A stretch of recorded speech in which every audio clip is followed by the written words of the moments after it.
Oh, say, can you see by the dawn's early light what so proudly we hailed at the twilight's last gleaming, whose broad stripes and bright stars through the perilous fight o'er the ramparts we watched were so gallantly streaming, and the rocket's red glare, the bombs bursting in air, gave proof through the night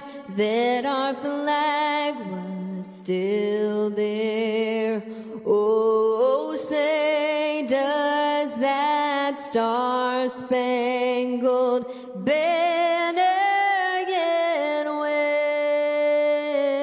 wave o'er the land of the free?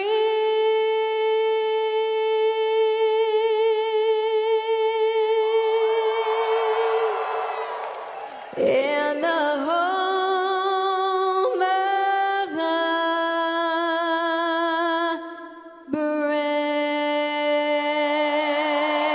brave.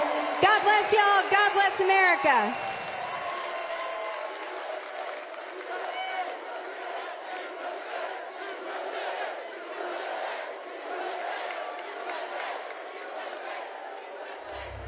Press and the pundits are predicting a giant red wave. It didn't happen. To stop mass ICE agents from deporting our neighbors. America was never great. When was it ever great? You have a problem figuring out whether you're for me or Trump, and you ain't black. They thought they owned you. Fascist, misogynistic, backwards. We are a product of white supremacist systems. That you could be controlled. Our generation has a streak of progressivism in it that doesn't seem to be going away anytime It's soon. going to be a pretty left-leaning generation, perhaps for decades to come. But you broke free. You guys are the beginning of the greatest political comeback in American history. From every corner of the nation, a spark ignited. This is going to be the end of spectator politics. A generation awakened, not with rage, but with resolve, anchored in truth, rooted in tradition, driven by something deeper. For all of you on campuses that continue to fight for conservative causes, that were smeared, that were slandered, it was as if there was no immediate hope, but you guys had faith. And 2024 became our moment. More conservative, more grounded, more determined than any generation in Young decades. people have gone from being the most progressive generation to becoming potentially the most conservative. Younger voters wanted a better future. They wanted to be able to own a home. They wanted to be able to have a family. They did not want this woke insanity. These are the freedom fighters of America. This didn't happen by accident. This movement was built, chapter by chapter, student by student. Turning Point USA was the spark. Now, you are the flame. Thousands and thousands of charismatic, energetic young leaders like you start to chart the path forward in a way that is going to be one of hope and freedom and of a better tomorrow. You are the red wave. They react, we build. You should delight and rejoice in the opposition because you are doing the work to save this beautiful republic. You are doing something that is bigger than you. You didn't just show up. You fought. You won. And tonight, we celebrate. This is your movement. This is your moment. This is the Student Action Summit. Ladies and gentlemen, Charlie Kirk!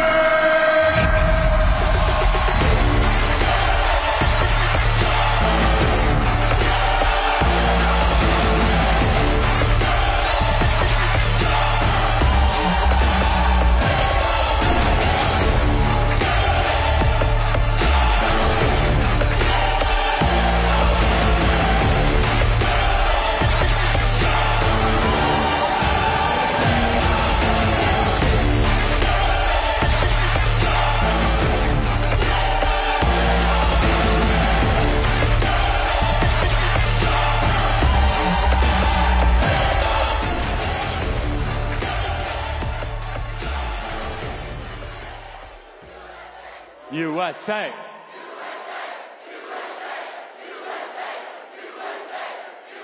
All right, have a seat, everybody. Who's excited to be here in Tampa, Florida for the Student Action Summit? This is the largest Student Action Summit in history, by far, nearly double the size of the one that we had a couple years ago. And for those of you that are visiting that are not students, we give the best seats to students for a reason.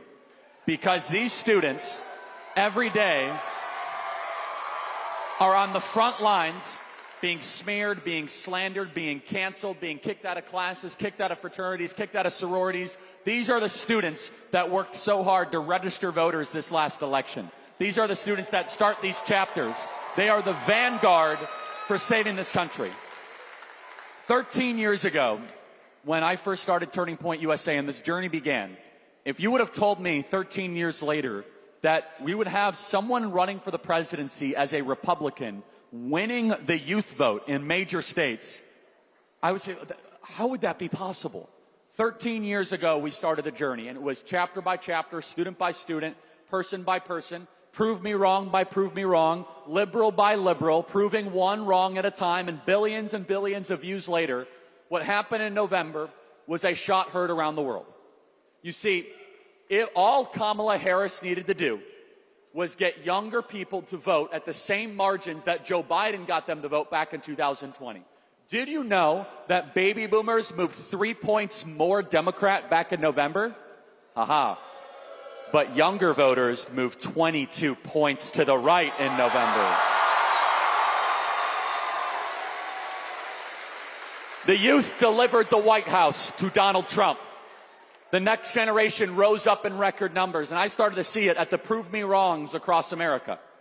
We would just start with a couple hundred students, and all of a sudden, like 1,000 students would come, and all of a sudden, they'd be wearing red hats as far as the eye could see. I said, there's something profound happening in this country. There's something that is deep, that is larger than what the media is covering. And we turned that red MAGA hat from a symbol that everybody was afraid to wear back in 2016. Where now in 2024, we turned that into a symbol of hope, into a symbol of optimism, of patriotism, and taking back our country. Back in November, when we rose up, younger voters saw President Trump as a lifeline. President Donald Trump represented for them a way to try to get everybody's attention that things were not all right for this generation. You see, I spend a lot of time talking to the next generation. We just did an entire Prove Me Wrong with many of you out in the hall. I did over 100 hours of campus debates this last semester, 200 hours in 1 year, over 65 campuses that I visit. And a through line is repeated, whether they're Republican or Democrat or conservative or liberal. There is an angst, there's an uneasiness, there is a worry, there is a concern. And they say in no uncertain terms, Charlie, I'm trying to get my leader's attention. I can't afford a home. I can't afford basic necessities.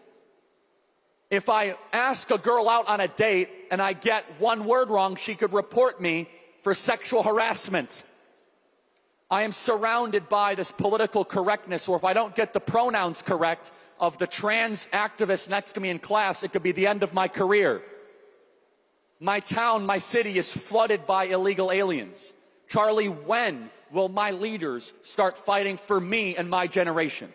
I hear every single day from you in this audience, the students, Charlie, why is it that we spend hundreds of billions of dollars on wars abroad, but our own generation has to go endlessly in debt to pay our medical bills and suffer under credit card debt? Why is it that why you, the next generation, have to compete to buy a home against a Chinese oligarch? Let me be very clear.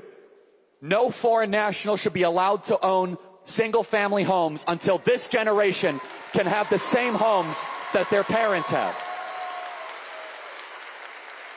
And this angst and this unease built up, and it culminated in the election of Donald Trump.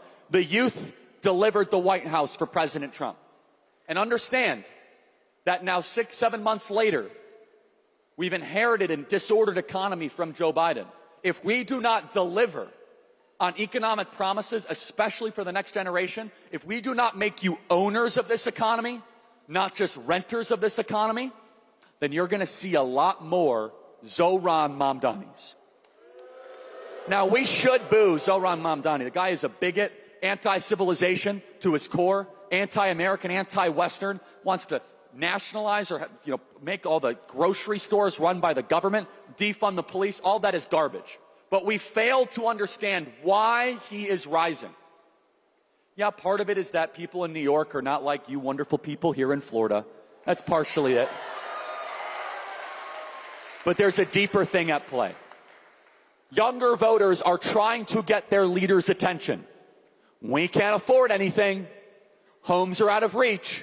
I'm tired of renting all the time, and I have zero equity to my name. If we do not solve the economic disorder that is facing this generation, from the debts, the deficits, student loan debt, cost of living, then Mamdani will just be the beginning of what you're going to see in communities across the country. So what is the solution? Well, the solution is what President Trump is trying to do every single day, and we need more of it. We need double and tripling down on it. Starting with those of you that are looking for a job, you should not have to compete against a foreigner for your job. American college graduates should come first. And that starts with President Donald Trump, and this will affect everybody in this room, regardless of age. It is time for the largest deportation effort this country has ever seen. If you are here illegally, you are deported from the United States of America. Period. No amnesty. Repeat after me. No amnesty. Period. End of story. We will not put up with any exceptions, any carve-outs, any loopholes, any exceptions, any asterisks, any iotas. I don't care if it's 10 years or 15 years. We voted for mass deportations. We did not vote for mass amnesty. And we expect our leaders to deliver it and bring back our country to a place of citizenship and Americans being put first. Number two, very important. It is more than past time for our elected leaders to understand that they're going to have to put the economics of the next generation into their calculus. This is something that Mamdani does, but he does it so sloppily. He says, if you're bitter and you don't like the country, vote for me and I'm going to give you a bunch of free stuff. Everybody, endless tax cuts just for the wealthy. That's fine. I like tax cuts. It's good. My radio show does really well. Podcast does well. But I'll tell you right now, you are going to see a massive breakdown of the political order. If people don't own stuff, our politics are about to get a lot more radical. But let's go a step further. We need to celebrate, embrace, platform, and sometimes, if necessary, subsidize getting married and having children. We are not having enough children in this country. This is a national crisis. I don't want to hear about, well, racism is a threat to America. It's a bunch of horse pucky. Oh, environmentalism, climate change. Do you know what a threat to our country is? We're not having enough babies.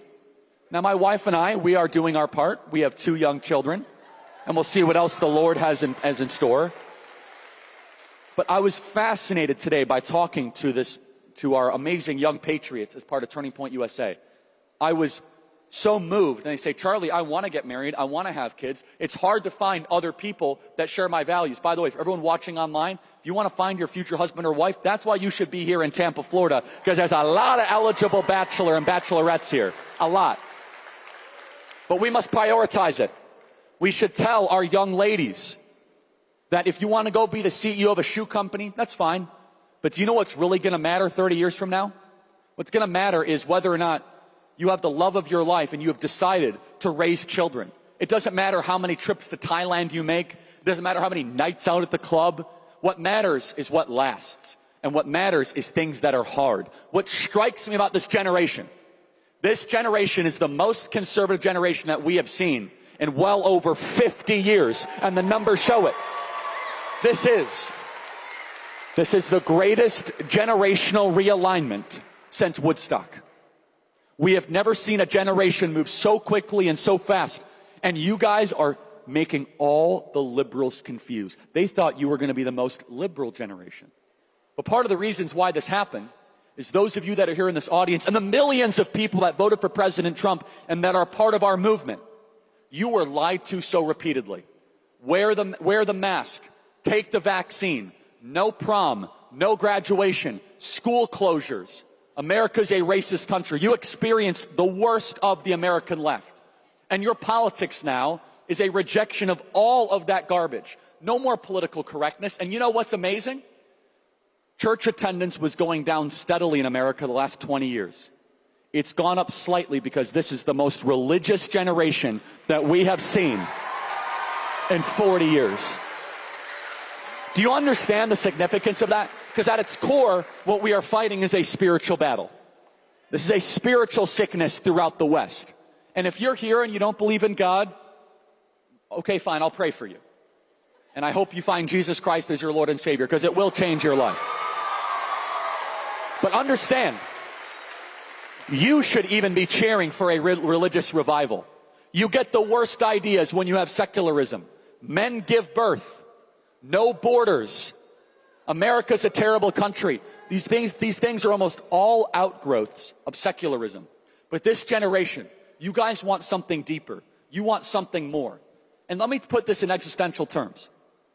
If we do not deliver, we are going to see all of these gains made by Donald Trump, and many of these people will either not vote at all, or they'll be scooped up by some Democrat opportunist. What needs to happen is a couple things. I'm still waiting for it. Where is the national apology to you guys, this generation, for what happened to you during COVID? Where is the apology saying, we never should have shut down the schools? We never should have taken graduation from you. We never should have forced a vaccine on you that doesn't work and kicked you out of school if you didn't take it. And the lack of the apology shows that we are in, dare I say, a turning point. We are in a place where decisions need to be made, a time for choosing. And our leaders in D.C. better start to get the memo, because there is a movement coming. And yes, it is the most conservative generation, but that doesn't mean they're going to support every single Republican. If you're a Republican and you support, yay, more foreign aid to endless countries, Gen Z doesn't want that, actually. They want Americans to be put first, not foreigners to be put first. If you're a Republican and all of a sudden you say, we're just going to, let the market do its job, and we don't care even though things are incredibly out of reach, you're going to say, you know what, no. I like what President Trump is doing at tariffs. I want stuff made in America again. You see, there is a new ascendant movement. I've done my best to try to warn people what is coming. And I think it's exciting. I think it's new. I think it's fresh. I think it's authentic. Because if you look at the last 50 years, we've had a ton of problems in this country. From our debts and our deficits to our hyperinflation to mass migration. And another thing that this generation increasingly believes, they don't necessarily believe that immigration makes your country better. You only get Mamdani, you get Ilhan Omar and Rashida Tlaib not just because of illegal immigration. It's legal immigration that is also the problem. When you allow a bunch of people into your country legally and they don't share your values, turns out they don't always assimilate. Mamdani and his entire family came here legally. They didn't come across the southern border. No one can tell me that that person is improving the United States of America. He's a self-righteous, narcissistic parasite on New York City and should be expelled from politics. But we let him in. Maybe it's time. Maybe it is time for us to reconsider almost all of our political orthodoxies. Do immigrants really make our country better? Some do. Some of our amazing Cuban immigrants here that I see in the audience, you've assimilated, you make America better. But if you come from Somalia and you refuse to learn our language, adopt to our customs, and assimilate, I'm sorry, America is closed to the third world until further notice. We are not a dumping ground for the rest of the planet.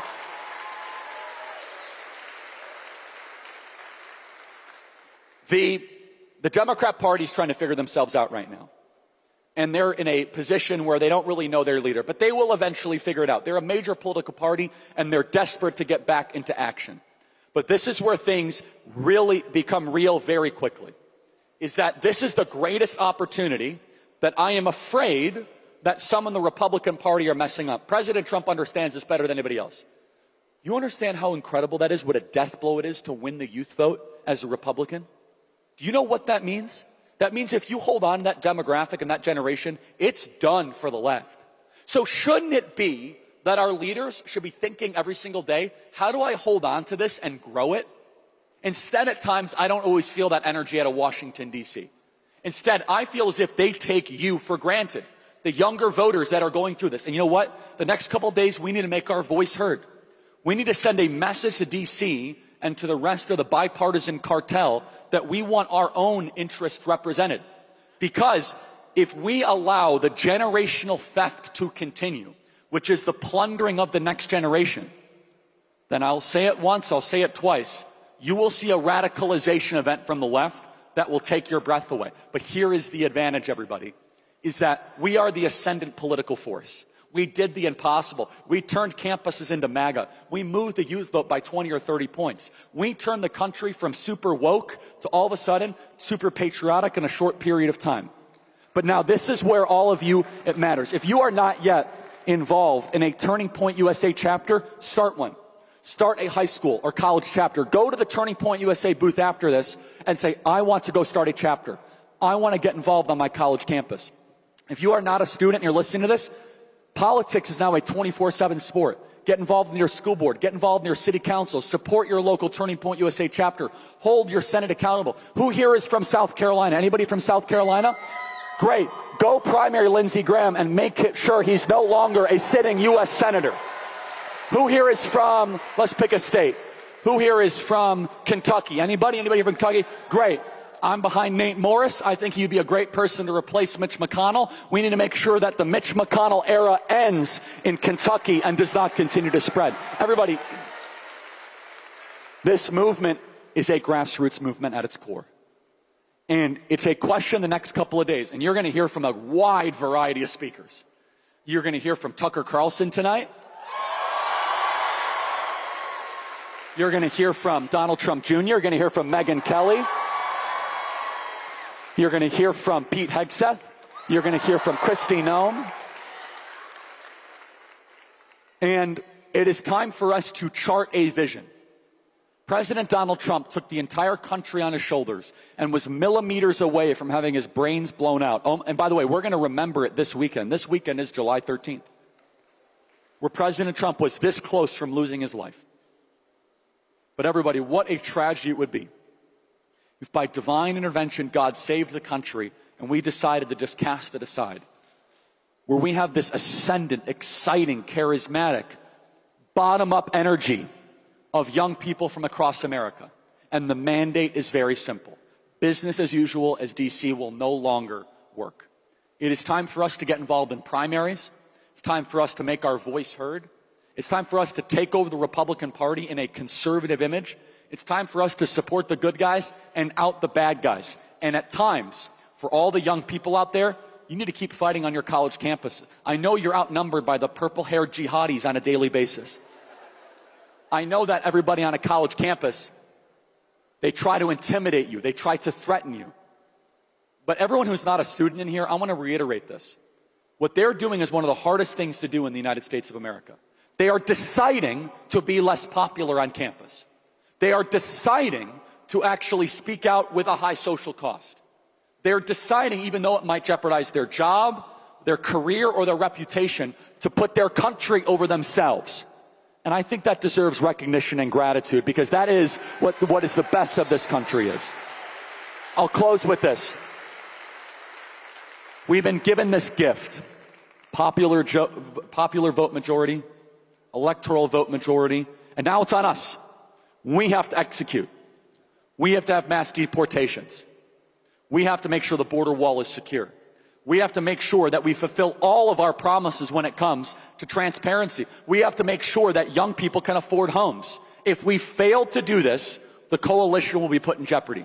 I have faith in President Trump. I do not have faith in the Republican Congress. These next couple of days here in Tampa, Florida, all 7,000 of you, you are the center of the political universe on the planet right now. Everybody is looking to Tampa, Florida. What will happen here will chart a new future course. Marriages will happen this weekend. Lifetime friendships will happen this weekend. Careers will start this weekend. And my challenge for all of you is hold yourself to a higher standard. Make this an action event. This is not like just going to a Tampa Bay Buccaneers game and applauding all the time. Every speaker say, what are you going to do about it? What are you going to do? Apply the applause into action. We've been given this gift. The next generation helped put Donald Trump into the White House. What comes next will determine whether or not we're a civilization, we're just a collection of colonies and strangers in our own nation. God bless you guys. Thank you so much.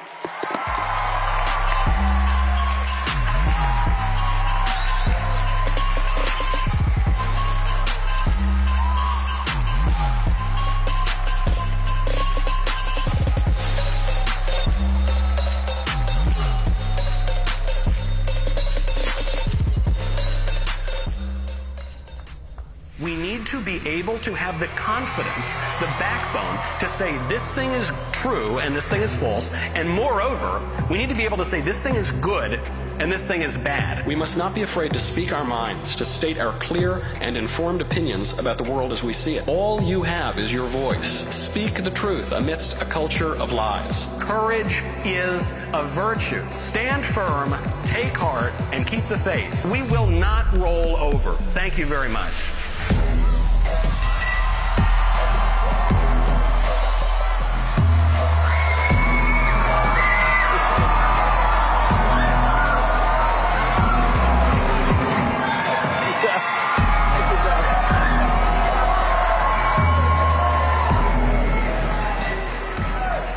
Thank you very much. How many people are here? Is this like 50,000 people? Every year I come, it's more people. Every year I come, it's more people, it's more pyrotechnics. I'm going to come down in a trapeze next year. This is very impressive. Look at all these bright, young, beautiful faces. Thank you for having me. Always a pleasure to be here at SAS. Want to thank Charlie, as always, for the invitation.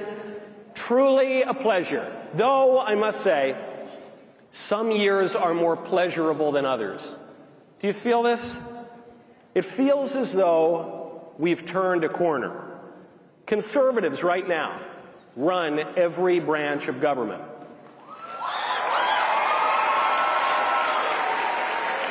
Both houses of Congress, we got the Supreme Court, we have the White House with the popular vote. That is a very great sign of the times. But at a deeper level, something has shifted. At the deepest level, actually. For decades now, we have been lamenting the decline in American religious identity. 5 months ago, Pew Research reported that is finally leveling off. The momentum is shifting. Christ is King. There we go.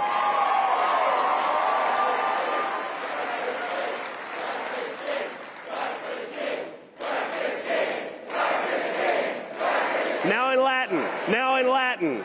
I want it in, no one does it in Latin. We have too many Protestants in the room. I'm joking. How about Spanish? Viva Cristo Rey. Actually, speaking of Spanish, for decades, the immigration debate previously centered around whether we would flood our country with illegal aliens or legal aliens too. That was the whole debate. Those were your two choices. Now the majority of people are voting for mass deportations. That's good stuff. For almost 10 years now, conservatives have had the preposterous task of persuading people that men cannot be women. All of a sudden, that issue is just over. It's done. It's deader than disco.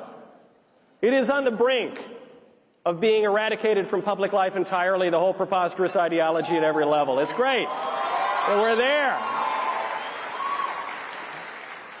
Now, speaking of the LGBT, it is not just the T that is fading from the public square. After decades of nonstop lavender propaganda, pride parades are getting canceled for lack of attendance, lack of interest.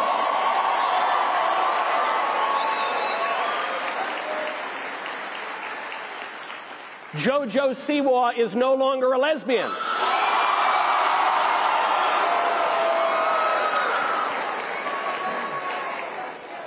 Nature is healing. That's great.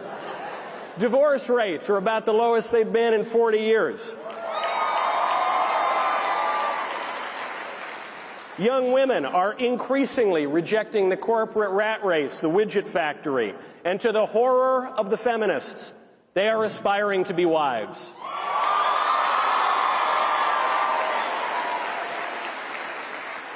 It's kind of funny.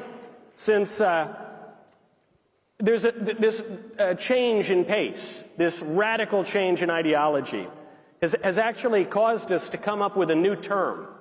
Have you heard the term? Do you know the term I'm talking about? Trad wife. Do we have, look at all the aspiring trad wives. This is great. Now, trad wife is kind of a funny term because a trad wife is a woman who gets married, has kids, and maybe bakes bread once in a while. In the old days, that was called a wife, but now we have a new term for it. That's fine. It's been so long since normal behavior has been considered normal that we now have to distinguish it with a special term, like it's some new discovery. It's a rediscovery. For decades, conservatives were allergic to the phrase, the common good. We thought it sounded leftist or something, which is ironic because the left hates the good. The common good, the uncommon good, all kinds of good. The left hates it. But we ceded the term to them anyway. We were too cowardly to make substantive claims about what is good and what is bad. We retreated to the same hapless subjectivism that we accused the left of promoting. Now, all of a sudden, this long-standing fetish for procedural norms has all but disappeared. And we are once again, finally, talking about substantive goods. The egghead abstractions are out.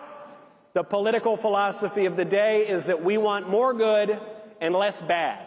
That's my political philosophy, at least. The real kicker is that for decades, the justification for all that impotent ideology was that we wanted to be liberals. We said this. You don't really hear this so much anymore. But for decades, the right would accuse the left of being insufficiently liberal. We'd accuse them of betraying liberalism, as if liberalism were a good thing. Can you imagine that? We would say things like, I am a conservative because I'm a liberal. I'm a conservative because I'm a conservative. I don't know about you. I'm not a liberal. I'm not an old kind of liberal. I'm not a new kind of liberal. I'm not any kind of liberal. I think liberalism is bad, actually. I think people deserve an alternative to liberalism. I think people voted for an alternative to liberalism last November.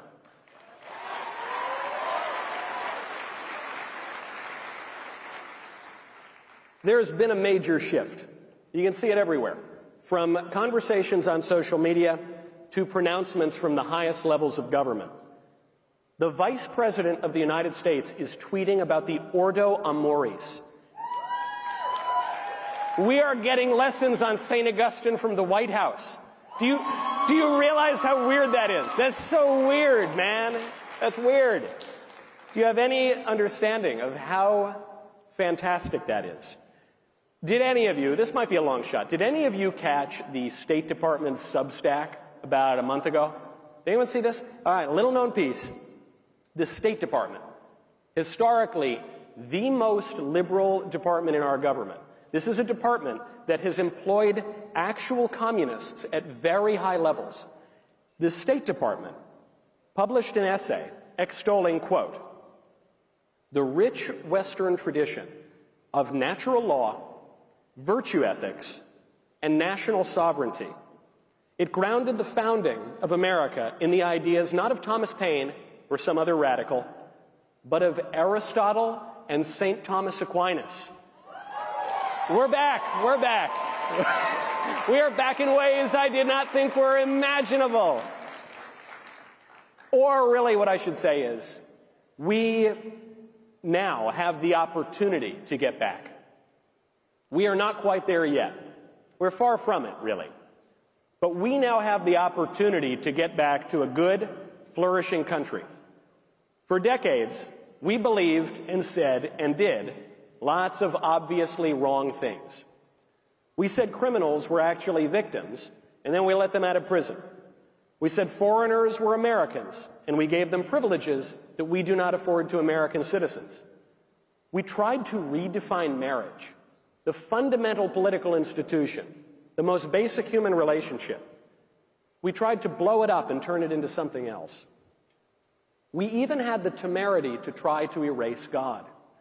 A country founded as a model of Christian charity on an appeal to heaven, on the premise that God gives us rights, in God is our trust. We tried to banish God from our politics. It did not work out very well. None of it has worked out very well. The reason it hasn't worked is not for lack of trying. The reason it hasn't worked is that we followed all those ideas to their logical conclusions, and the conclusions made us miserable. We went soft on criminals, and what do you know? We no longer feel safe in our neighborhoods. We opened up our borders, and who could have guessed it? Now we feel like strangers in our own country.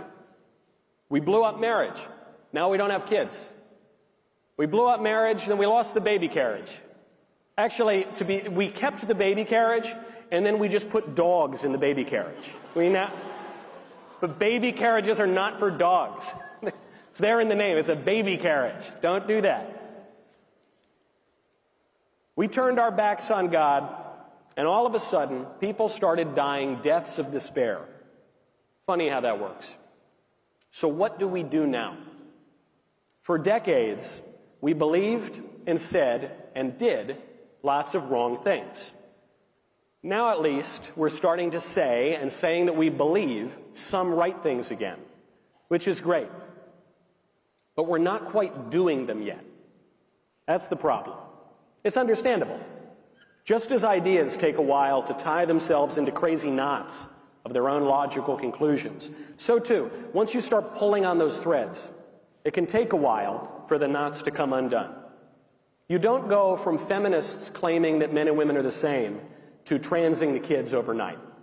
It's all the same idea, but the idea plays out over time, just as it will take time to go back in the other direction. The problem for us is that we don't have a lot of time. We face an existential crisis. Our country is literally dying. And I don't mean that in the abstract way that hysterical politicians sometimes mean it. I mean it in a really basic way. More of us are dying than are being born. We have not had an above replacement birth rate in half a century. We've tried to hide the problem with desperate policies like mass migration, and those half-cocked solutions have only made the problem worse. Now we are running out of time to fix it, which means now that we have the opportunity to get back to the way things are supposed to be, we actually have to do things. I am glad that women are promoting the trad life on TikTok. I really am. I like it. I'm not on TikTok, but I'm glad. That's wonderful. But trad wives aren't on TikTok. That's not where they live. They don't. They're not. Going to TikTok to be a trad wife is like moving to Skid Row to get over your heroin addiction. It's not going to work. I am glad that people are saying that we should have more kids. But you know what's more important than talking about having more kids? Do you know? Yeah, having more kids. That's the more important thing. You're right. And it's harder to do that, by the way. It's actually easier and more fun to do it. The first part of it to do it is easy. But the raising them, the having, the paying for them, that's a little bit harder. But it's infinitely more important. And we have to do it. I'm really glad that the fashionable atheism of the fedora tippers on Reddit has become a punchline. That's great. I'm glad that the Zoomers are posting Crusader memes and doing internet apologetics. I love it. I look at a lot of it. But you know what's more important than all of those performances? Going silently to church and praying every day and availing yourself of the sacraments.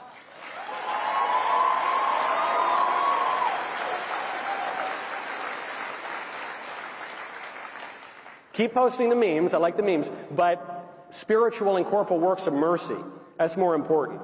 Cultivating charity rather than a railing and reviling spirit, that's more important. Those things don't get you as many likes, but they matter. They are what we need to do to get us where we need to go. We are living in an extraordinary time. We're living in the age of Trump, okay? It's a wild time, man. No matter what happens, no matter what we do, This period right now is going in the history books. What we have to decide, and really what you all have to decide, is whether this moment will go down as the biggest blown opportunity in American history, or if we will be known by our posterity, if we have posterity, as marking the improbable and magnificent beginning of a new golden age. Thank you very much. Thanks. Thank you. Thanks very much. Thank you. Come on, get out of here. Stop it. Get out of here. Now, I think, do you know, my friends here at TPUSA, they've given me a clock. They say that I'm going to get the hook if I go on any more than 5 minutes and 32 seconds longer. Keep going. Oh, stop it. Come on. All right. Maybe I'll just recite poetry. No, I want to hear from you. Do we have a little bit of time for a Q&A? Can we do a little bit? Do we have the microphones? All right. I love, they always say before these things, they say, if you disagree with me, cut to the front of the line. I'm at TPUSA. Not one person here disagrees with me. I love it. I love that. Okay, there's the microphone. Time is running out for our country for this speaking slot, so who's up first?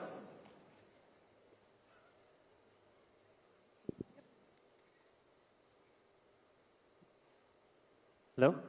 Hi. Huge fan, Michael. Watch the show every day. I wanted to ask why so many Catholics are liberal. I'm Catholic. I have Catholic friends. I try to be as traditional as possible. It's difficult for me to get to the nearest TLM, so I usually go Novus Ordo.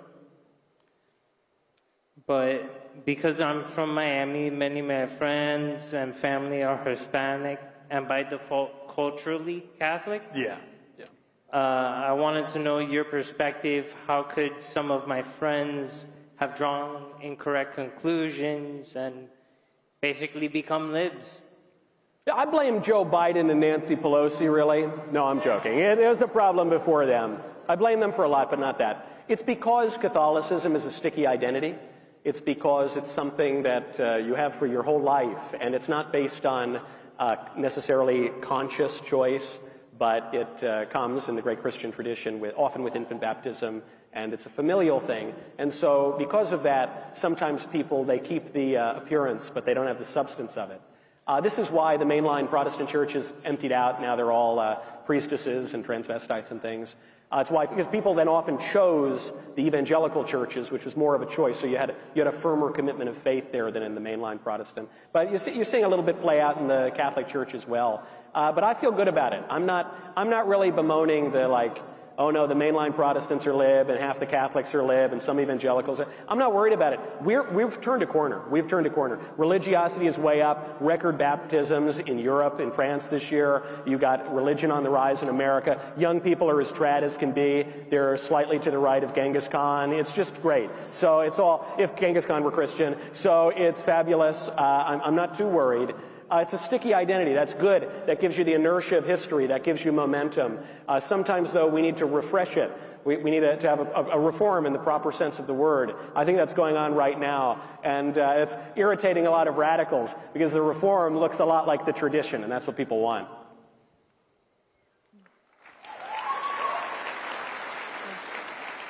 Hi, Michael. This is Joshua again. Do you think Obergefell can be overturned? And if so, what do you think we conservatives can do to help redefine marriage between a man and a woman? Oh, we got some applause for overruling Obergefell. Well, the common answer from the Republicans is no. Now, Obergefell is what redefined marriage, based on, in Anthony Kennedy's telling, a supposed right to intimacy in the Constitution. Have you seen a right to... I missed that part in Invisible Ink. Scalia, in his dissent, made fun of him. And he said, even if there were a right to intimacy, anyone who's married knows that marriage restricts that right rather than expands it. Ask the nearest hippie. But in any case, it's a really dumb decision. The whole point of it is preposterous to redefine the basic natural institution of marriage. So the answer is, of course it can be overturned. It has to be overturned. It's absurd. Constitutionally, it's absurd. Anthropologically, it's absurd. And for the doubters and the cowards and the weaklings out there who say, well, it's settled law, we can't touch it. I heard that about Roe v. Wade for 50 years. I was told it was never going to be overturned in my life. Now it's in the dustbin of history. Keep the faith. You want to promote marriage? Get married and stand firm and speak the truth when you're asked about it. Yep. 1 minute left. This will be the last question. Hi, Michael. Love your show. Family watch it all the time. I got to tell you, I have 12 kids. My man. My man. All right. Okay. Well, I'd like to make a correction then. I said earlier we had a below replacement birth rate. Apparently you have fixed it. So thank you for your patriotic service. A small Catholic, Mormon, or Orthodox Jewish family, 12 kids. Great. Love it. Evangelical, so not... Evangelical! Whoa. Oh, man. We're so... If the guy with all the kids isn't even part of the religion that characteristically has all the kids, it's just, what are we even doing here? We won. We're back. It's great. I keep interrupting you. What's your question? Okay. So, how do we encourage this generation of the beauty of big families? Great question. It's not scary. You can do it. It's not scary.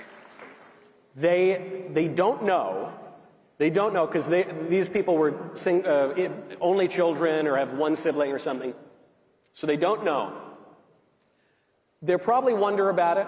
Grass is always greener. I don't think you need to persuade them that it's good in theory. What you need to persuade them is that they can afford it. A lot of people say, well, we can't afford it. I get it. Things are very expensive. The modern world is very expensive. Kids, very, very expensive. So my rebuttal to that, I'm a little ways behind you. I have produced a quarter of your children, but I got to catch up, man. That's great. The way you respond, I think, is, okay, having a lot of kids, it's expensive. Which one of your kids would you sell? What would the price be? What do you think the kid's worth? 50 grand? You think it's worth, which one? You got to be number 7 or number 8. At that point, you must have been getting tired. What, 200 grand, 300 grand? Nothing. Nothing. One little smile from your kid. Even one little pout from your kid where he like smacks you in the head like my middle kid does to me all the time. That is worth an infinite amount of money. That's totally priceless. And I think people are going to get that. We've fallen out, happily, from the fashionable materialism and the selfishness that has bedeviled us for the past quarter or half a century. We were told, hey, you do you, put yourself first. You got to take care of yourself. We need self-love, self-care. Be selfish, that'll make you happy. Well, what happened? We have record numbers of Americans dying deaths of despair, so much so that the average life expectancy, after many, many decades of increasing, actually started to go in the other direction. So I think there's even an appeal here. Look, like any bargain with the devil, you were told, kill your kids, ignore God, sacrifice virtue, forget about charity, and you'll be really happy. And people did all that stuff, and then they were not happy.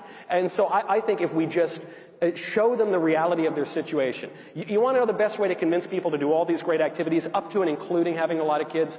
Show them a mirror to the modern world and say, there is another option. We can choose that other option now. You are going to be leading the way in choosing that other option. Thank you so much. Thank you for having all your kids. Thank you, kids, for being here. God bless you. See you next time. Thank you. Thank you. Thank you.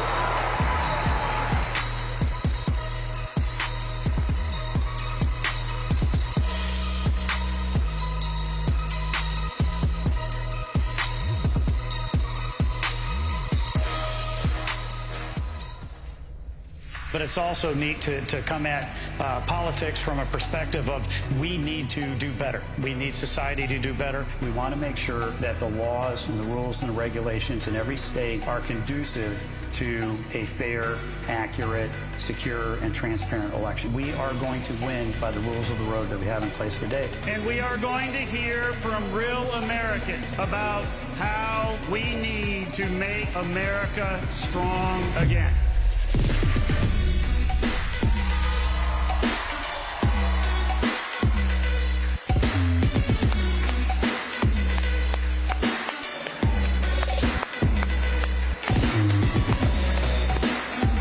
Well, God bless America.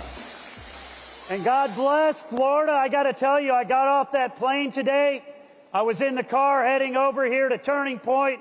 I got on my phone, I texted my wife and said, man, it smells like freedom. And it is great to be here with a lot of people who help make sure that we are going to be a free and a strong country for a long time to come. You know, elections have consequences. You think about where we were 4 years ago. Joe Biden was sitting in the White House. Nancy Pelosi was the Speaker of the House. Chuck Schumer was the leader in the Senate. We were rolling out the Green New scam. We were having inflationary spending left and right. Gasoline prices were going through the roof. Grocery prices were going through the roof. Inflation on its way up to 9%. The federal government was spending millions upon millions of dollars through USAID, the Department of Education, the Department of State, to put woke ideology not just across the country, but all through the world, to tell us that we needed boys and girls sports and we needed men in women's locker rooms. We were a party in disarray. Election integrity was now the cause of concern from one end of the country to the other. And Donald Trump was back down at Mar-a-Lago, and this country was going in the wrong direction. And then a beautiful thing happened. Donald Trump decided he was going to run for president again.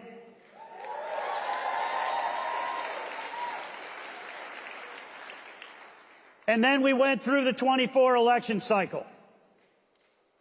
We saw the greatest political comeback in American history.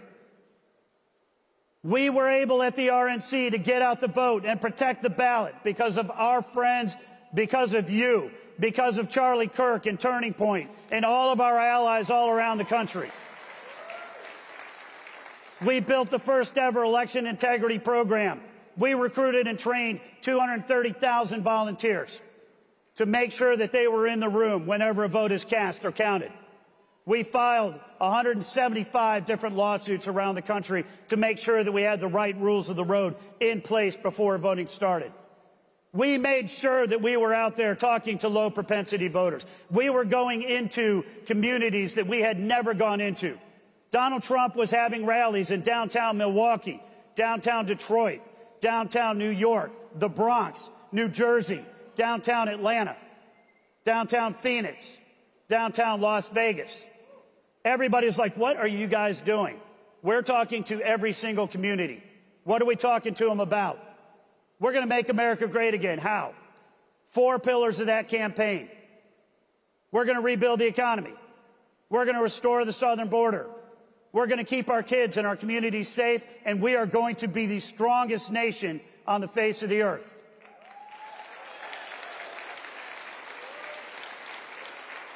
And because we were able to get out the vote, because we were able to protect the ballot, and because we had the greatest campaign run by the greatest candidate in the history of this country, we were able to win the popular vote. We were able to win all 7 battleground states. We were able to win 312 electoral college votes, and we were able to send the Democrats packing back out into the minority in the House and the Senate and put Donald J. Trump back in the White House. So here we are 4 years later. Not much has happened in the last 6 months, in case you guys missed it. Right? Grocery prices are down. Gasoline prices are down. Inflation is down. The economy is starting to tick. We've seen the southern border absolutely secured.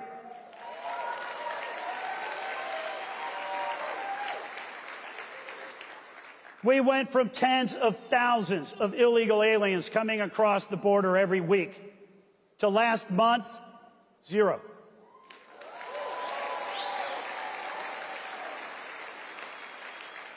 The stream of fentanyl has been shut off. The stream of sexual trade has been shut off. Our border is secure again.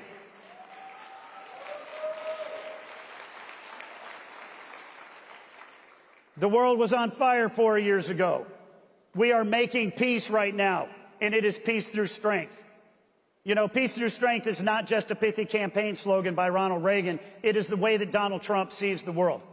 It is the way that we see the world. It's frankly the way the world sees itself. And when America is strong, the world is a far safer place. And right now, Donald Trump is building peace around the world. And you think about our kids and you think about our communities. We are not going to have boys and girls sports. We are not going to have men and women's locker rooms. We are not going to allow radical campus protests to interrupt all of our university campuses all across the country. In fact, the president has made that abundantly clear and said to even Harvard, if you want to pick this fight, we'll have this fight. You don't want federal funding? Fine, go do your own thing.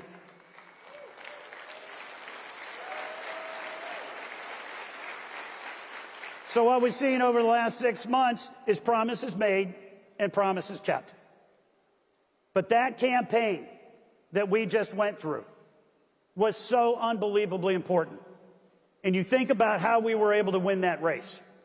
Because we talk a lot about mandates and we talk a lot about landslides. But the fact is, we won the general election by about 2 million votes, around 1%.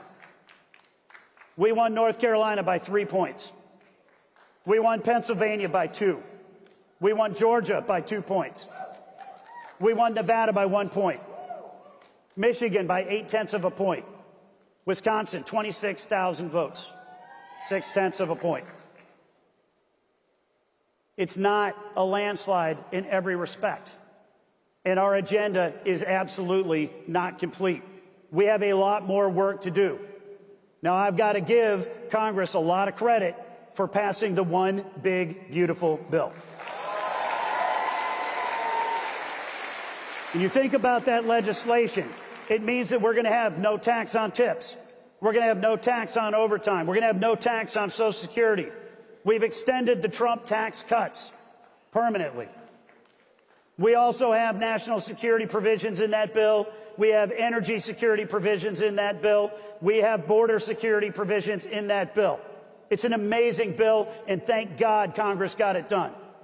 But we're not finished yet.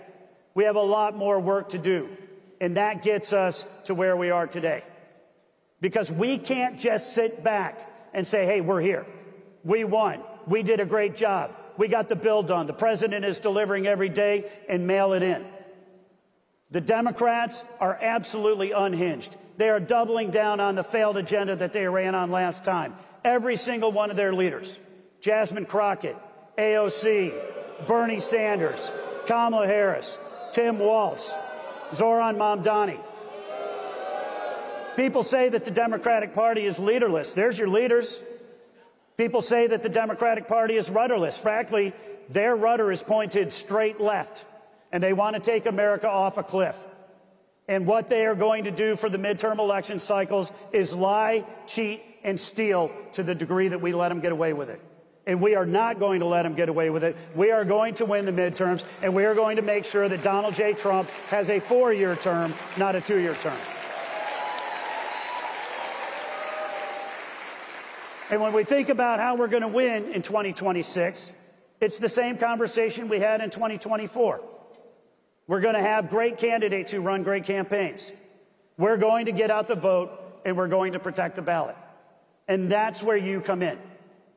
You come in because we can't call every single voter. We can't send out every single piece of mail. We can't knock on every single door. We need you.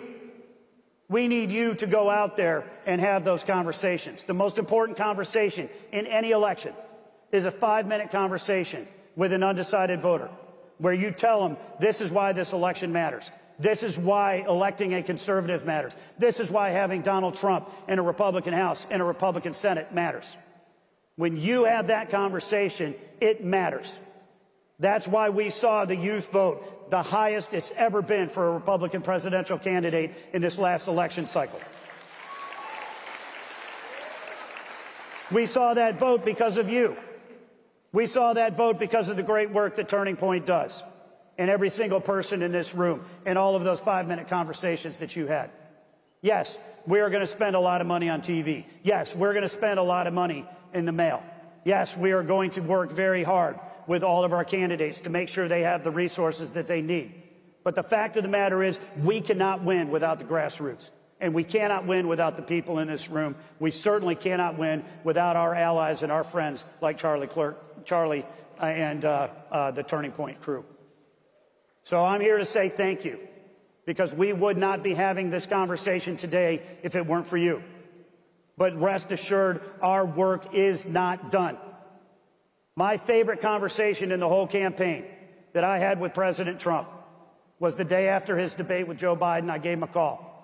And I said, Mr. President, you have the opportunity to have the most effective, transformative term of any president since Ronald Reagan in 1980. He said, well, Michael, what do you mean by that? Well, in 1980, our issues were Russia and China and Iran and inflation. And Ronald Reagan had no playbook.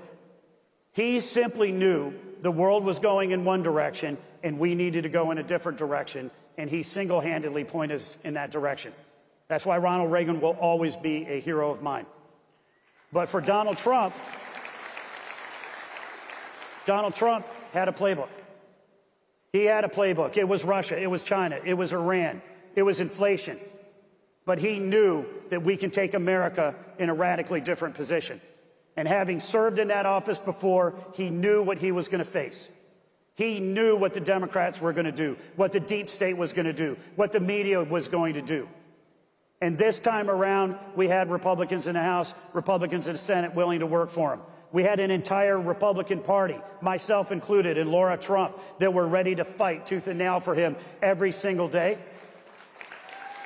And what we're seeing right now is indeed the most transformative term that any president has had since Ronald Reagan and far beyond.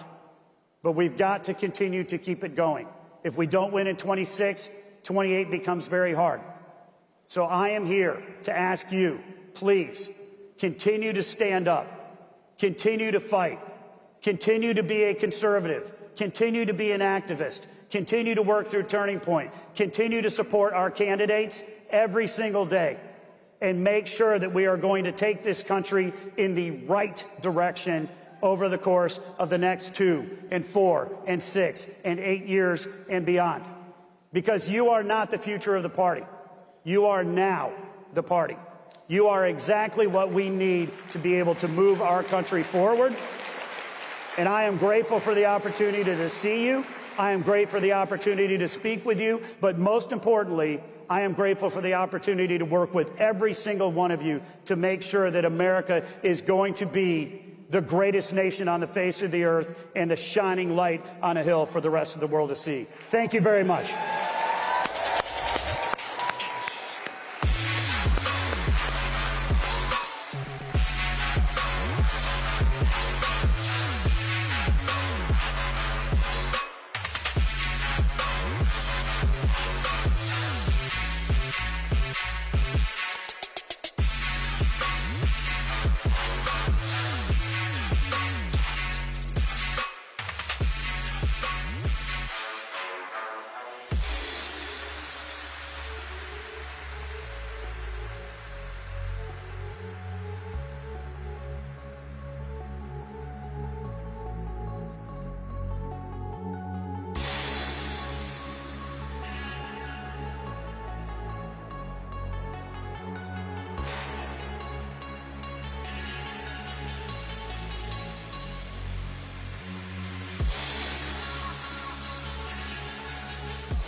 It's time to build something real, something tangible, something that will last and leave this country better off for our children. But my father's entire worldview revolves around the idea that we can always do even better. We have an opportunity that has never been presented in modern American history to actually fix things, to actually do things that are right and make sense and can win for our people. So the fact that you're willing to fight for it is so awesome and so fundamentally critical. That's what America was founded on. That's what it's all about. Ladies and gentlemen, Donald Trump Jr.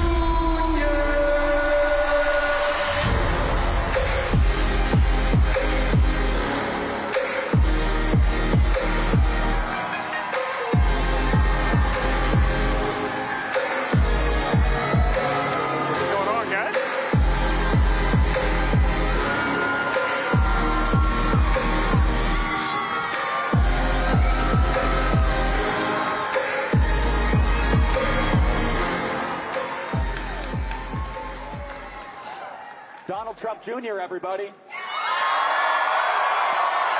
What's going on, guys? Man, Charlie, I remember when we were starting these out, and it was like that. You know, it was like this. It was like your average first 3 rows. It was like your average political meeting where there was like 12 people in a room, and this is awesome. And there were no young people.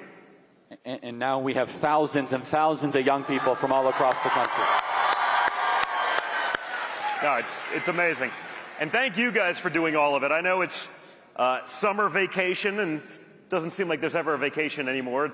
It's always nuts out there, but it's amazing to see you guys as involved as you are, watching what's going on, being vocal, having that next generation in there is so fundamentally important. So I just love seeing you guys out there. So thank you for all of that. It really makes a big difference, and was obviously huge last November. Yeah, and the theme of what we're talking about is fulfilling the mandate, especially for the younger voters in this audience. Last week, the One Big Beautiful Bill was finally passed and signed into law. And one of the components of the One Big Beautiful Bill, the most important, is fully funding ICE, fully funding the deportation effort. What would your perspective be? Your father has said no amnesty under any circumstances whatsoever.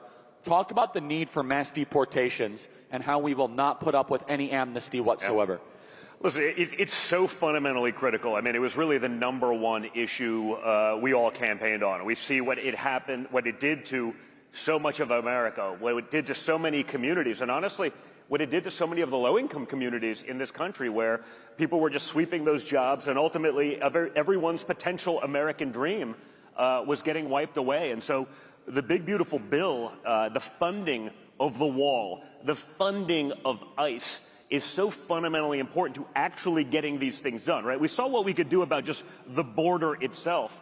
But now you have 20 million people probably. I imagine they don't even know.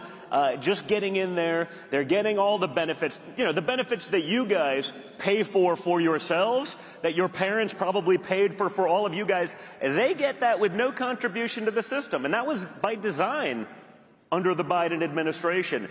So to have the funding to start the mass deportations, but more importantly, the parts of the bill that literally cut off all of the freebies that were just draining our coffers, but more importantly, were a calling card to the rest of the world. Be like, you know, come here, we'll give you everything.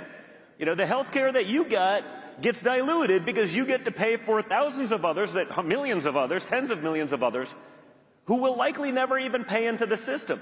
It doesn't work. It doesn't work in any other country, and there's a reason no other country was doing it. So, you know, that was a fundamental aspect of the Big Beautiful Bill, to now actually have the funding to do this. And it was sort of amazing to me how much even reluctance there was from so many, you know, allegedly on our side, who's, well, it's just controversial. You're gonna have to deport someone.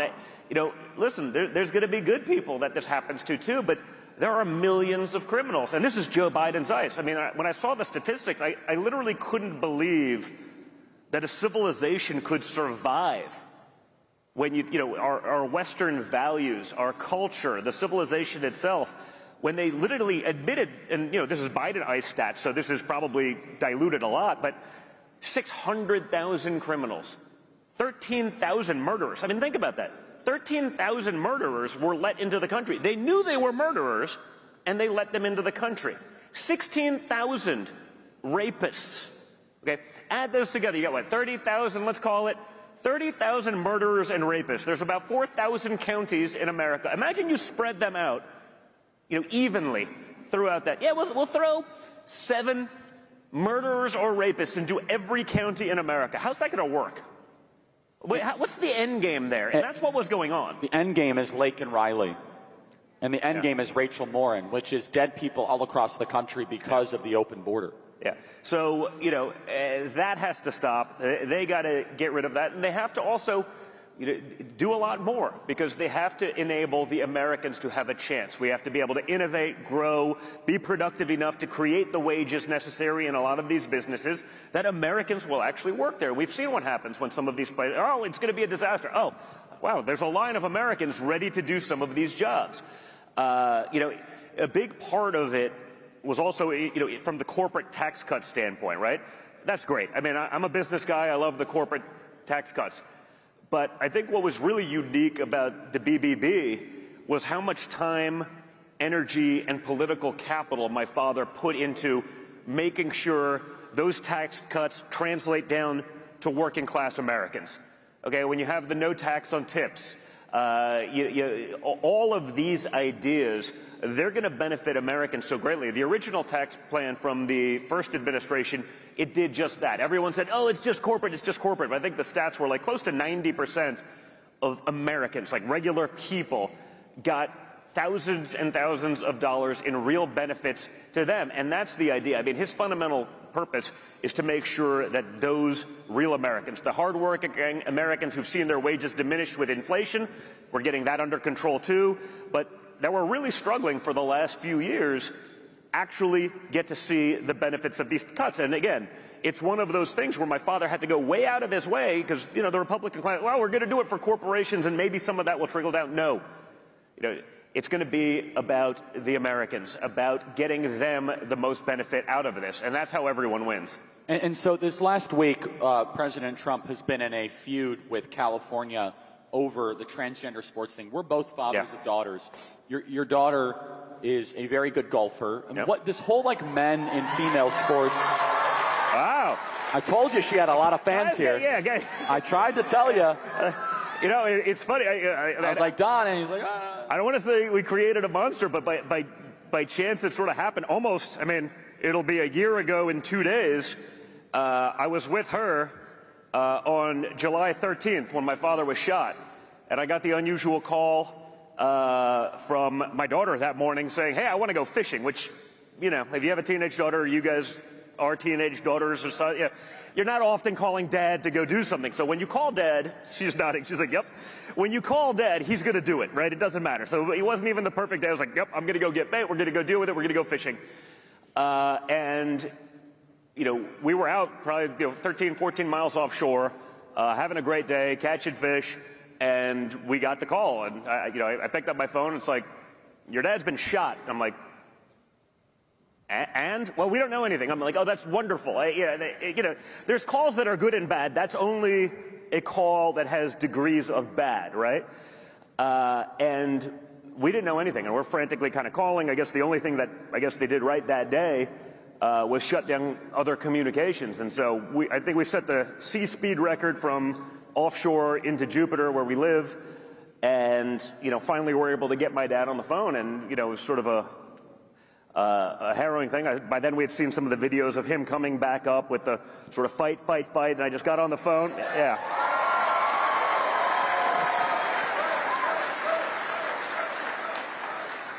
Yeah, I'm not usually at a loss for words, but that was one of those where I was like, I got nothing, but I was like, that's the most badass thing I've ever seen. I was like, I'm not sure if it's like tactically the most intelligent thing I've ever seen either. Yeah, just stand up again. What could go wrong? So I was like, but, it was this sort of somber moment. And finally it was just, again, it got awkward enough. I was like, okay, so we got to ask the most important question, which is, how's the hair? And he gave me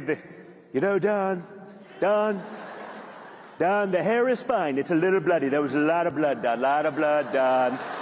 But the hair is fine. It'll be good. Gonna have to wash it.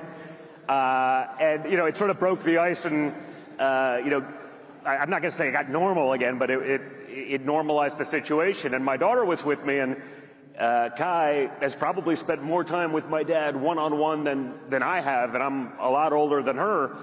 largely because of golf, and she's like his golf buddy, and she plays with him every weekend when he was around, and that was all the time. And she called me that next morning, and she's like, you know what, I want to speak at the RNC. It wasn't, and to be clear, it's my daughter, so it wasn't exactly I want to, like it wasn't a question, it was like I'm going to. And I'm just like, I guess I'll bump some governor, like just, you know. And you did. Well, I didn't do anything. I called my dad. This was like a 6 o'clock in the morning call. He picks up on the first ring. I'm like, hey, you doing good? By the way, Kai wants to speak at the RNC. And he just goes, whoa. You know? Well, listen, when you do this every day, by the way, we've seen guys that do this every day and still blow that, right? When there's 40,000 people and you're in a stadium and there's 10 million, 20 million people watching on television, and you've never given a speech in your life, that is not easy. It's hard for most people, again, who do it. It's like they're used to a small crowd, and that's easy. It's a lot of pressure. And he's just like, that's a big one. That could go wrong really quickly, and we understand how bad that can go. But he just thought about it for a second. He goes, you know what? That kid's a winner. She'll do great. Like, that was it. Like, congratulations. She'll open for you, and, like, we'll bump someone and make it happen. And she's done a pretty good job since then. So, yeah, she's amazing. So then, and President Trump deserves so much credit, making sure men are not going to be in female sports, which is the kind of connection. So she's a great golfer. How do you interpret how the Democrat Party continually embracing this men and female sports issue? What is their reluctance to just moderate on this issue? You know what? I love it. I think it's such a top issue, especially for like a lot of the demographics that, men sort of understand it intrinsically. I think, a lot of soccer moms around America, sort of, their entire currency, was virtue signaling, right? And like they latched onto this thing. And I think it was one of the guys from Daily Wire actually gave me credit a couple months ago. They were like, wow, Don Jr. was on this issue in 2017, because before it was really a thing, you'd see it like some dude would win a high school girls like track championship, and they're getting a scholarship to the finest university for track. And I'm like, yeah, but it's a dude. And this was Twitter 1.0. So let's just say guys like you and I and probably everyone else in this room, we were definitely in the minority there. It was 95-5, 90-10, conservative to, raging libtard. And even then, though, I'd put it up, like, this is insane. And I'd read the comments, and it was, just people who were just waiting to comment on anything, to hate on me, whatever it is. And I feed off the hate. It's great. It's fine. But I remember reading the comments and being like, wow, this is a losing issue for them, because even the people who hated my guts were like, oh, I hate Don Jr. so much, but he's right. Next comment, oh, I can't believe I agree with Don Jr. on something. That's how ridiculous it was, like, before it became a thing. And then, the trans mafia, which was, the most beyond reproach organization in the history of the world. I've never seen a group of people that probably comprise like 0.02% of a society that they were infallible, right? They could do no wrong. They were obviously right. And the Democrats fed into even against like, gay liberals who were like, wait a second. We fought for decades to be able to get, equality, and they don't want equality. They want equality plus. This is insane. So, I think it's asinine. I think it was a great issue for people across the board, for reasonable people who weren't sort of politically entrenched, for independents. And I love that even knowing this now, even years later, even when it's an abject fail, they literally can't help but continue to go all in on the issue. It's a 90-10 issue. And, if Trump is in the 90, they just got to take 100% of the other 10 and back it 1,000%. So, I'm glad to see that they're still doing it because I think it helps us in the long run. It's bad for the country, but it is a disaster for the country. It's a disaster for our daughters. It's an absolute embarrassment. Again, as a father of a girl athlete, to say that, like, hey, you're just going to have to deal with it because that guy's 8 inches taller than you and stronger. Have you had to deal with that? Not yet. How would you? I'd be vocal. I'd be. And what's your advice for parents that have to deal? I think dads need to start rising up and saying, we're not going to put up with this stuff. What is this? No. Hey. And because I know you, I don't think you would put up with this. No, come on, not even like. And this will get me into trouble, but like, you have to call it out. You know, enough of the nonsense. Like, there's no political capital in destroying your child's future to be woke, to be able to get the applause. You know, like from that crowd who hates your guts anyway. And so, I think it's so fundamentally important that we all have to become unafraid to speak up on these kinds of issues. And when you do, you realize there's actually a lot of us. It's the vast majority. But again, for years, we've been put into these corners. There was a time where if you said these things, you'd be canceled. You'd be thrown off social media. You'd be thrown out of the PTA meeting. You couldn't do that. So we have to stand strong for this. I've gone through enough of the child athlete sports thing. I have 5 kids. I'll get in trouble as a dad again for saying this, which is like, there's nothing quite as painful as like a 3-year-old's like triple header in softball. Like, if you're going to put in years of that kind of time, and then your daughter or your kid becomes a great athlete, and you just say, oh, well, I guess it was a good run. They're better than the other girls, but there's 3 dudes that just took their spot. I guess we're just going to take it. That's not going to work. That's the way society fails. So in closing here, Don, because I know that, and thank you for being generous with your time. You got a packed schedule. The question we get a lot from the audience is, Charlie, how do I deal with the hate? Picking up on something you said. You said it briefly. You said, the hate fuels me. I love the hate. Yeah. Because if you look at these amazing students, and do you notice, Don, we give the best tickets to our students? They should. Right? These are the warriors right here. And so when they say, Charlie, how do I deal with the hate at my high school? How do I deal with the hate at my college? You are uniquely positioned to be able to answer that because you've been hauled in front of Congress. You've been investigated. You've had a decade of hate. I think you have the second most death threats in the country next to your father. Yeah. How do you deal with that? And what's your advice to the patriots of all ages that don't know how to deal with that kind of hate? Listen, you get used to it, okay? So for me, it actually started less about just the hate. It was more about, the cancel culture. It was, we built hotels and buildings. We did that in a lot of cities. Most of them are liberal cities. We were, I got invited to every cool person party in New York City for decades. And then, it was gone like that. And I was like, wow, like these people that I thought were friends for decades, they don't call anymore. Then when you won, they called it, oh, I love what you were doing. I was like, no, dude, I was reading your Facebook post. Like, you're just trying to have the best of both worlds. It does take time, but I realized it was actually better, even from a business standpoint, to be a leader for a large group. If it was 50% of the country, it's like, wow, there's still something there, right? I'd rather be thought of by them as someone who's willing to have that conviction to fight for these things than be sort of agnostic to the general population. It was just another guy that was there. So it took a lot of time. I mean, it took a lot of, lost hundreds of millions in business, not just on the sort of the lawfare side of things that we were fighting, but just people canceling because, well, one person in a group of 100 doesn't like you, so we're just not going to go to your hotels. That was hard to get used to, but once you got used to it, you realized there's still hope, and what you're fighting for is so much more important in the grand scheme of things. Again, you don't have to do everything like I did. I sort of took the aggressive approach on everything. You can have these conversations respectfully. I love what you do, and we did this in 16 and 15. We've been doing it for 10 years. Don and I, who thinks Don should come to a college campus with me this semester? Wouldn't that be great? I think by popular demand. By popular demand. Listen, we were doing it before it was like a daily thing. When it was like, hey, once a month we went to Penn State. We went to one. It was aggressive. Up in Michigan State. We went up there.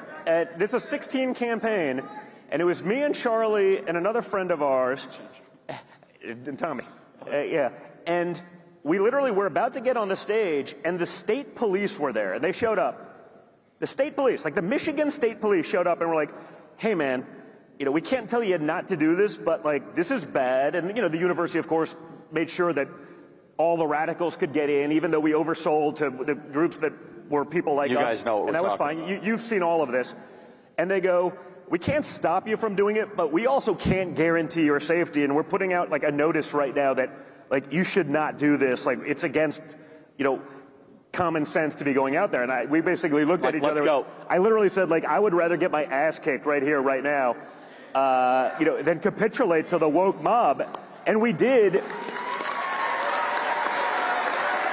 And it was actually amazing. we were backstage, we were about to go on, and like, what was it? It was like the offensive line of the football team showed up, like, it's like, we love you guys. We're just here if anything goes wrong. Don't you worry. Like, I mean, these guys were like our unhired, unannounced, like, security detail. I'm looking at this guy. I'm not a small guy. I'm 6'1", 195. And I was like looking at this guy. I was like, I don't want to meet that guy if he's on the other side. But like, we went out, and the energy in the room, there was a tension. And, you know, our guys sort of hit these guys with facts and reality and just sort of shut them down. And so, you know, what Charlie does when he goes there, he doesn't lose his cool. He keeps his temper. He talks about facts, and you realize their arguments fall apart so quickly because they don't actually have anything other than sort of the high-level soundbite that they're talking about. And so when you're able to reason with them, you see most of these people, they walk away, they're like, oh, I thought I was going to own this guy, and they're broken when they walk off the stage. Everyone sees it. Everyone knows it. So you don't have to do it perhaps the way we did it. And I'm even trying to alter some of that now because now, again, there's a broader coalition. We don't have to just be so forceful with it. You can do it with facts, logic, reason, and decency. Don, I speak on behalf of all of our students. Thank you for all you do for our movement. You work your tail off. Donald Trump Jr., everybody. Thank you, guys.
We, the American people, are not each other's enemies, but we have people who are manipulating us on the basis of race, age, gender, trying to divide us and make us into enemies. Even the face of evil itself cannot shake our resolve. We will keep fighting, we will keep praying, and by the grace of God, we will save our country. With this assurance from the Almighty, we will keep fighting, we will keep praying, and when God is with us, nobody can stand against us.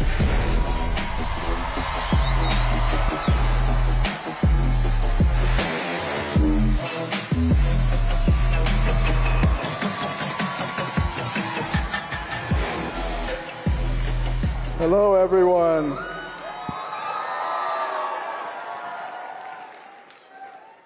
I am absolutely delighted to be here. My wife, Candy, is here with me.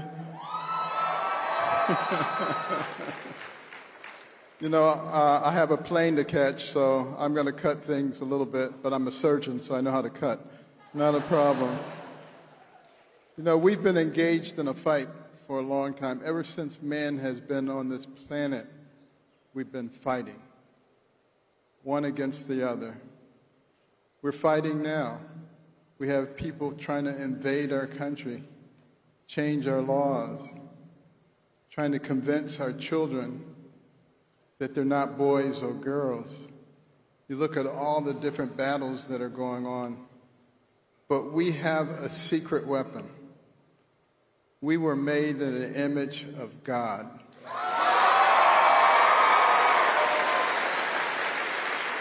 That means we have a God-like brain. Think about it. The human brain, the most fantastic organ system in the universe. It remembers everything you've ever seen, everything you've ever heard, can process more than 2 million bits of information in 1 second. Your brain is the weapon. It is the home of common sense, which makes you think that a lot of people don't have one. But I want you to think back. How many people here remember something they had to eat today? Let's just see your hand. Okay, it's almost unanimous. Now, what did your brain have to do in order for you to respond almost instantaneously to that question? Well, first of all, the sound waves had to leave my lips, travel through the air, enter your external auditory meatus, travel down to the tympanic membrane, set up a vibratory force which traveled across the ossicles of the middle ear to the oval and round window, set up a vibratory force in the indolent, which mechanically distorted the microcilia, converting mechanical energy to electrical energy, which traveled across the cochlear nerve to the cochlear nucleus at the pontomedullary junction, from there to the superior olivary nucleus, ascending bilaterally up your brainstem to the lateral meniscus, to the inferior colliculus and the medial geniculate nuclei, across the thalamic radiation to the posterior temporal lobes, again the auditory processing. From there to the frontal lobes, coming down the tract of Victor Jura, retrieving the memory from the medial hippocampal structures and the memory bodies, back to the frontal lobes to start the motor response at the Bet cell level, coming down the cortical spinal tract across the internal capsule into the cerebral peduncle, descending down to the cervical medullary decussation into the spinal gray matter, synapsing there, going out to the neuromuscular junction, stimulating the nerve and the muscle, so you could raise your hand.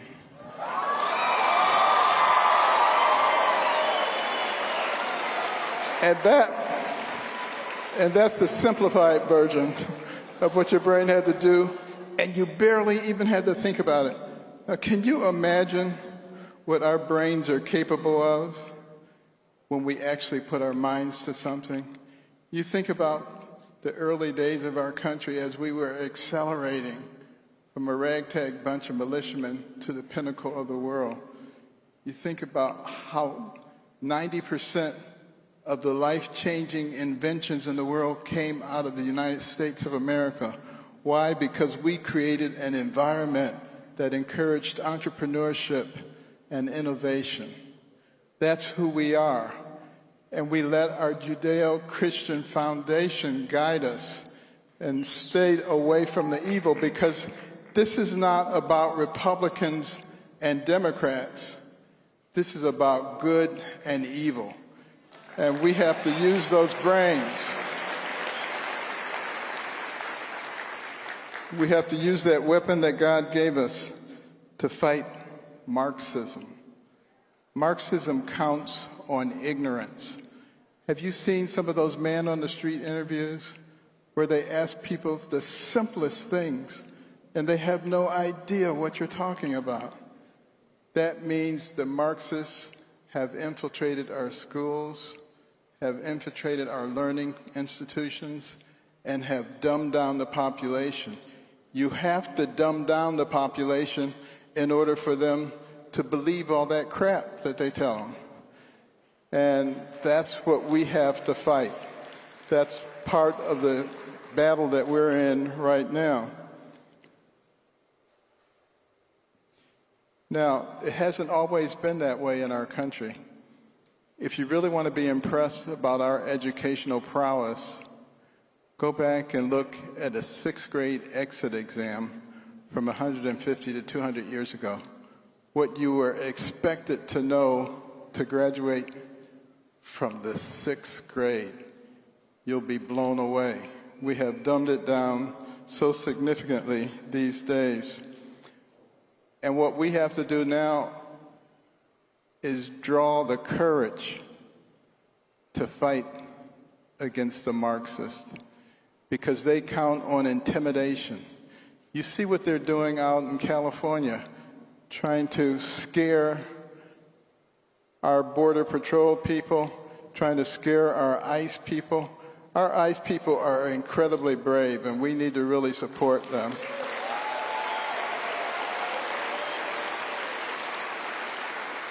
But they would intimidate all of us. They would have all of us standing in the corner afraid to say anything. And we must recognize that we have to be the bold ones. You know, fear is the thing that changes our lives. I remember as a youngster, I was afraid of dogs. I would never go out the door without first looking around and seeing if there was a dog there. And I'd be on my way to school, and I would almost be there, and then there'd be a dog. And I'd have to turn around, go all the way around the block, and come back from the other direction. And then there'd be another dog.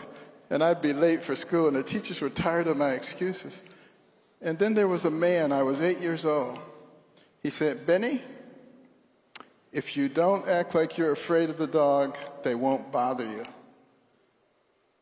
He said, no matter how big and ferocious they are, if you don't act like you're afraid of them, they won't bother you. I said, are you sure about this? He said, absolutely. Well, there was a dog down the street named Rusty. Nobody liked to go down there. I said, I'm going to go down there where Rusty is and act like I'm not afraid of him. And I went marching down there, all brave, and Rusty saw me, and he started licking his chops. And he came running after me, barking and snarling, and he ran right up to my leg. And I said, this was a mistake. And he just sniffed it, and he went back and laid down on the porch. That was the last time Rusty ever came after me. He'd go after other people, but he knew I wasn't afraid of him. And he stopped bothering me. And that's what we're going to have to do. We're going to have to manifest that kind of bravery. That's one of the reasons that we started the American Cornerstone Institute. After the first Trump administration, my intention was to retire. I had failed retirement the first time and wound up in government. I said, I'm going to get it right this time. But after a few weeks of seeing the direction of the country, I realized I couldn't have any fun playing golf and cruising around the world while watching the country go down the tubes. So we formed the American Cornerstone Institute, focusing on those principles that made us into a great country. Our faith, our sense of liberty, our sense of community, and our love of life from the womb to the tomb. What a difference it makes.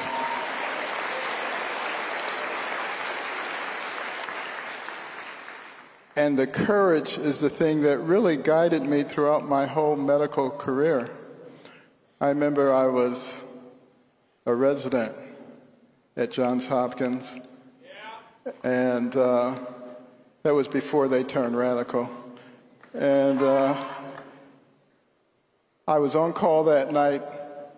All the attendings were away. We were having a national neurosurgical meeting, except for one that was left behind to take care of emergencies. And a young man was brought in. He had been beaten with a baseball bat. He was unconscious, his brain was swelling, he was going to die. The only thing that could save him was a radical operation in which you took out part of the frontal lobe and part of the temporal lobe to create space in the skull. I had seen that operation before, had never done one, but it didn't matter. I was a resident. I couldn't take him to the operating room by myself anyway. So I called for the attending, couldn't reach him. The nurses called for the attending, couldn't reach him. The paging operators called for him, couldn't reach him. The young man was dying. I had to decide, what am I going to do? Am I going to risk my career and take him to the operating room and do an operation I'd never done by myself before and break all the rules? Or should I do the safe thing and just intubate him and put him in the ICU on high doses of steroid and let nature take its course? And what I did is something that really has guided my whole life, not just my medical career. I prayed and I asked God to give me the wisdom to know what to do. And at the end of that prayer, a peace came over me, and I realized exactly what I had to do. I had to take him to the operating room. And I went in there, and everything came back to me. It was clear as a bell.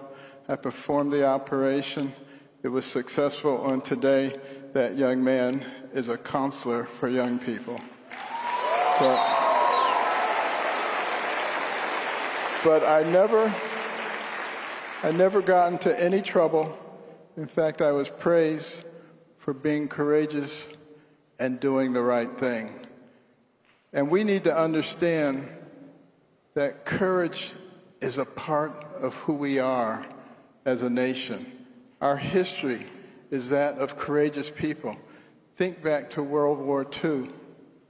Think about all those young women who went into the munitions factories and were blown to bits.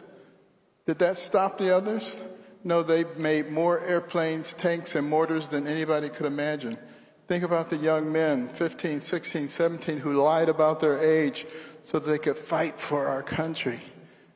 Think about World War II as they were approaching the shores of Normandy on D-Day, being mowed down by machine gun fire, 100 dead bodies laying in the sand, 1,000 dead bodies. Were the others afraid? Yes, they were afraid. Did they turn back? No, they did not. They stepped over those dead bodies, and they overwhelmed the Axis forces, knowing in many cases that they would never see their loved ones or their homeland again. Why did they do that? Not for themselves. They did it for you. They did it for me. And what we must remember is that now it is our turn, because you cannot be the land of the free if you're not the home of the brave. Thank you.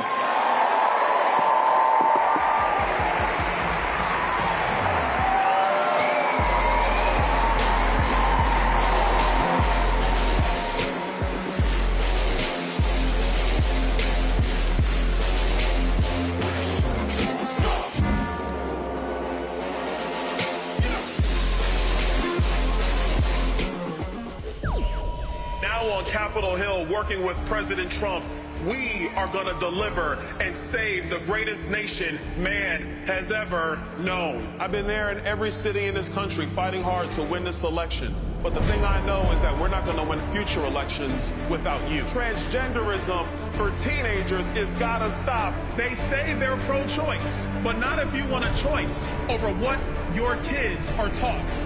America will take its place again as the shining city on the hill, as the leader of the world, as the #1 nation. We are gonna make America great again. Ladies and gentlemen, Congressman Byron Donald.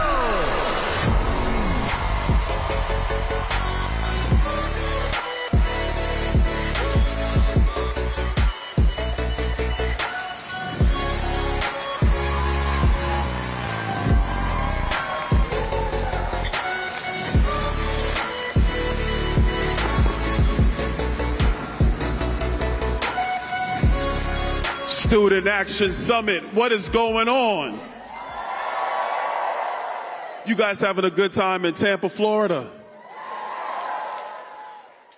Everybody made sure they got a good night's sleep. I'm gonna tell your parents, shame. You know, it's been a big 6 months. Big 6 months. Donald Trump has taken Washington by storm. The Republicans on Capitol Hill, we actually passed one big beautiful bill.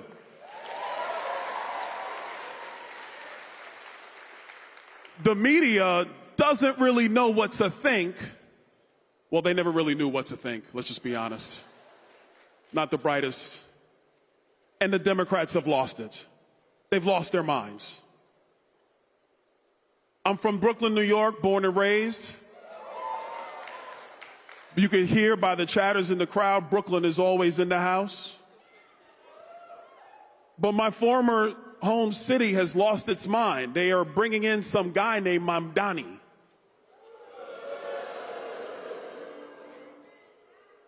I mean, you can boo the man because the ideas are crazy. This guy wants to bring back government supermarkets. I say bring back because the government used to be in the food distribution business. For anybody who's old enough, they will tell you that if you were poor, like I was, in New York City, like I was, you would stand in lines to get cheese, peanut butter, and a bunch of other things. The government would give the stuff out. I've stood in those lines as a young kid. That's just the history. That's the truth. The government's so bad at it, they got out of that business and just gave people these things called food stamps. We now call them SNAP benefits. And that's what they gave people to go to the supermarket and buy it for themselves. Because at some point, somebody realized giving away food out of a government store is not what the government should be doing. How about we just help people at the bottom, give them purchasing power so they can go to the supermarket and get it for themselves? Novel concept. But this guy in New York wants to bring it back. He somehow thinks that he is smarter than all economics, than all of human history, and thinks he can actually deliver for the people of New York City. So as a guy who's running for governor in the great state of Florida,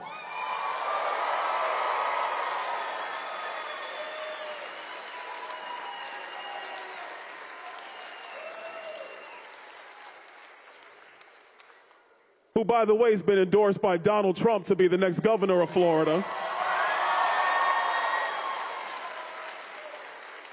I have a responsibility to prepare my state for a lot more New Yorkers. When you come to this line in a speech, some people are happy, some people are sad. But we have a simple phrase we tell some of my former compatriots from the state of New York. If you come here to Florida to be free, to have no state income tax, to live in a state where we want you to innovate, to be successful, where government's not in your way, if you come here, do not vote for the same stupid people in Florida.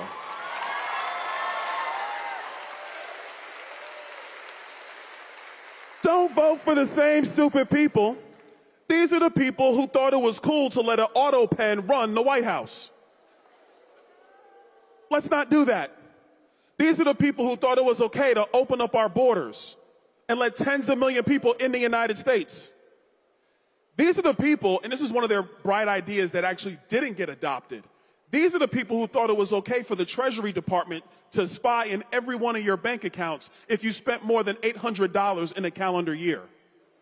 That's how crazy the Democrats have gotten. This stuff is sick, and it's nuts. These are the people who believe in a central bank digital currency.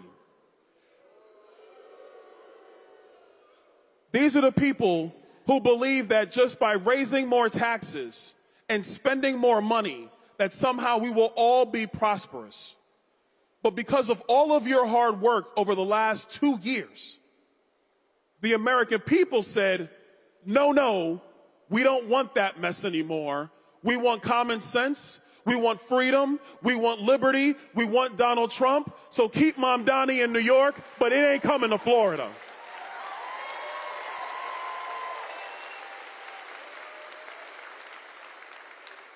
Can I tell y'all a story? So last year in the presidential campaign trail, I was all over the country campaigning for President Trump. I was everywhere. It was wild. Honestly, it was a surreal time because, you know, I'm from inner city Brooklyn. I moved to Florida almost 30 years ago at the age of 17. I went to college in Tallahassee, FAMU in Florida State. Go Noles. Those are my guys right there. It's my guys. Although I'm running for governor, I love all of our universities. I love them all. We have the best university system in the entire country. It's a beautiful, beautiful system. So as a guy who came here with nothing, I never thought in my wildest dreams I would be a surrogate for a candidate for president of the United States. And because I'm from New York, I really never thought I would be a surrogate for Donald Trump. It's like a New York thing, you know? Something I never really thought was ever going to happen. But it's happening, and we're going all over the country. And my team would schedule events, and I would go into different arenas, you know, different symposiums, conferences, everywhere, talking about the president's agenda, what we were going to do to make America great again. And one of my colleagues, you know her, she was supposed to debate me a couple times. The president refers to her as Crockett. And so Crockett was supposed to debate me. And a funny thing happened. Her schedule would always change. I would be ready to go. My team would say, all right, sir, she's coming in, you're going to debate about this stuff. And it would change. And miraculously, she couldn't do it. I think I remember one time we were in Philadelphia, and we were supposed to do a debate for NPR. And all of a sudden, her schedule changed. And the reason why the schedule kept changing is because we understood very quickly that when you try to debate somebody who knows the facts, has the substance, brings common sense, and has a better argument, it's better for your schedule just to change. It might be better for you to just find something else to do. You see, we live in a country where it is your voice that is what truly matters. Not a lot of us who are on stage or even do TV interviews or on social media. It is your voice. And the way we expand that voice is that we need hardworking people from all walks of life who decide that they're going to give a little bit of time to this experiment called America. Just a little bit of time. That's what so many of you in this crowd and so many others who couldn't join us this weekend here in Tampa, this is the hard work you did last year. And look, I get it. As somebody who's knocked doors, trust me, I've knocked doors. I've knocked doors in the heat. I've knocked doors looking like this. Can you imagine knocking doors in a suit in July in Florida? He's shaking his head. He's like, nah, man. Nah, we're not doing it. But you got to look good, baby. You got to dress for the job. You got to show up at the door and be like, I'm here for you. And so I've knocked doors, done it. I've been on the phone, did it. I helped people find what list they were going to look through to call, been there. I know the hard work all of you have done. And that is how you extend that branch. That's how you reach the people of our country. It's door to door, call to call, person to person. We will find candidates, we will bring candidates who will uphold the principles of conservatism, the principles of liberty, who fight for America, who are always going to stand on the right side of history. But if that candidate doesn't have you, well, that's a tree that just falls in the forest with no one around. That tree doesn't make a sound. And so I will tell you, political activism is critical for the future. I get it, man. We're riding high. Listen, Donald Trump is on a win streak. We've never seen anything like this. We've never seen anything like this. I mean, it's just win after win after win. People are excited. Like, I'll be honest. When I said I'm in and I was going to back the president, I backed him because I knew he could step in day one and turn this country around. I knew it. In part because, yes, he had been there. And he knew all the stuff from Trump 1. And coming into Trump 2, it was going to be very, very different. And they are moving at light speed. But I'll be honest with you, I didn't even think it would be moving this fast. It shocked me. But that is because the president has surrounded himself with like-minded individuals who are committed to the agenda, and they're committed to you, the American people.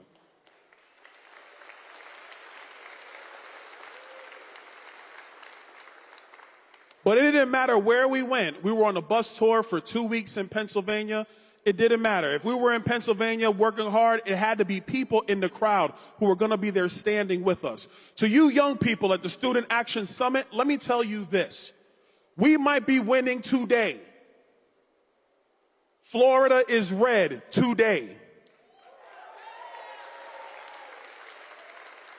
But the way we continue to win, the way we continue to keep Florida red, the way we keep Texas and Tennessee red, the way we bring Georgia back from the brink, don't know what's going on there for a little bit, we're going to bring it back. If we're ever going to have a shot of getting the job done consistently in Nevada and in Arizona and Wisconsin, is with you.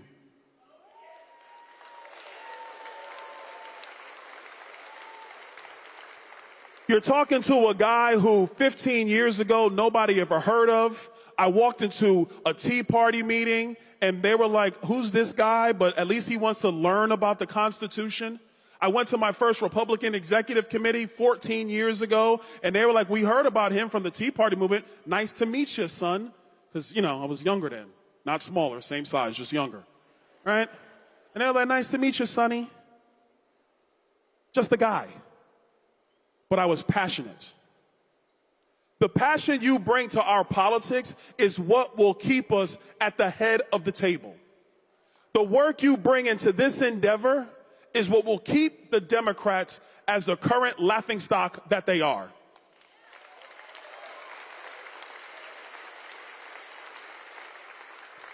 I mean, I don't know. Has anybody seen like the Democrat approval rating lately? It's like 20%. I mean, that's bad. It's good for us, sir. You're right. It's good for us. Bad for them. But when you have bad policies, what do you expect? When you have bad policies and run worse people, this is what you get. But it's in our hands. We can't give up now. And I know you'll probably be like, Byron, man, 24 was a lot. Do you know how hard we worked? Trust me. I know how hard you worked. But constitutionalism, representative democracy, does not function without an active and motivated people.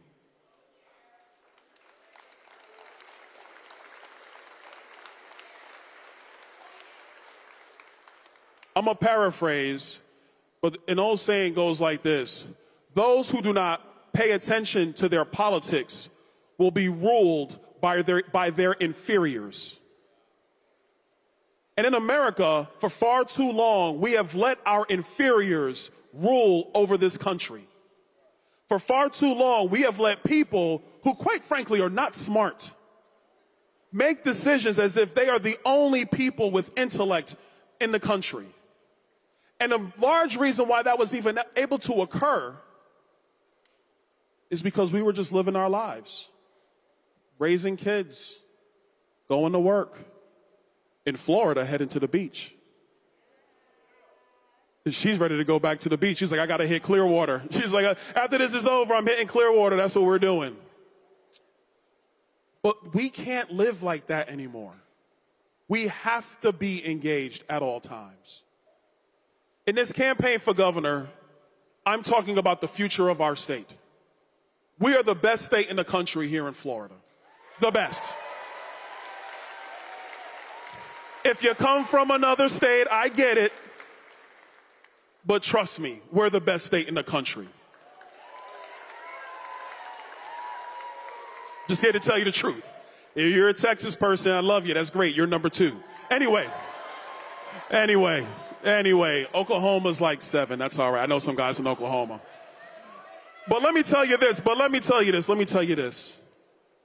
We've gotten here because of consistent leadership over decades. Governor DeSantis has done a tremendous job leading this state. A tremendous job. Before him, Rick Scott did a tremendous job leading this state.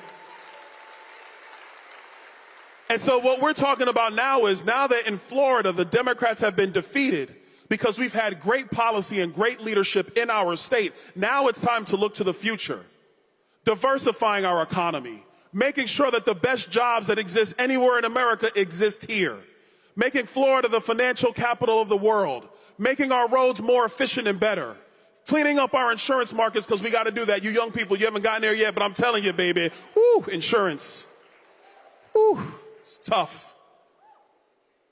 But we have the luxury of doing that stuff in Florida, because if you go around this state like I have, our activists in Florida are committed to keeping Florida the free state of Florida.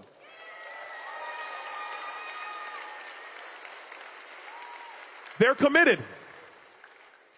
I know so many of them from my time in the grassroots. They are locked in and not going anywhere. So young people, students, activists, I'm telling you, I'm telling you the truth. There is no movement, there is no party that can stop young people active for the right principles, the principles of liberty and freedom for the future of America.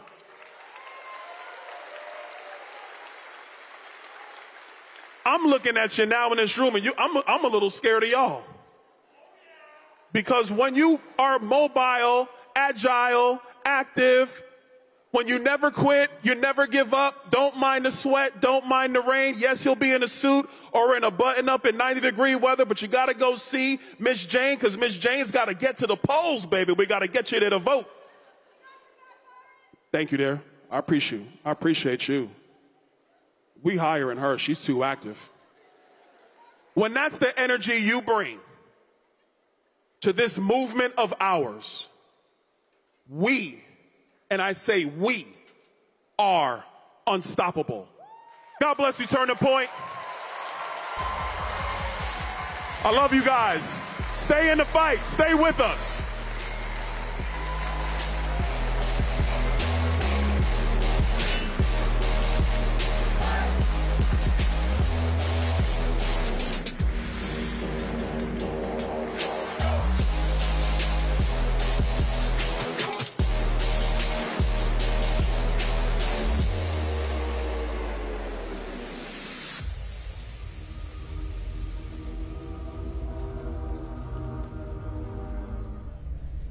As a parent, I should be able to pick and choose how the education system is going to serve my student best. We have to bring the free market into the education system. What values are going to be taught to them in the 7 or 8 hours a day that they are away from them in schools? Wasteful programs that are doing nothing but promote divisiveness and all their DEI and CRT nonsense. We want to protect home education. Take the mantle, do what you need to do for your children, and don't apologize for it.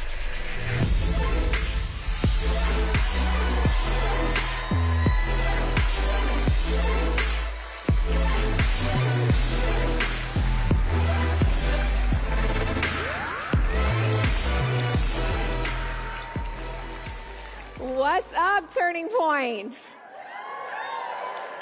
You like that, right? How Byron warmed it up for me this time? Listen, welcome to Tampa, Florida, my hometown. I grew up not too far from here, and really in not great circumstances, to be honest with you. But thank God, education gave me the opportunity to really climb my way out of poverty. And I'm so thankful for that. And it's part of the reason that my husband and I have been so passionate about promoting school choice and education freedom in both of our careers and in both of our public service. But I'm not here to talk to you about that today. Not so much, anyway. I want to talk to you about you, this generation that I'm looking at in this room. You know, we have children, we have 3 sons, and 2 of them are your age, and some of you might be our third son's age, 21, 17, and 14. And so we think a lot about this generation and the future that America holds for all of you. But I want you to know that you are not the future of this country. You are not the future of this country. You are the present. You are the reason why Donald J. Trump is president of the United States. You are the turning point generation. I like that, right? But you are also the generation that saw gender ideology permeate your schools and normalize in those public school classrooms.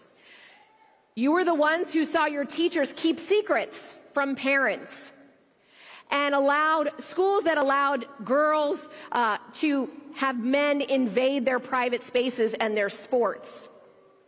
You're the generation that was shut out of your schools while teachers' union leaders went on vacation and had private parties. You're the generation that missed out on activities because your parents wouldn't let you get the jab. Well, at least you were if you were my kids. But you are also the America First generation, right? You are the school choice generation, especially if you live here in Florida, where over 50% of our students in Florida are attending a school chosen by their parents, not where they are zoned. You are the skilled trades generation. In the big, beautiful bill that, thanks to Donald Trump, the Workforce Pell Grant, the first of its kind, is going to allow you all and your generation to not use Pell Grants on four-year universities, especially those woke ones, but to get into the skilled trades, to fill those manufacturing jobs that Donald J. Trump is bringing back to America. That is you. And I embrace the fact that you are also the AI generation, and the VR generation, and the XR generation, and the crypto generation. We need to embrace, and thank goodness Donald J. Trump has embraced these technologies and has recognized that you are going to need them in order to make sure America leads the world in innovation and technology and business and crypto and blockchain going forward. You are that generation. You're also the generation that is going to benefit most from the golden age of America that Donald J. Trump is ushering in with his policies and his reforms. Thanks to him, you're going to see the end of DEI and CRT and ridiculous quotas. We're already seeing it happen. You know, I was an executive in finance before I left my career of 20 years to dedicate my life to public service. But I didn't need any quotas. I just needed an opportunity. I needed an opportunity to show what I could do as a woman in business. I didn't want anybody to look at my gender. I wanted them to look at my work. And you're going to see the end of those ridiculous quotas in business. You've seen the fake news defeated, but I think you're going to see them completely destroyed because you are the new media generation. You are the ones, you're the media now, right, as Donald Trump has said, and you are going to usher in not the information age that we talk about today, because of the internet, that's nothing compared to the information that you are going to have access to in your lifetime. And not just have access to information, but be able to disseminate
being a mother, homeschooling your kids, being a teacher.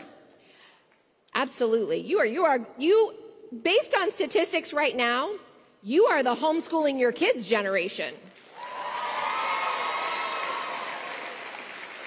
Listen, homeschooling is the fastest growing form of education in this country. It has doubled since COVID. And the polling says that parents, and especially your generation, say that double that number would be homeschooling if they felt like they could do it. And I'm telling you right now, you can do it, especially if you start out your life, your career, your marriage, your family, knowing that that is the direction that you're going to go. You plan for it and you make it happen, because you will never regret spending that time educating your children with truth, excellence, and American values. You will not regret it.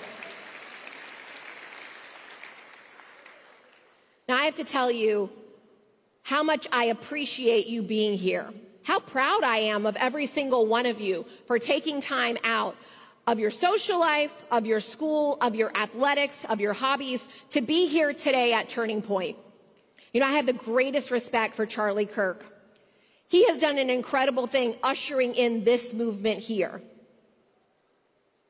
And he's going to be a leader of this movement and of this country for a long time. And he's going to continue to have an incredible impact. But every single one of you has the potential to have Charlie Kirk level impact on this nation. Every one of you. Every one of you has a calling by God. And he's waiting for you, if you haven't already, to just ask him, what is it? And maybe it's just, what is it today? But it's also, what is it tomorrow, Lord? What is it next year, Lord? He doesn't always tell you that far in advance, I got to tell you. And he likes to give you just enough light for the step that you're on. But when you ask for his wisdom, it says in his word that he will give it to you when you ask. And so I'm encouraging each one of you today to ask for his wisdom. Ask for his calling. He will give it to you. He will show you the way so that you can continue taking this country back from the left, being the Turning Point generation, being the America First generation that I know each and every one of you are, and making America great again. Thank you so much, Turning Point. Love you all.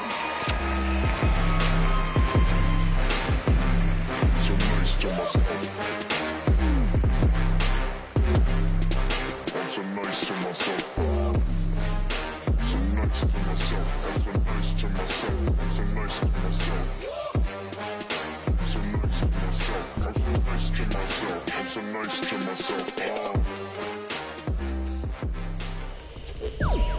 Border security equals national security, and we're going to get 100% operational control of our southern border. They want to focus on lethality and warfighting and get all the woke, political prerogative, politically correct, social justice, political stuff out of the military. There's probably no more honorable thing that you could do than go help start a school or be a teacher at a classical Christian school. Generational suffering comes from a corruption of leadership.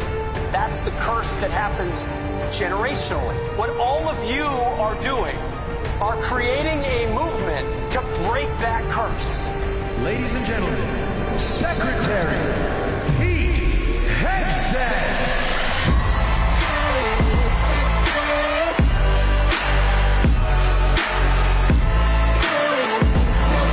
How we doing? Look at that. Woo! How we doing? Look at that.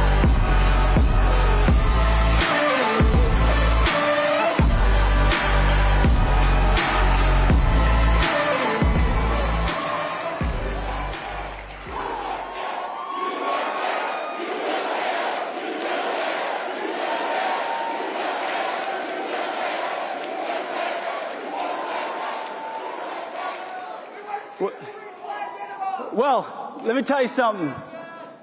Those B-2 pilots in Missouri hear you loud and clear.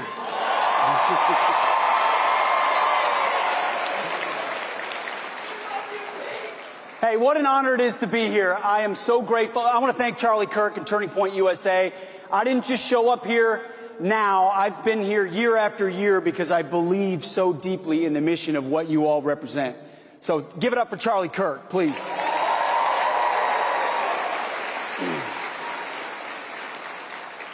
Obviously, this job, my day job, is the greatest professional honor I've had in my life. The opportunity to lead and serve our warriors. It's incredible. But let me start by saying, and a little bit of a message to all of you, because I'm looking out at the future of America. I think I might be looking out at some future warriors out here. And we'll get to that in a moment. I hope some of you do choose that path to raise your right hand to defend the Constitution and defend the nation, because we're going to need it. But at the same time, as I focus on, getting our military back on track and doing that job and serving the greatest commander-in-chief our country has had, we also have to remind ourselves priorities, that ultimately we serve God first. And that's the first question I ask myself every day. Am I honoring God with my actions? Am I putting him first? And I think no matter how big your job is or how big your challenges are you seeking him in the word and in prayer? That's how the day needs to start, because everything else goes sideways when it doesn't. And then number two is serving your family, remembering what it's all about. My wife and daughter are here somewhere in the fog, but our 6 other kids, one of which is 15 and other of which are 14, they could and should be in this audience, and they will be soon.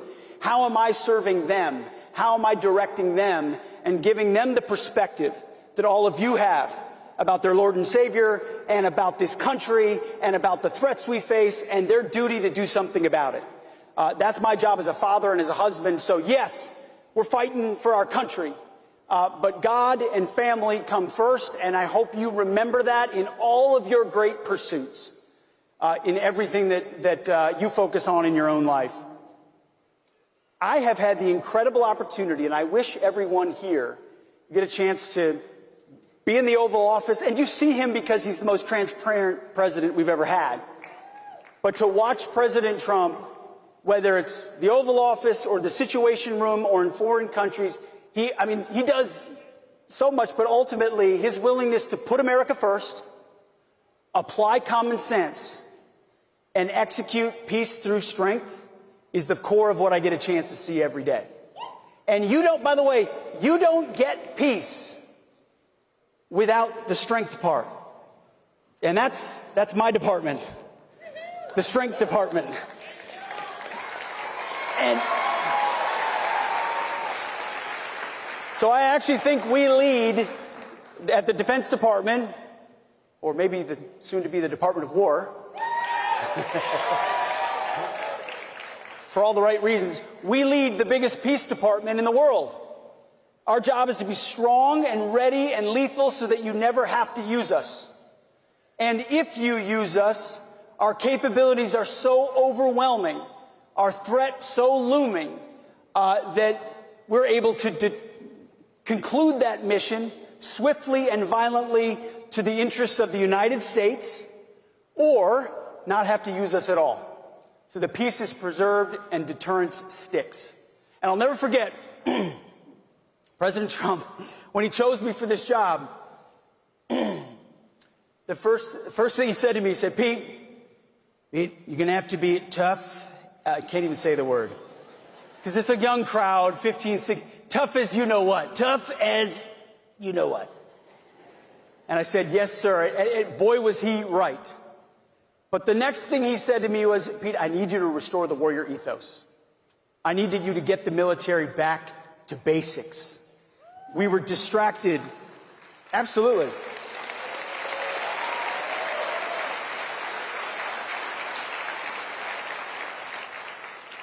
Our military, under previous administrations, especially Obama, but then Joe Biden more recently, were distracted by experiments, effectively, in ideology and social justice and social engineering, in climate change, and take DEI, CRT, genderism, you name it, influences were pushed into our formations in ways that made doing our job that much more complicated and difficult. So from day one, we have declared that DEI is dead at DOD.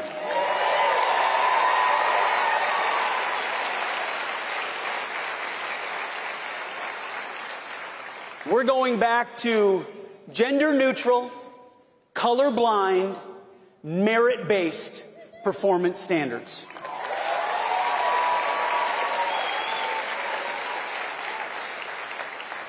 We do readiness, we do accountability, we do warfighting, we do lethality, we don't do social experiments. We don't do politics.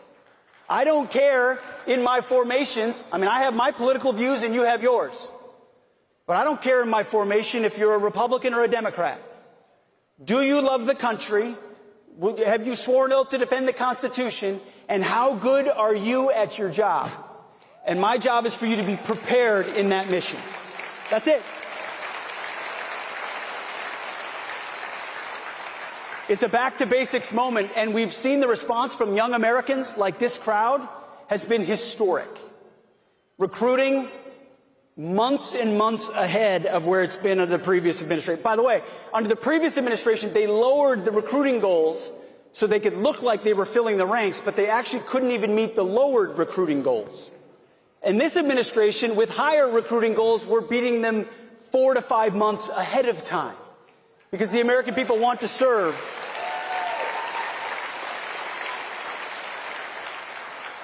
They want to serve under a commander-in-chief that has their back. And that's why between the Army and the Marine Corps, the Navy, Space Force, Air Force, all are at historic levels of recruiting. I used to call it the Trump bump. That doesn't work anymore. It's a tsunami of response from the American people. And we're grateful that you would entrust with us your greatest resource, which is your young men and women willing to put their life on the line in uniform for the country. We are always going to need that in this nation. The price of freedom is eternal vigilance. And the face of eternal vigilance are those men and women in camouflage willing to stand a watch on behalf of everyone here, giving up the best years of their life because they believe in something greater than themselves. They know we have rights endowed not by government, but by a creator.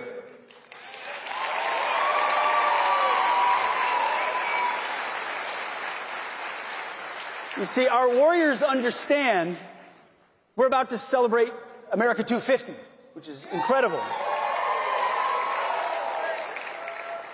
But our warriors understand you never get 1776 without 1775, when the first Americans picked up their rifle and said, "This I will defend." Ideas are important. They're critically important if you look at the difference between this administration and the previous. Ideas are what Turning Point's all about. Back to basics, our founding principles.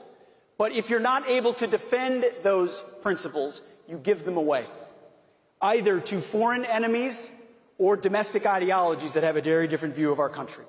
And so at the DOD, we're back to basics, to the Constitution. We don't do politics. We do warfighting on behalf of the American people to keep everybody safe. Sound good?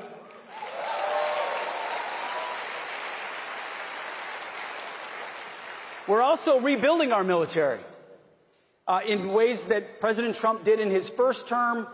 Under Obama and Biden, the military was gutted, not just with bad ideologies, but with insufficient funding and capabilities. President Trump's changed that. The One Big Beautiful Bill gave $150 billion in additional spending to DOD. We have the first $1 trillion defense budget.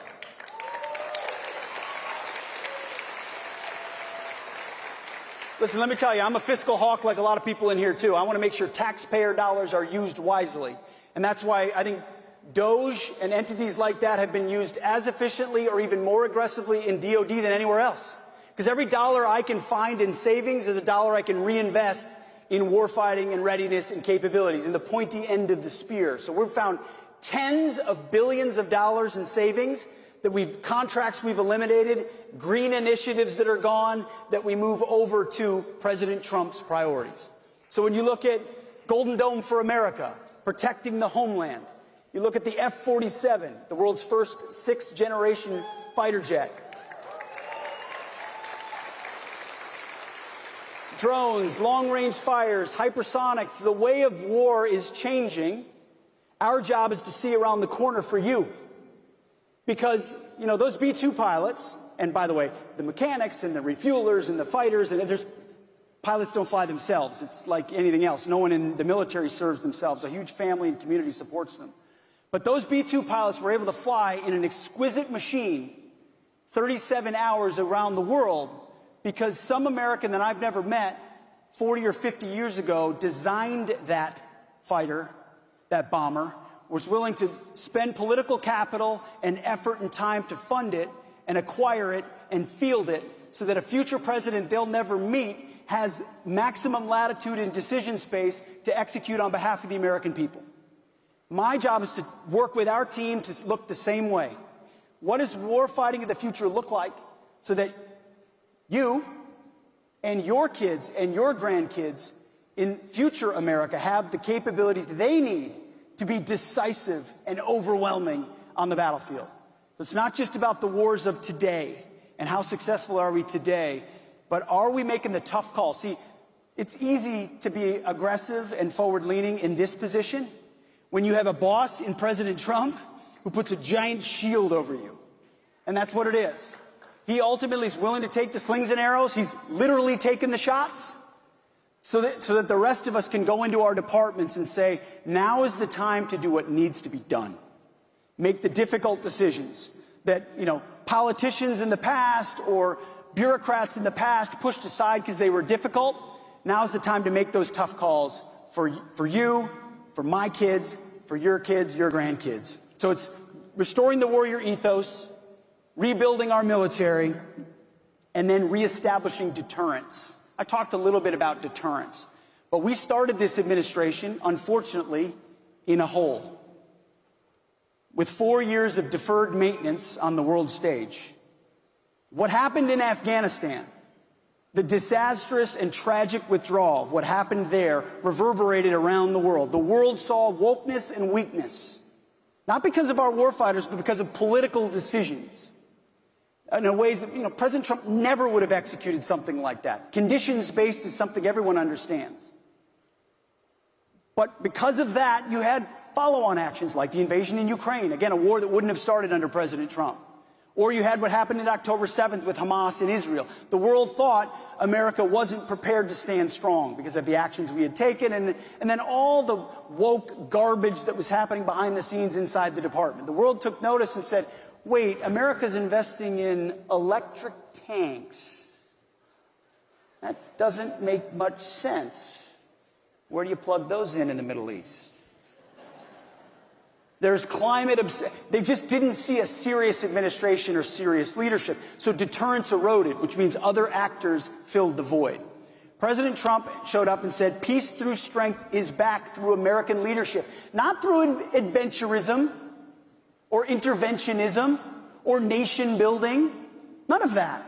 But through a clear-eyed, realistic view of the world that when we are strong and our objectives are clear and our enemies know where we stand and our allies know that they stand with them, the world is a more peaceful and secure place, which benefits all of us here at home. And by the way, guess where that starts? That starts at home. That starts with our southern border. That starts with ending the invasion of 21 million illegals. That starts with recognizing the military, the Defense Department plays a role in that. My generation spent 2 decades in Iraq and Afghanistan and elsewhere defending other people's borders. It's about time we defend our own.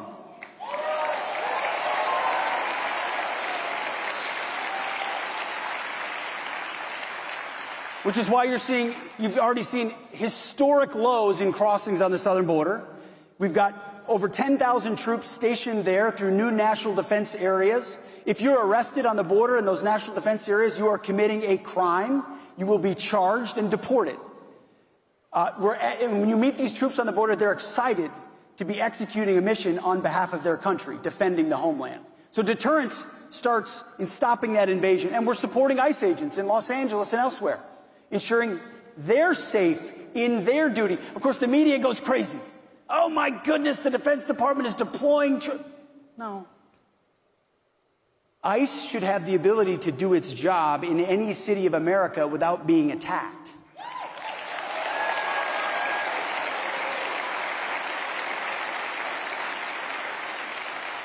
And if they're being attacked, their partners at the Defense Department are proud to stand alongside them to secure them, their facilities, or their agents in the execution of lawful law enforcement. It's something we're willing to do, and we are doing on behalf of the mandate of the American people. But it's also the reestablishing of deterrence around the globe. And that's why what happened through Operation Midnight Hammer was so important.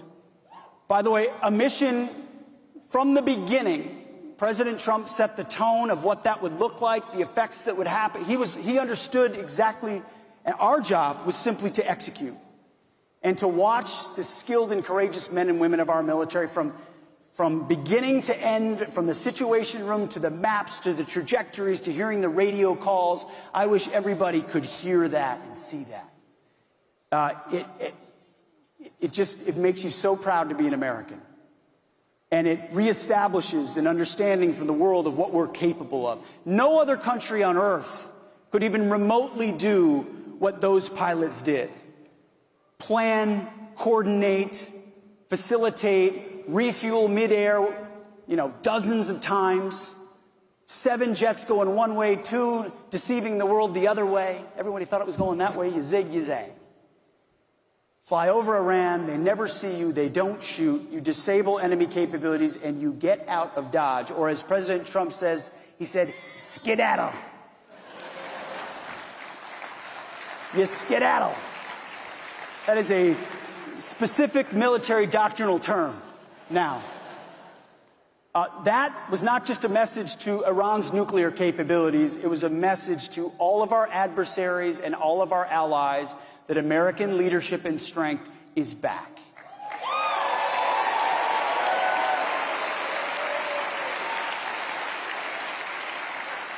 We've also sent the message to the world through what President Trump has done in Europe and through NATO that the era of freeloading off America is also over.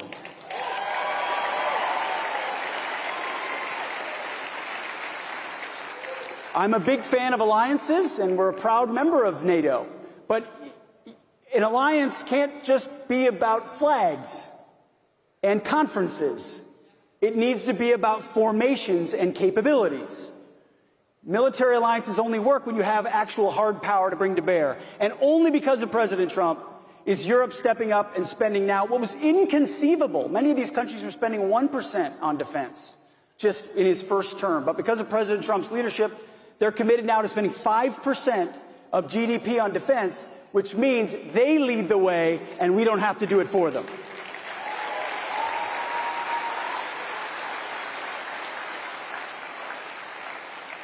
So in closing, I just want to never forget that the motto of our great country, when I got criticism for starting a monthly prayer service at the Department of Defense, voluntary prayer service,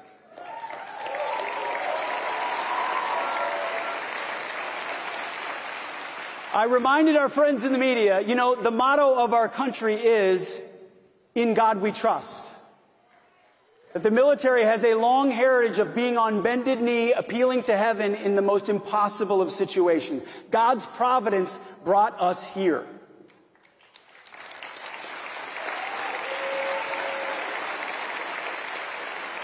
Our founders understood that. So I want to commend you for being in these seats, for having the leadership that you have in your high schools, in your colleges, in your communities, for having the courage of your convictions to stand up and lead based on your principles.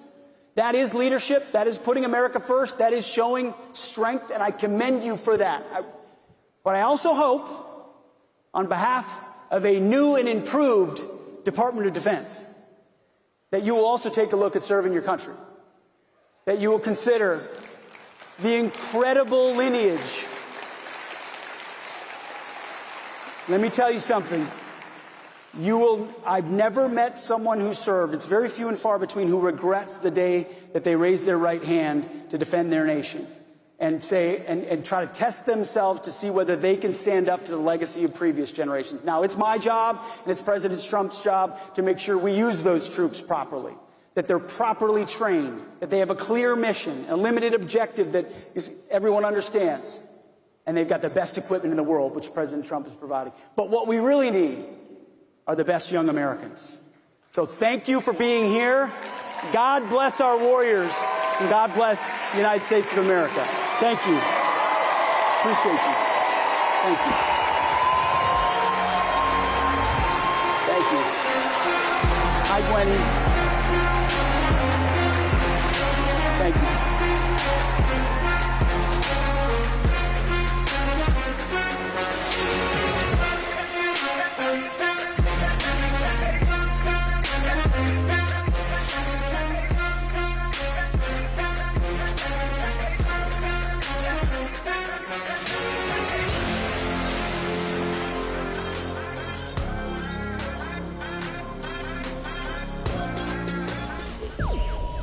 When something is true, say it. When something is wrong, fight against it. Don't be afraid.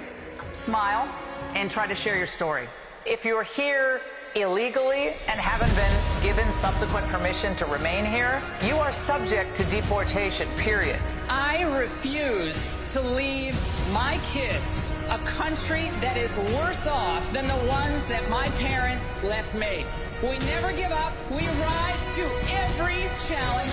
We fight and we win. We're Americans. Let's give the power back to the people. Ladies and gentlemen, please welcome Laura Ingraham.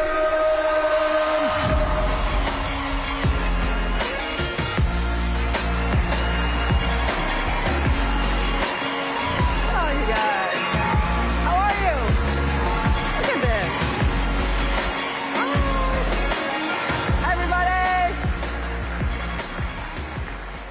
I don't know. I just was teasing Pete Hegseth about not shaving before he came here out back there.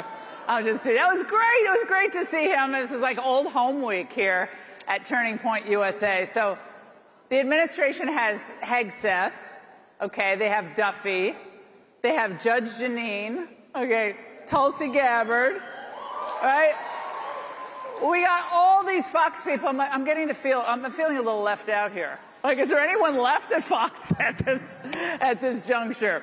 I was thinking about so many things on my way down here today, but I was really thinking of how great is it that we have like 30-year-old technology, which, you know, we showed when we dropped those bombs in Iran, who could just, those bunker busters just did the work against what's dangerous and what's evil. How amazing is we have that? And I thought to myself, yeah, but we already have a weapon against things that are dangerous and evil.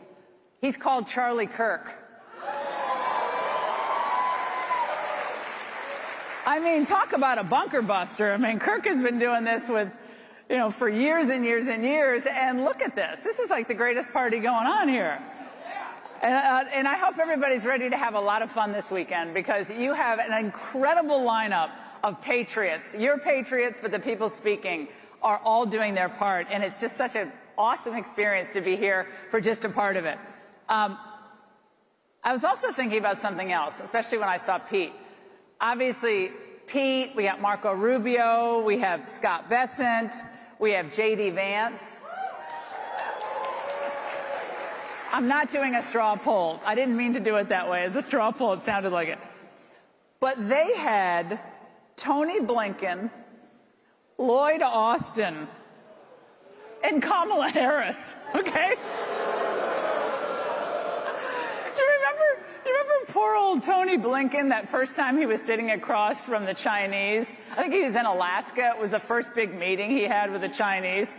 He had to get an extra set of Depends, because the Chinese were like looking at him and saying, no, that's not how it's going to go for us at all, Tony. He was dying. And then poor old Lloyd Austin, God bless him, he was missing for 2 weeks and no one even knew. Remember? He was like getting treatment in the hospital. God bless him. But The Biden administration didn't even know he was gone. Can you imagine if President Trump, like, just suddenly, you know, Marco Rubio just wasn't around for 2 weeks, or that would never happen, because Donald Trump actually believes that when you're here to do a job, you got to do the darn job. All right? It's called responsibility. And the responsibility is to the American people. Now, I also have something I have to acknowledge before we get into the remarks tonight, and this is very serious. I want to acknowledge that we're all standing and sitting on stolen land. The proud Tocobaga tribe, Indian tribe, lived here, hunted and gathered here from 900 AD to the early 1600s. So, tonight we should all be ashamed of ourselves, and each of us, I want you to dig deep, each of us needs to make a donation to Elizabeth Warren.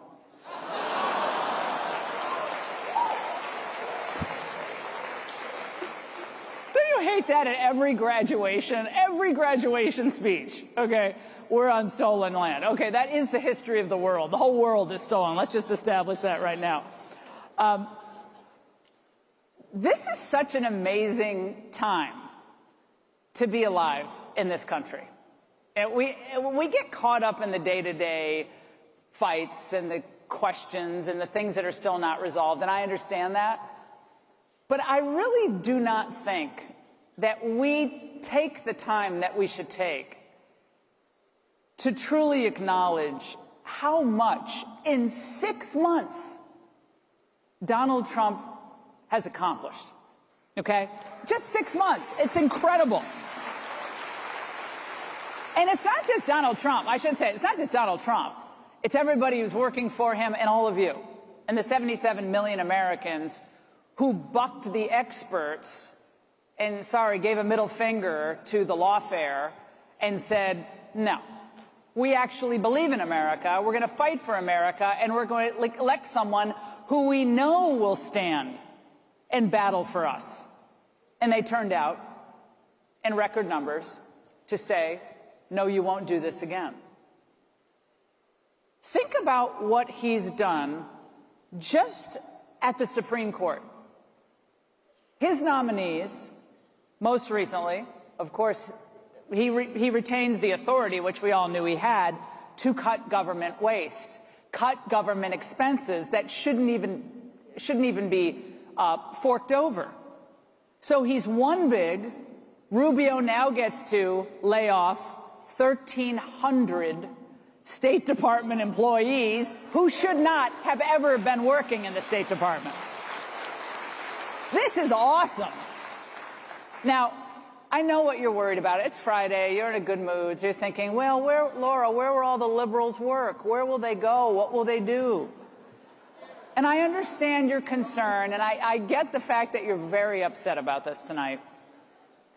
But I understand there may be some job openings at a few cannabis farms in California. Just saying. And by the way, I just covered this tonight on the Ingram angle, but another great thing about actually doing this novel thing called enforcing immigration law is that we learn about what the Democrats really are all about. We learn about what they're hiding and why. So we learn just how badly these illegal immigrant youth, minors, are exploited after they're trafficked into the United States. We learn that Gavin Newsom and Karen Bass and Jimmy Gomez, congressman there, and all of these other congressmen, Nancy Pelosi, because she always cares about the children. She's always invoking the children. We now know that not only do they not care about the children, they are completely fine and complicit in subsidizing the cartels that are getting paid by the slave wages that are made in these farms. Because guess what? A lot of this money goes back to the cartels to pay the debt that these young migrant youth owe the cartels. So by allowing these agri-scams to continue and these food processing plant scams to continue, guess what the Democrats are allowing for? The exploitation of children. The use of children to keep this corrupt scam of low wages and the new indentured servant class going. So they're not worried that we have kids as young as 14 years of age working 13, 14 hours a day at a cannabis farm or at a pork processing plant. They don't care about those children. They only care about the children when they can use the children to make political points. You're separating families.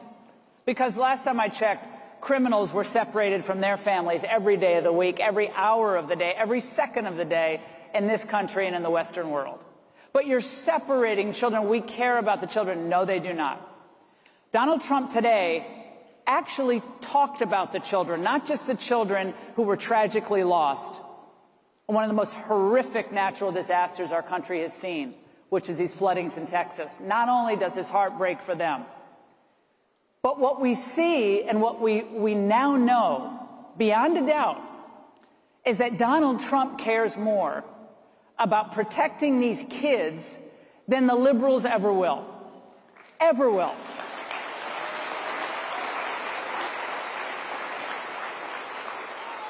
$300,000 children disappeared. Disappeared. What do I mean by that? Well, when they come across the border, unaccompanied minors, what happens? They're in federal detention. They can only be there for 72 hours. Then what happens? Most of them show up with just a crumpled piece of paper and a number on it. The federal government doesn't have the time, right? Don't have the time to check these numbers. Who are the people? So these individuals go to criminals, other illegal aliens. One case in Florida that a grand jury here in Florida determined actually went to an individual who did time for child battery. One individual in Texas had 45 children sent to his address. What do you think happened to those kids? Donald Trump's making it his mission to locate these children, find out what happened to them, and make things right. That's the kind of president we have. Now, the good news on the economic front, I especially love this because it's so delicious, given all of the predictable drumbeat about tariffs, right? It was like, the tariffs are going to cause inflation, and they didn't care about inflation when Biden was, creating it, but now suddenly they care about inflation. The tariffs are going to cause inflation. Tariffs are going to cause a recession. Tariffs are going to cause a spike in prices. Well, what do we find out this week? This kills the media to report it, by the way. Japanese automakers announce what? They're going to raise prices? No. Japanese automakers announced this week that they are slashing auto prices for imports coming into the United States. Now, why are they doing that? Why are they doing that? They're doing that because the tariffs make them force them to be competitive. They can't pass on the cost to the consumers because we're not going to pay that, right? So they have to cut prices. That's just one of many examples. And then today, late today, it's so great on a Friday, because sometimes Fridays news cycles aren't so great, but today was great. So Scott Bessent announces, with that kind of wry smile he has, which I love, Scott Bessent announces, well, it turns out that in June of this year, we have a $27 billion surplus in the United States. Surplus. Now, I wonder why that happened. That happened because of the tariffs and the money that the tariffs brought into the United States. Now, let's go back a year when Sleepy Joe was getting ready for that debate and he was all shot up with a B12 or whatever the heck they were giving him, peppy pills that didn't kick in. So remember that last June, what was happening? A $74 billion budget deficit for the month of June. So in 1 year, with this president and this economic team, we've had a $100 billion swing to the green. That is awesome news. And it keeps getting, this is like that one of the infomercials, it keeps getting better, there's more. Okay, there's more. The Ginsu knife comes in really quickly. All right, on job creation, again, America first works. Anytime someone tells you it doesn't, it does. So for job creation, last year, jobs created in the Biden administration, only 52% went to native-born Americans, okay? 52%. It's ridiculous, right? So much of it was going to illegal immigrants or foreign workers. From January to the end of June, 100% of the new jobs went to native-born Americans. Awesome. Love it. It's so great. All right. And, oh, I know you're sad to hear this, but foreign jobs, sorry, 550,000 of those were lost to foreign workers. That's a good thing. Like, those jobs are going to Americans now, so it's all good. And this could be the best news, or among the best news. Since the rise of Kami Mamdani, because that's good news. I mean, that is good news. In a hypothetical Senate primary matchup in Texas, the leading candidate is someone who hasn't even entered the race, the Democrat primary side, Senate race. Jazzy Crockett gets 35% of the vote. Jasmine. Now, why is that great? Because it tells us that the Democrat Party is so far left, it's left America. They're gone. So we have New York ready to embrace full-fledged communism with price controls, communes, not private property, abolish the police, all of that. If what he's saying is true, I mean, he could be like an Obama and just be kind of saying that, and he'll do kind of Obama stuff. So he could be doing a whole shell game on this. We don't really know. But we do know that young people who are traditionally calling themselves Democrats are really now socialists. And this is spreading in blue cities across the country. This is good news because it tells us they are totally out of ideas. I mean, we've seen this, right? We know how this story ends. We know how socialism ends, death, misery, suffering. And we certainly know how communism ends, the loss of freedom, the loss of real free enterprise, and obviously persecution, the end of free speech, basically what we're seeing in Europe right now, like the end of free speech. But that's where the Democrat Party is going. So they're so bollocksed up by Trump and America first and real populism, I honestly think they don't know what to do. Do you all agree with me? They're really lost. They don't know what to do. When you see Hakeem Jeffries asked about Mamdani, and you can see he kind of is like, oh my God, this could sink us, but if I say this, it'll tick them off, and then all young people will be mad. And so all he can say is, well, we have a big tent party. We have a big tent party. They kicked the pro-lifers out of the Democrat Party how many years ago? Are there any pro-life Democrats left in the United States? I don't think so. There's a lot, while all this good stuff is happening, there is a lot, and we're not gonna like everything. There's a lot that's kind of bubbling under the surface, and I know you know what I'm talking about. So I'm going to ask a few questions to all of you. How many of you are satisfied? You can clap. Satisfied with the results of the Epstein investigation? Clap.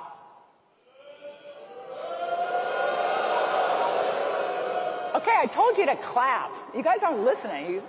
I'm not going to grade you on a curve. So I was going to get to that. How many of you are not satisfied with the results of the investigation?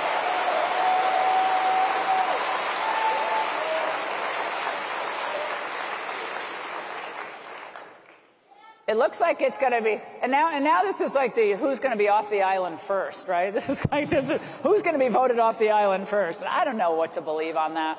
I've been around Washington long enough to know a lot of this. infighting stories. A lot of them are overblown, and you know, all these people are friends of mine, so I'm always I want to get the family back together because Lord knows we have enough on the outside coming at us.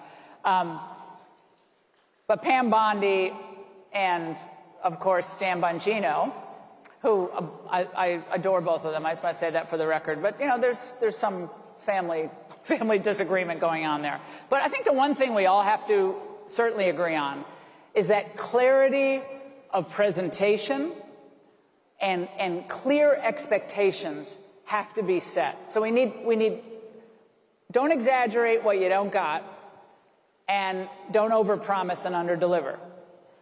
It's probably pretty important that we remember that lesson right now. But if crimes were committed against children, and we know who was committing crimes against children, those people have to rot in jail.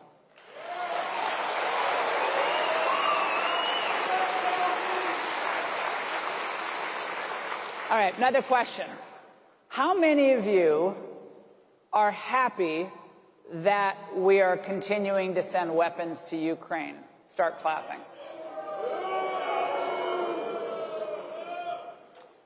I'm with you on that. I'm with you on that. How many of you are in favor of carve-outs from the concept of mass deportation for agriculture or hospitality? Are you for those carve-outs?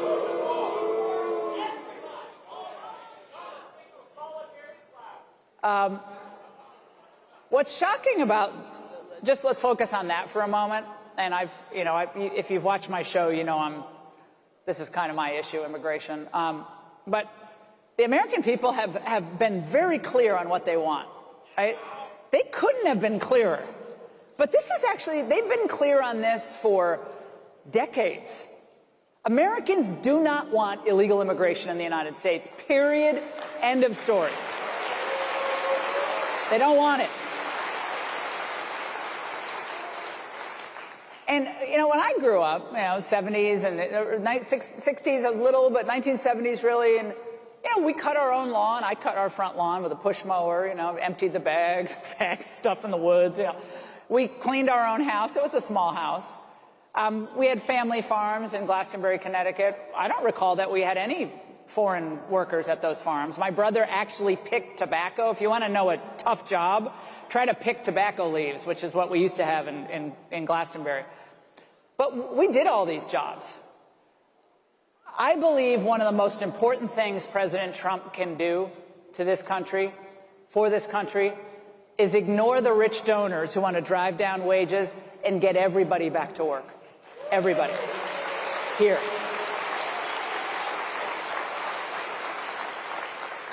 Do you guys agree with me that your most important lessons learned as a young person, and as a young adult, I think, were the toughest jobs and in many ways the most menial jobs? Do you agree with me? Was for me. I picked blueberries, I picked apples, I mowed lawns, I delivered newspapers, I cleaned houses, I cleaned toilets. But all of us benefit from doing the work of day-to-day life.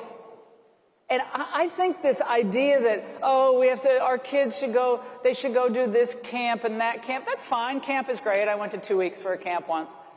And, my kids have gone to some camps. But I think America has to get back to first principles. Young people work for what they have. Older people should be respected, cared for, and kept close to their families, not shelved away in some facility. We should celebrate and encourage big families again, families that are vibrant, open to children, and happy for what God provides. These are simple lessons that I learned as a child. And it kind of goes back to fairness and just common sense and all the homespun wisdom we all kind of grew up with. But I truly believe that when we see the promise of just the first 6 months Trump is just getting going, mind you, just getting going. You see the promise of the first 6 months.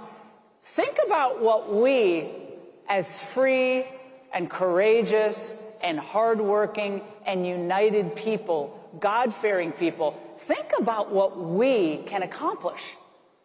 We can accomplish unbelievable things for America because the other side, and sadly there is another side, is interested in destruction. They're interested in tearing down our history. They're interested in making us fearful of standing up for what we believe.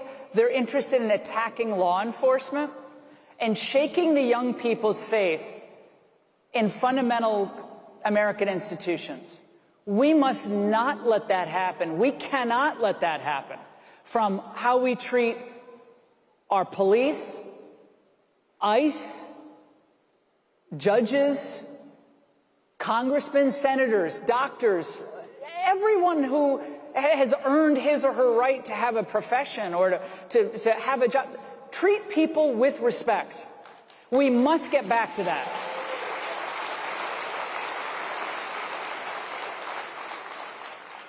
People say that, sometimes it feels like, we're in the end times. And look, if you've traveled lately on a Spirit Airlines flight, you probably agree with me. The end times can be here.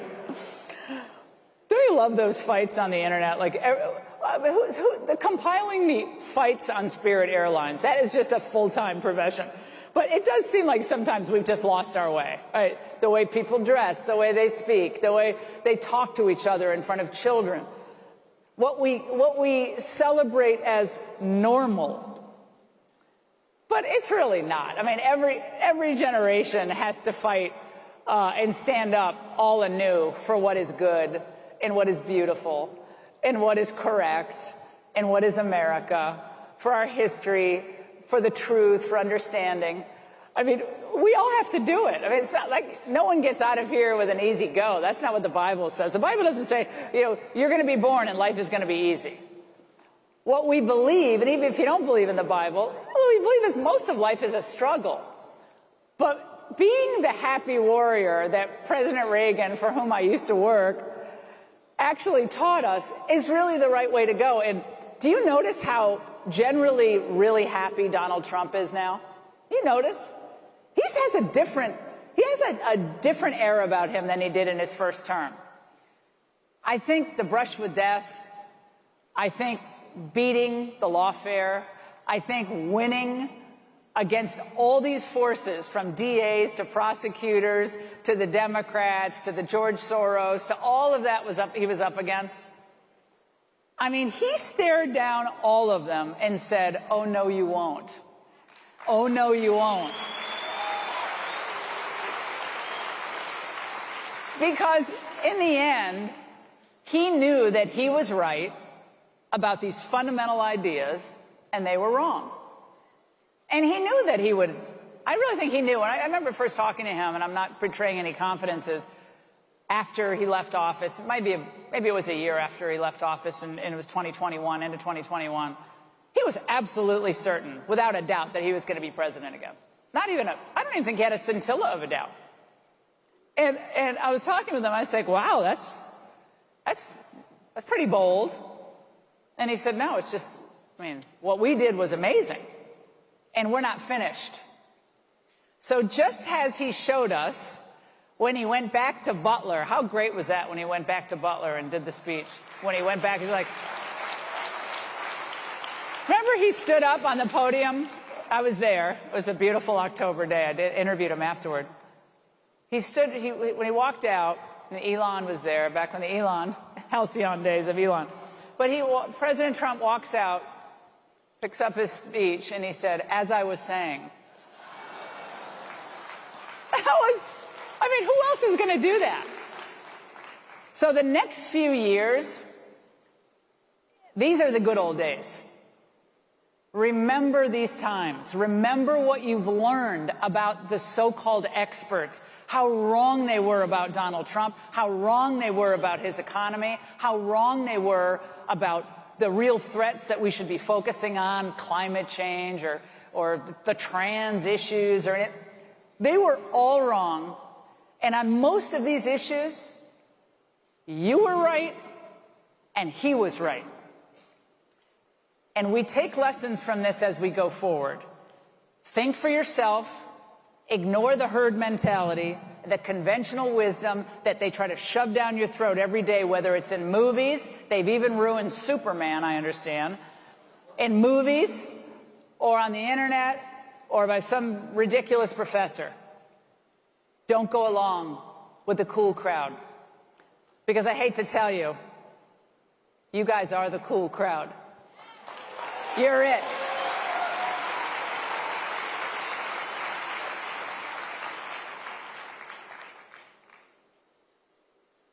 When we look back on 2024, and when historians, and they will write about this, they're not going to have much to say about old Joe Biden, except maybe the beach chair won his last encounter with Biden.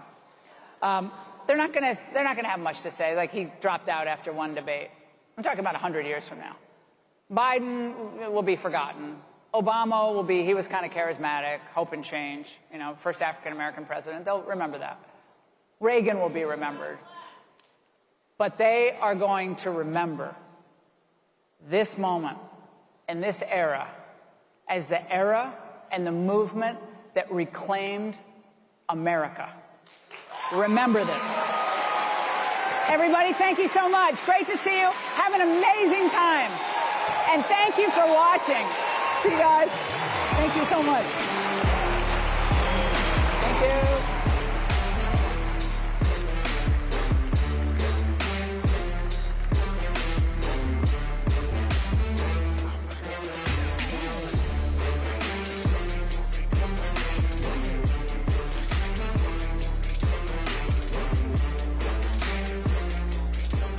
We need to become unafraid.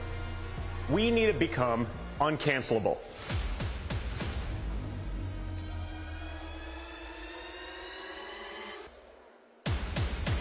Free speech is not only is it the First Amendment, but it is a human right. Here it says you have freedom to say whatever you want. That protects free speech and the expression of one's opinion. You can't tell me what to say or think. When does your freedom of speech infringe on my right? Well, the answer is never. You're allowed to have opinions that run contrary to the view of your government.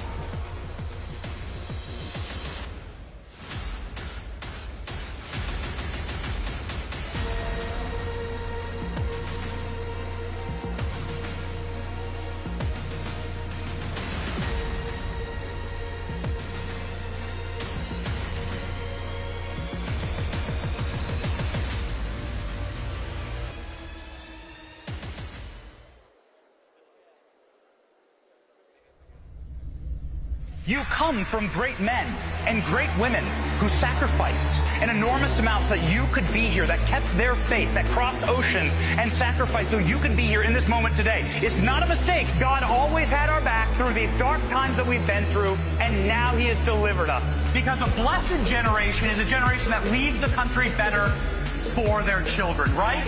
So that's what we're going to do together, right? We're going to save this place for our kids.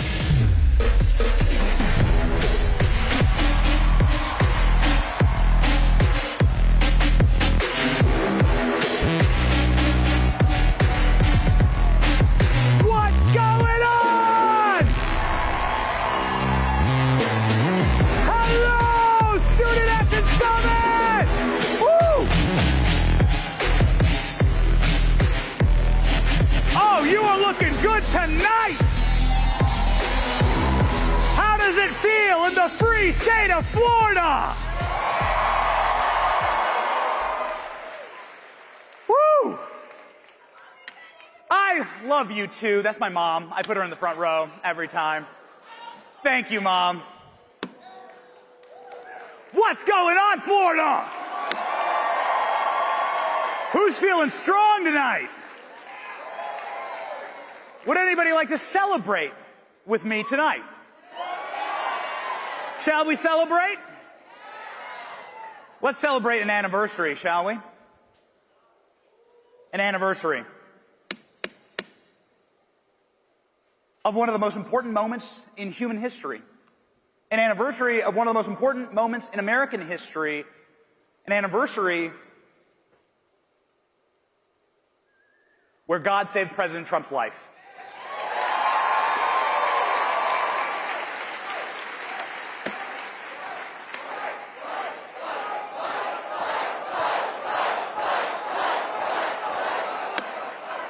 This happened this weekend, 1 year ago. Who remembers where they were the moment that they heard about this? That's how God works. Who remembers the exact moment when you heard that President Trump's life was spared by God? And the message that God had to us in that moment, which was, I'm not done with America. Good will conquer evil. Light will conquer darkness, and it was darkness that day. Darkness wanted an on-air execution of our president, and instead of a funeral, we got a revival. And we are that revival right now, tonight. And it's exciting, actually. It's an energizing moment. And God had one clear message that day. Keep fighting. Ladies and gentlemen, moments ago, seconds ago actually, President Trump was on TV talking about this moment, and he said this. Oh.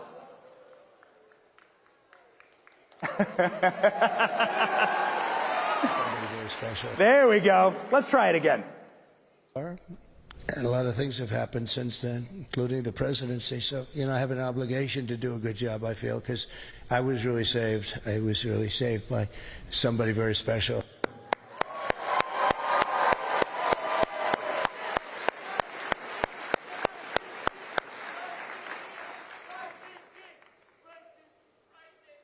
Oh, Christ is King chant. Okay, all right. Well, Donald Trump says it. So shall we? Christ is King. Christ is King. Christ is King. It's amazing. There's another anniversary. It's amazing how this works. It sent chills down my spine when I realized it. 2 years ago, on this exact date as well, President Trump got a very different headshot. This headshot. And just like the headshot in Butler, they intended this to end President Trump. They said this was going to finish him. Whew. What did we learn here? What man intends for evil, God intends for good, right? Yeah. They had trouble with this. The problem started almost immediately. This was President Trump leaving his mugshot in Atlanta. People out in the streets cheering for Donald Trump. You hear it? I'm talking about they got everybody. Free Trump. This was the cheer that happened in the streets of Atlanta as soon as Trump got that mugshot. And then what happened? People started getting Trump mugshot tattoos. Rappers started rapping with Donald Trump's face behind them.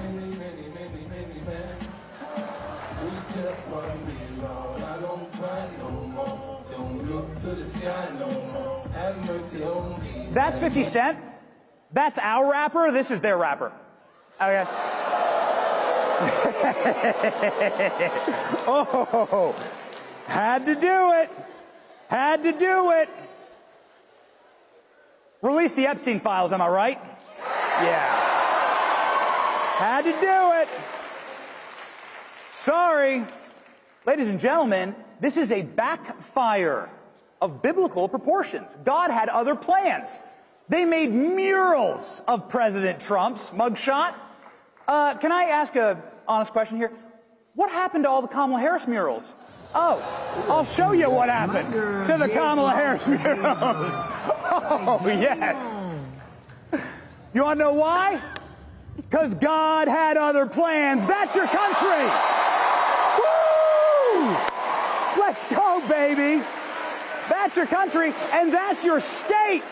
The beautiful state of Florida. I'm happy to call it home. So honored to call it home. Ooh, I love it. I love living here. Anybody from that little area? You see the really dark area called the Panhandle? It's called the Redneck Riviera. Are you from there? Anybody from the Panhandle of Florida? Proper rednecks up there. I was driving down the interstate of this called 30. I was driving down it with my family. And I saw this from my car window. I pulled over. My wife's like, what are you doing? I said, I have to talk to the guy with the Daddy's Home sign on his house. This is real. You can find this guy. This guy gets fined $100 a day by his city for having Daddy's Home signs up of Donald Trump. Who's laughing now? Because the General Secretary of NATO called Trump Daddy. Come on. And then the White House releases this video. This is an official White House video. It's called Daddy's Home. This is officially released by the White House. It has 100 million views. Watch this.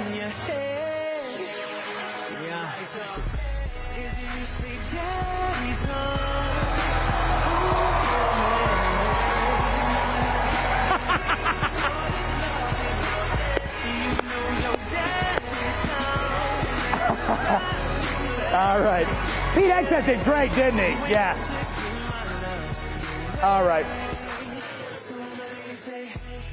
How you like that, Usher? Okay. Usher endorses Kamala, and then he gets a Daddy's Home video. It's amazing. Amazing how Usher said he wasn't going to endorse in the 2024 election, and then the Diddy trial starts, and everyone starts asking questions, and he's on stage with Kamala endorsing. Amazing how blackmail works. Release the Epstein files. So I went to the state of Florida, and I said, why don't you give me the precinct map? Give me the precinct by precinct map of how the state votes. Look at how red the state actually is. Look at this, like such an incredible. Remember when the state was a swing state? We can thank President Trump, by the way, for fixing this state. A resident of this state. And I said, like, what's going, like, I said, okay, this is great. It's all red, including Hillsborough County, where we are right now. That flipped this election cycle. And what's going on here? I said, what is this? It's not red or blue. And I looked it up, and it's actually alligator Alcatraz. I said, what a great state. This is real. They're putting in the sign. This is real. This is not AI. They're putting in the alligator Alcatraz. Like, who voted for alligator Alcatraz? Can I get a witness? I went to alligator Alcatraz. Turns out they have swag. That's right. Can I get one of these?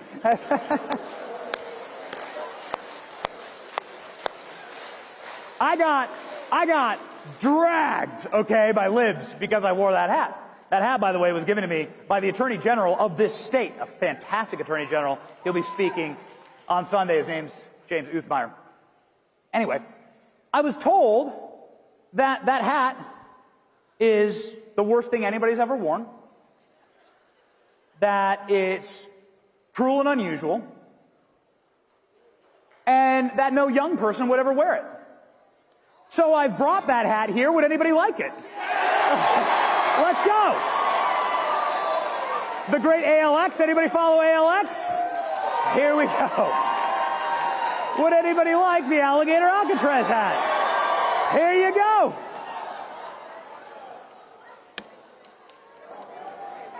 Sorry, libs. We have more coming. Yes, that's right. And everybody will check under their seats right now.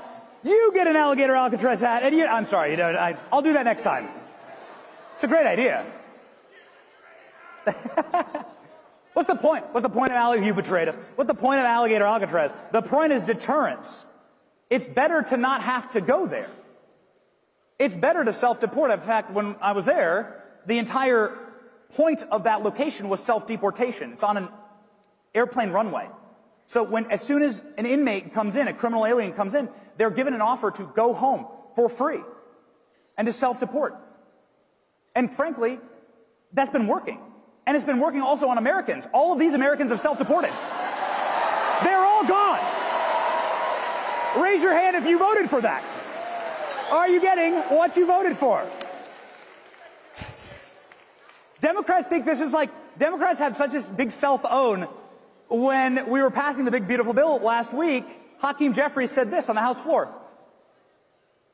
By the deportation machine, a deportation machine that will be unleashed on steroids by this one big, ugly bill. Who voted for a deportation machine unleashed on steroids? Thank you. Yeah, that's right. They must have missed the mass deportation now signs at the RNC convention. Who voted for this? Zero criminal aliens into our country. Who voted for the Border Patrol to make these videos on social media? I don't see how you can hate from outside of the club. You can't even get in. Hey, let's go! Cause I'm feeling like I'm running and I'm feeling like I gotta get away. Better know that I don't and I won't ever stop, cause you know I gotta win every day. That's your federal government, by the way. Like, that's an official Border Patrol video. So's this one.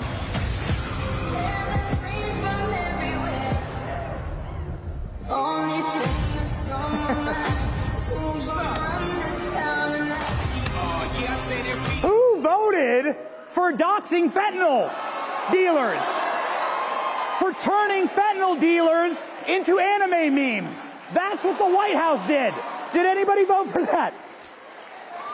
Who voted for locking up corrupt Democrat judges who are hiding criminal aliens? Who voted for locking up members of Congress who are assaulting ICE agents? I voted for that.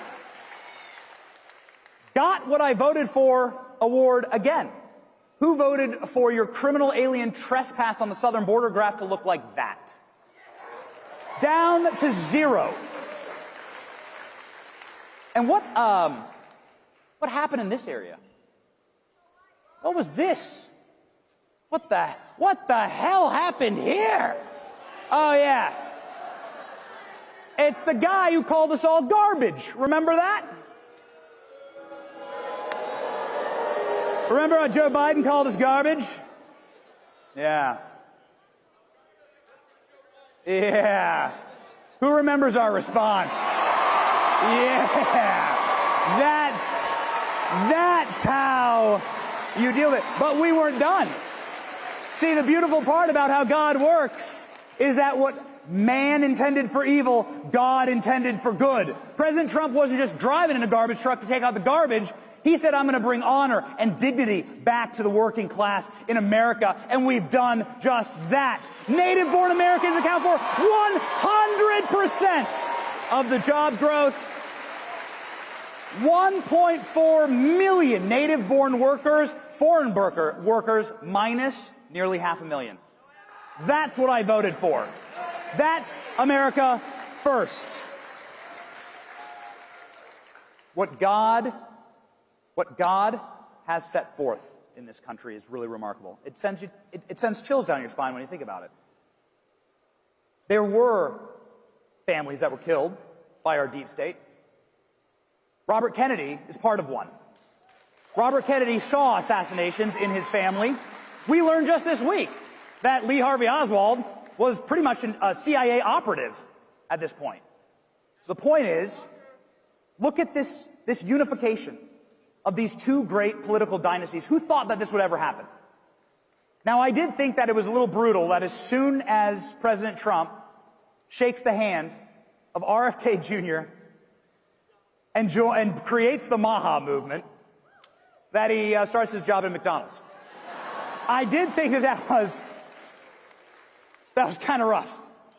I mean,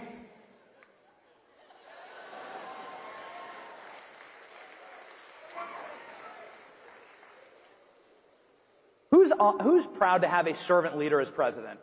How incredible is this? It's arguably, I would say, the most iconic photos ever taken on a campaign trail. And McDonald's will never do the same. Just change your name to Donald's, after all. Like, you just get rid, just fix it, okay? It's so iconic. You can just call it what it is. We're having too much fun. Okay. I like how they trolled RFK, by the way. R.I.P. Elon. We loved it. R.I.P. Eli. We loved it. Nothing but love. But I love how they trolled RFK. Like, as soon as RFK got the job, Trump force-fed him McDonald's.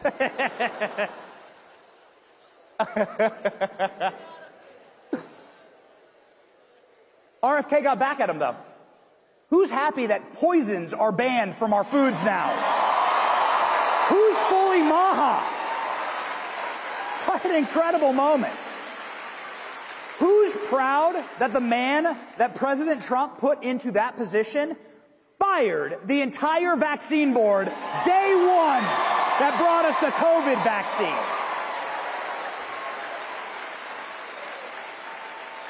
It's a thing of beauty.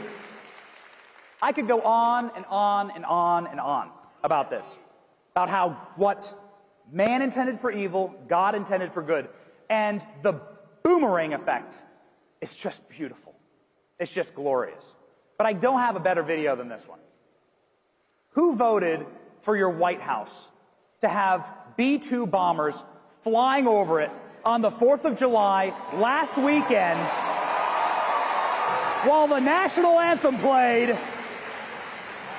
Oh, it was just gorgeous. Oh, we got another one.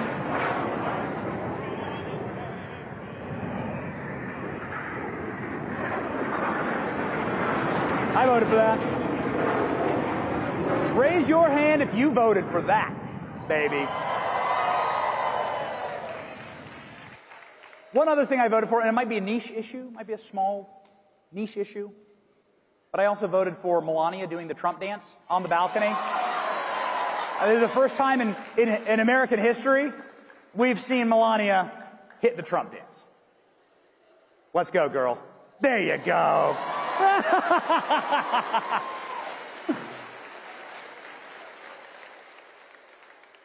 So don't forget where we've come from. I know that there are some battles that we are fighting right now. I know those battles are brutal, and you're never going to agree with anybody 100% of the time. And these things have to shake themselves out. That's just how it goes. Man is fallen. But I'll tell you what, God gave us an option. God saved President Trump's life. I'm eternally thankful for it. And I'm so thankful that these two are in the White House right now, and that she is not in the White House right now. I'm so... You have the same power. You can that do you it. Did before November. I mean, you can do it. And you have the same purpose that you did. It's great. You just do it. Does this mean Diddy's single? That was Kamala Harris on the night of 4th of July. Let's check in on Joe Biden on 4th of July night. Okay. Yeah. All right. He's out. No, I'll take this any day. Am I right? Yes. I'll take it any day. Okay? So, ladies and gentlemen, I'll end with this. Never forget the message that God sent us on this day. Because this was a clear message, and he actually channeled Donald Trump in this moment.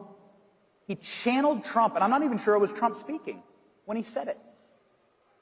Fight. Keep fighting. God's not done with our country yet. All we must do as a Christian nation, as a godly nation, is stand and fight. Will you stand with me and fight? This is the country we're fighting for. This is America first. America first means my American family first. My American children first. Ladies and gentlemen,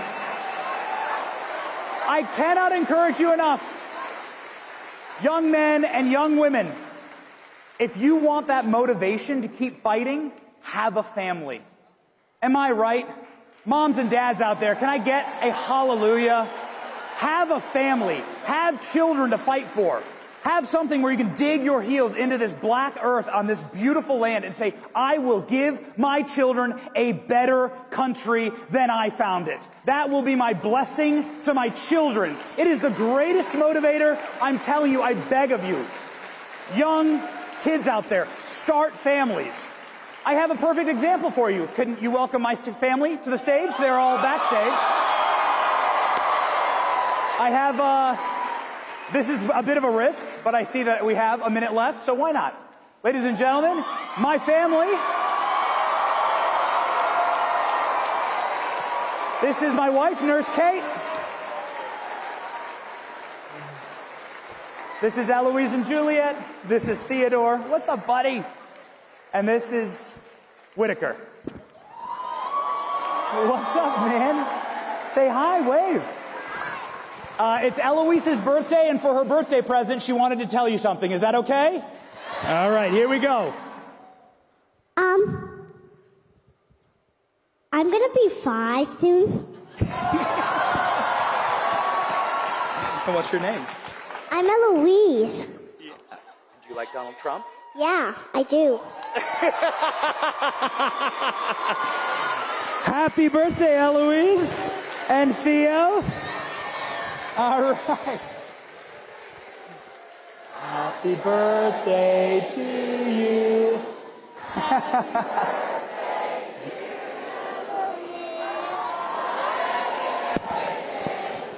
You want to say thank you?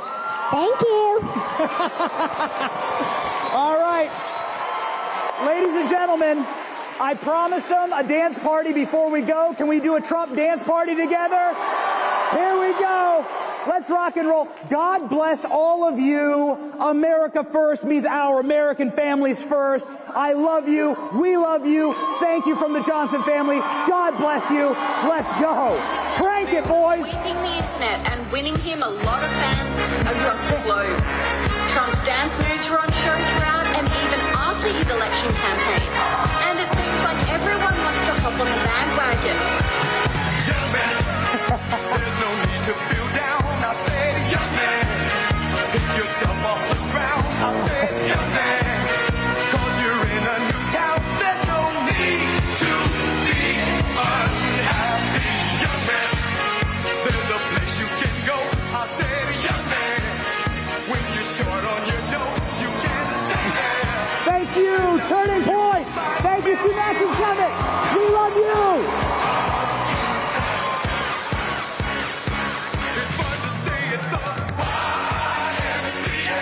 Good job, dude. Good job.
You want to sit in on my exclusive interviews with speakers here at SAS? You can be part of them. It's just down the hall. I'm going to be interviewing people like Pete Hegseth, Tucker Carlson, Tom Homan, Steve Bannon, Kristi Noem, Jillian Michaels, Brett Cooper, and more. All you have to do is become a member of Charlie Kirk Exclusive at members.charliekirk.com. Watch every episode completely ad-free. Join our weekly question and answers live on the show.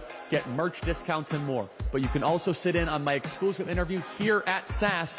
The time and location will be on your SAS agenda. So go to members.charliekirk.com. That is members.charliekirk.com for up-close and exclusive access to my show. It's all happening here at SAS. Follow the QR code on the screen to become a member.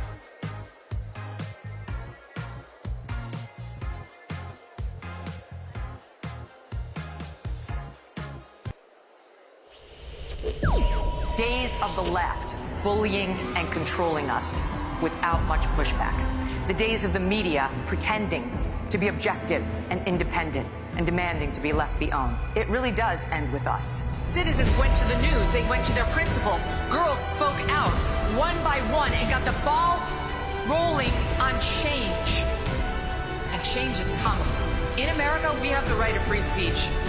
We have the right to offend, to provoke, to annoy, and to stand up for what we believe in, even if you find it controversial. We're winning. We won a bunch of battles, but he's going to need all of you every step of the way. Ladies and gentlemen, Megyn Kelly.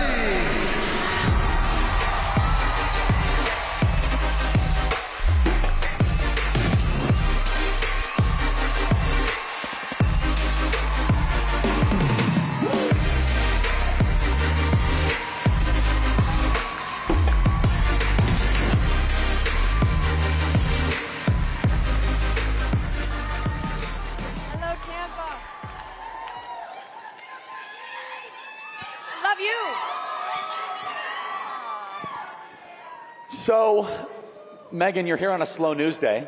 Nothing's going on. Has anyone been on X in the past hour? They're happy. That's why you know they haven't That's been right. on social media. We'll update you. Why don't you update them, Megyn? Well, this is the first big scandal, I'd say, of the Trump administration that's on Team Rational. It's not a fake media scandal like the left tries to create for President Trump every other day.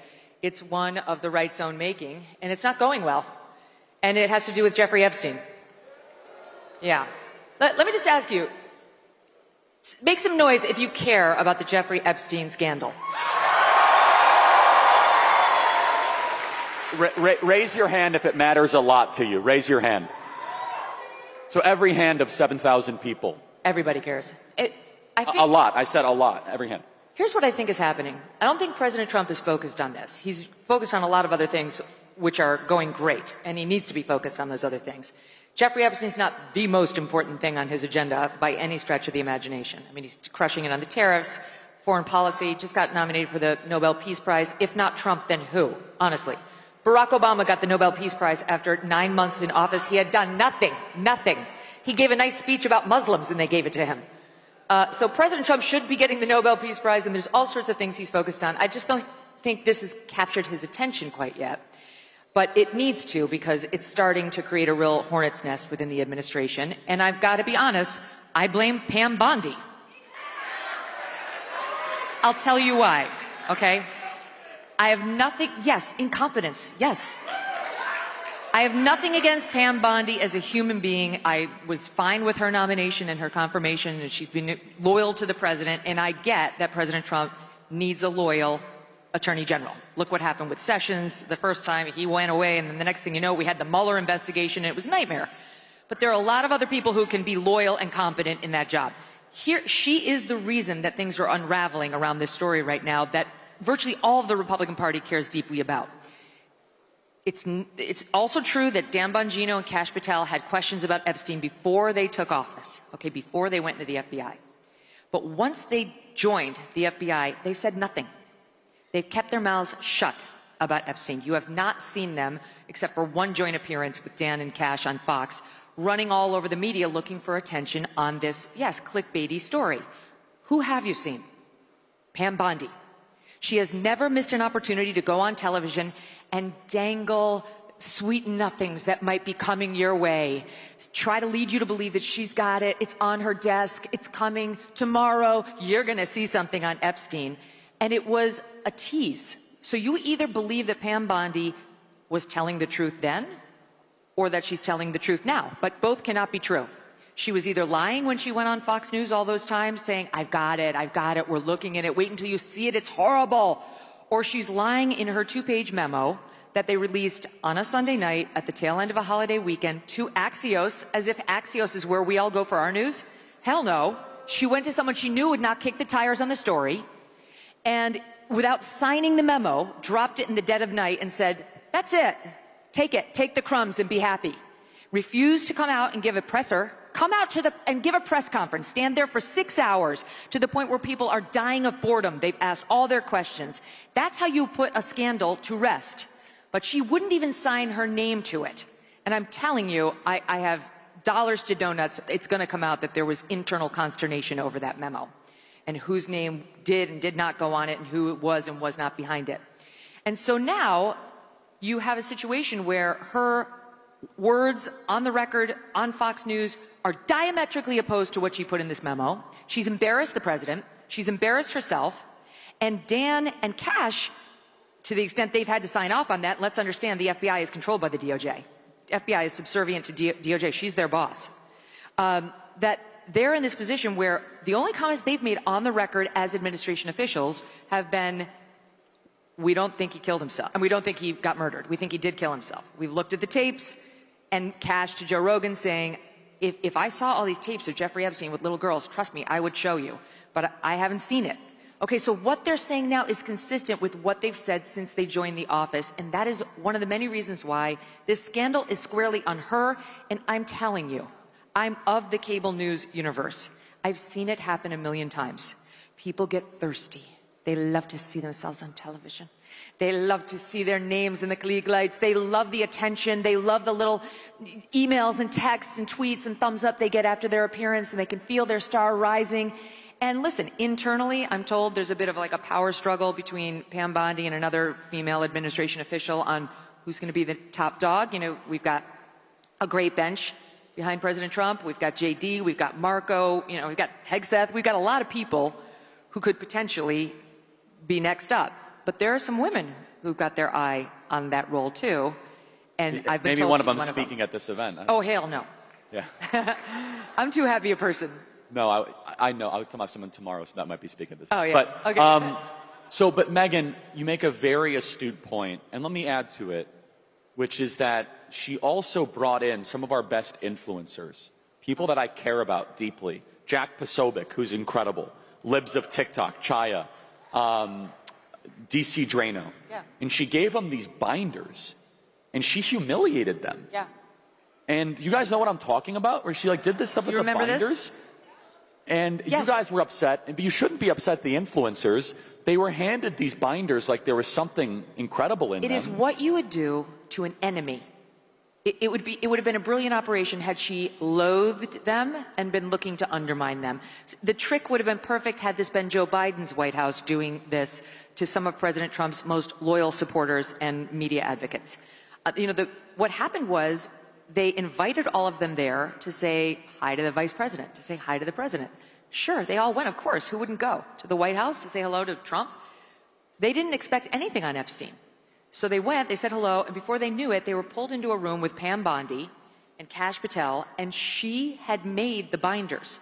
She bragged about making the cover sheet that read Epstein Files, Phase 1, and she handed them out. And what Liz Wheeler, who was there, told me was that she told them, there's not that much in here, but like another trove is coming.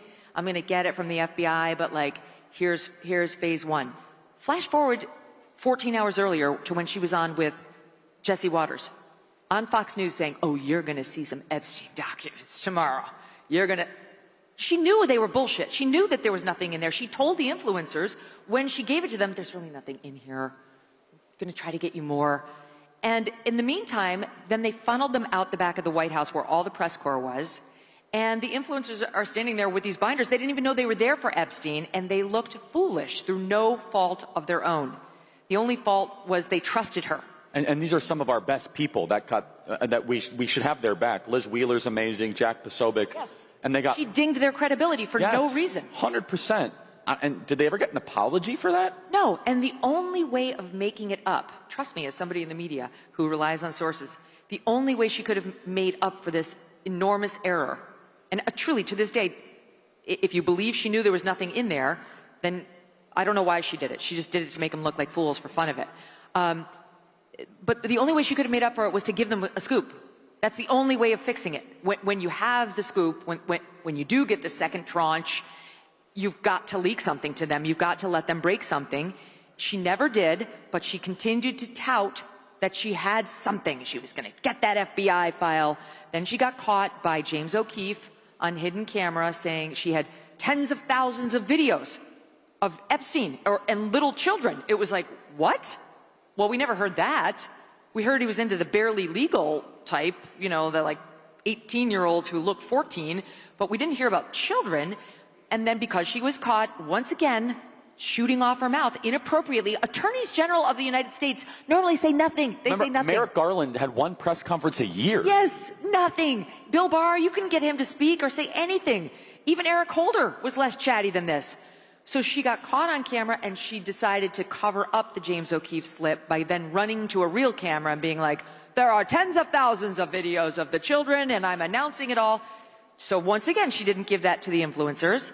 And then she slides it into this memo. So like I have a dumb question.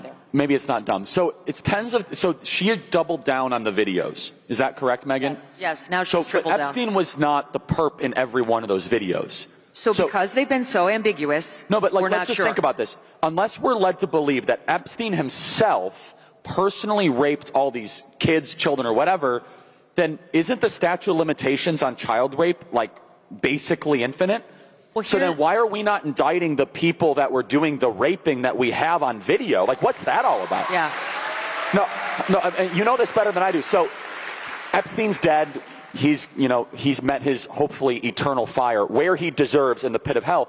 But if it's true, the Attorney General of the United States said, just remind me, we have thousands of videos. She said that we've got thousands of videos showing child pornography. And she doubled down on that.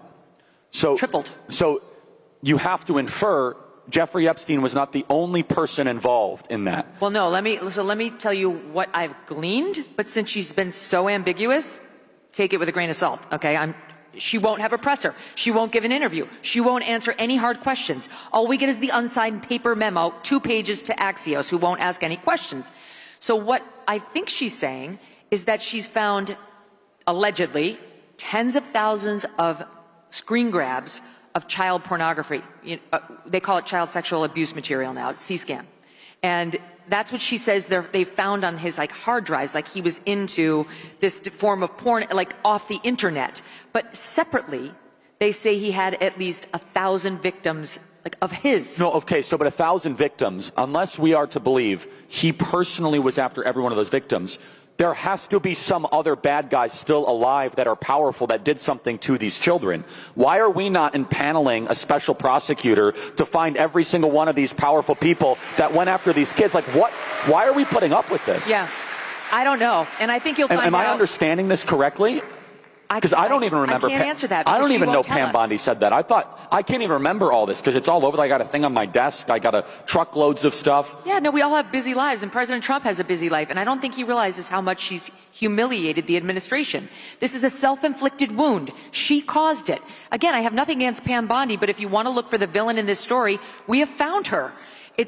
She is the person who's she's either lying now or she was lying then. There's no two ways about it. And if you accept what's in the memo, that they don't have the goods on anybody, there's no one who can be indicted, they didn't find a trove of info on other people, then why was she trying to titillate us over a child sexual abuse case for months? She was on the air repeatedly in February, in March, again in May. It's completely inappropriate. You don't play cutesy with child sexual abuse material. So, Megan, I don't mean to interrupt. I mean, first of all, you're totally right. But you know the media. You know you've been around the space of hyper-ambitious women. What is this? Analyze her for us. Well, I think she wants to make a name for herself. What she really wants to be is a star. That's what I think she wants. That's why she runs to the cameras on Fox News. There's no other reason. Look back at the attorneys general. Seriously, do you ever remember knowing an attorney general like this? Or even having the attorney general's voice in your head? I can barely remember Merrick Garland's weird little nasally voice. But it's in there. But the average person couldn't pick him out of a lineup. Because normally attorneys general are somber, serious people who are fairly annoying, but they're schooled in the law. Pam Bondi has one trait, and I think it's why Trump chose her. She's loyal to the president. And I get it, he does need somebody loyal, especially in that position. But he has a wealth of other options. Well, I think Judge Jeanine is amazing. Do we like Judge Jeanine? Everything I like Judge Jeanine. Judge Jeanine would be brilliant. Harmeet Dillon would be brilliant. So you're calling for Pam Bondi to resign or to go. But can you please tell people the breaking news? According to reports that you have verified, Kash Patel and Dan Bongino will resign if what does not happen? if she doesn't go. So I only have it on Bongino. It's all over X though. No, I know, but let me just tell you what my reporting is. Bongino, it's Bongino or Bondi. He's not saying. Who would you guys prefer, Bongino or Bonnie? Okay, 7,000 to 0. They want Dan. Of course, Dan. You know why? Because Dan understands MAGA. Dan's part of the MAGA movement. Dan's been an important piece of it and a mouthpiece for like really important ideas and an advocate and a fierce warrior. He's been in the trenches. I mean, with all due respect to Pam Bondi, she's been in Florida. She represented the president. It's nice, but do you think she really gets MAGA? I don't think so. She wouldn't have behaved this way if she did. And now it's a time for choosing. It's a time for choosing. We're about to lose Dan for sure, and maybe Cash too, if she doesn't go. Now she's got some allies. I mean, I think Susie Wiles is close with her, and Susie Wiles is amazing. And look, there's not that many like powerful women in the administration. Maybe she wants to keep her. She's from Florida. Susie Wiles from Florida. Trump lives in Florida. But this has gone well beyond this. Like, this could actually cost Trump in the midterms. We need to make a smart choice right now. We can't lose any of the MAGA base. And let me just also reiterate this. And by no means did I want our very big student action summit to talk about Epstein, the entire, like, of all the things. I'm not like Epstein obsessed. Some people, their YouTube channel, it's all they talk about.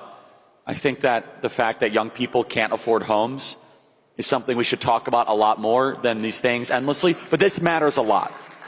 And so from a media standpoint, Megan, you know the media better than anybody else. You've been in the media. You've been outside the media.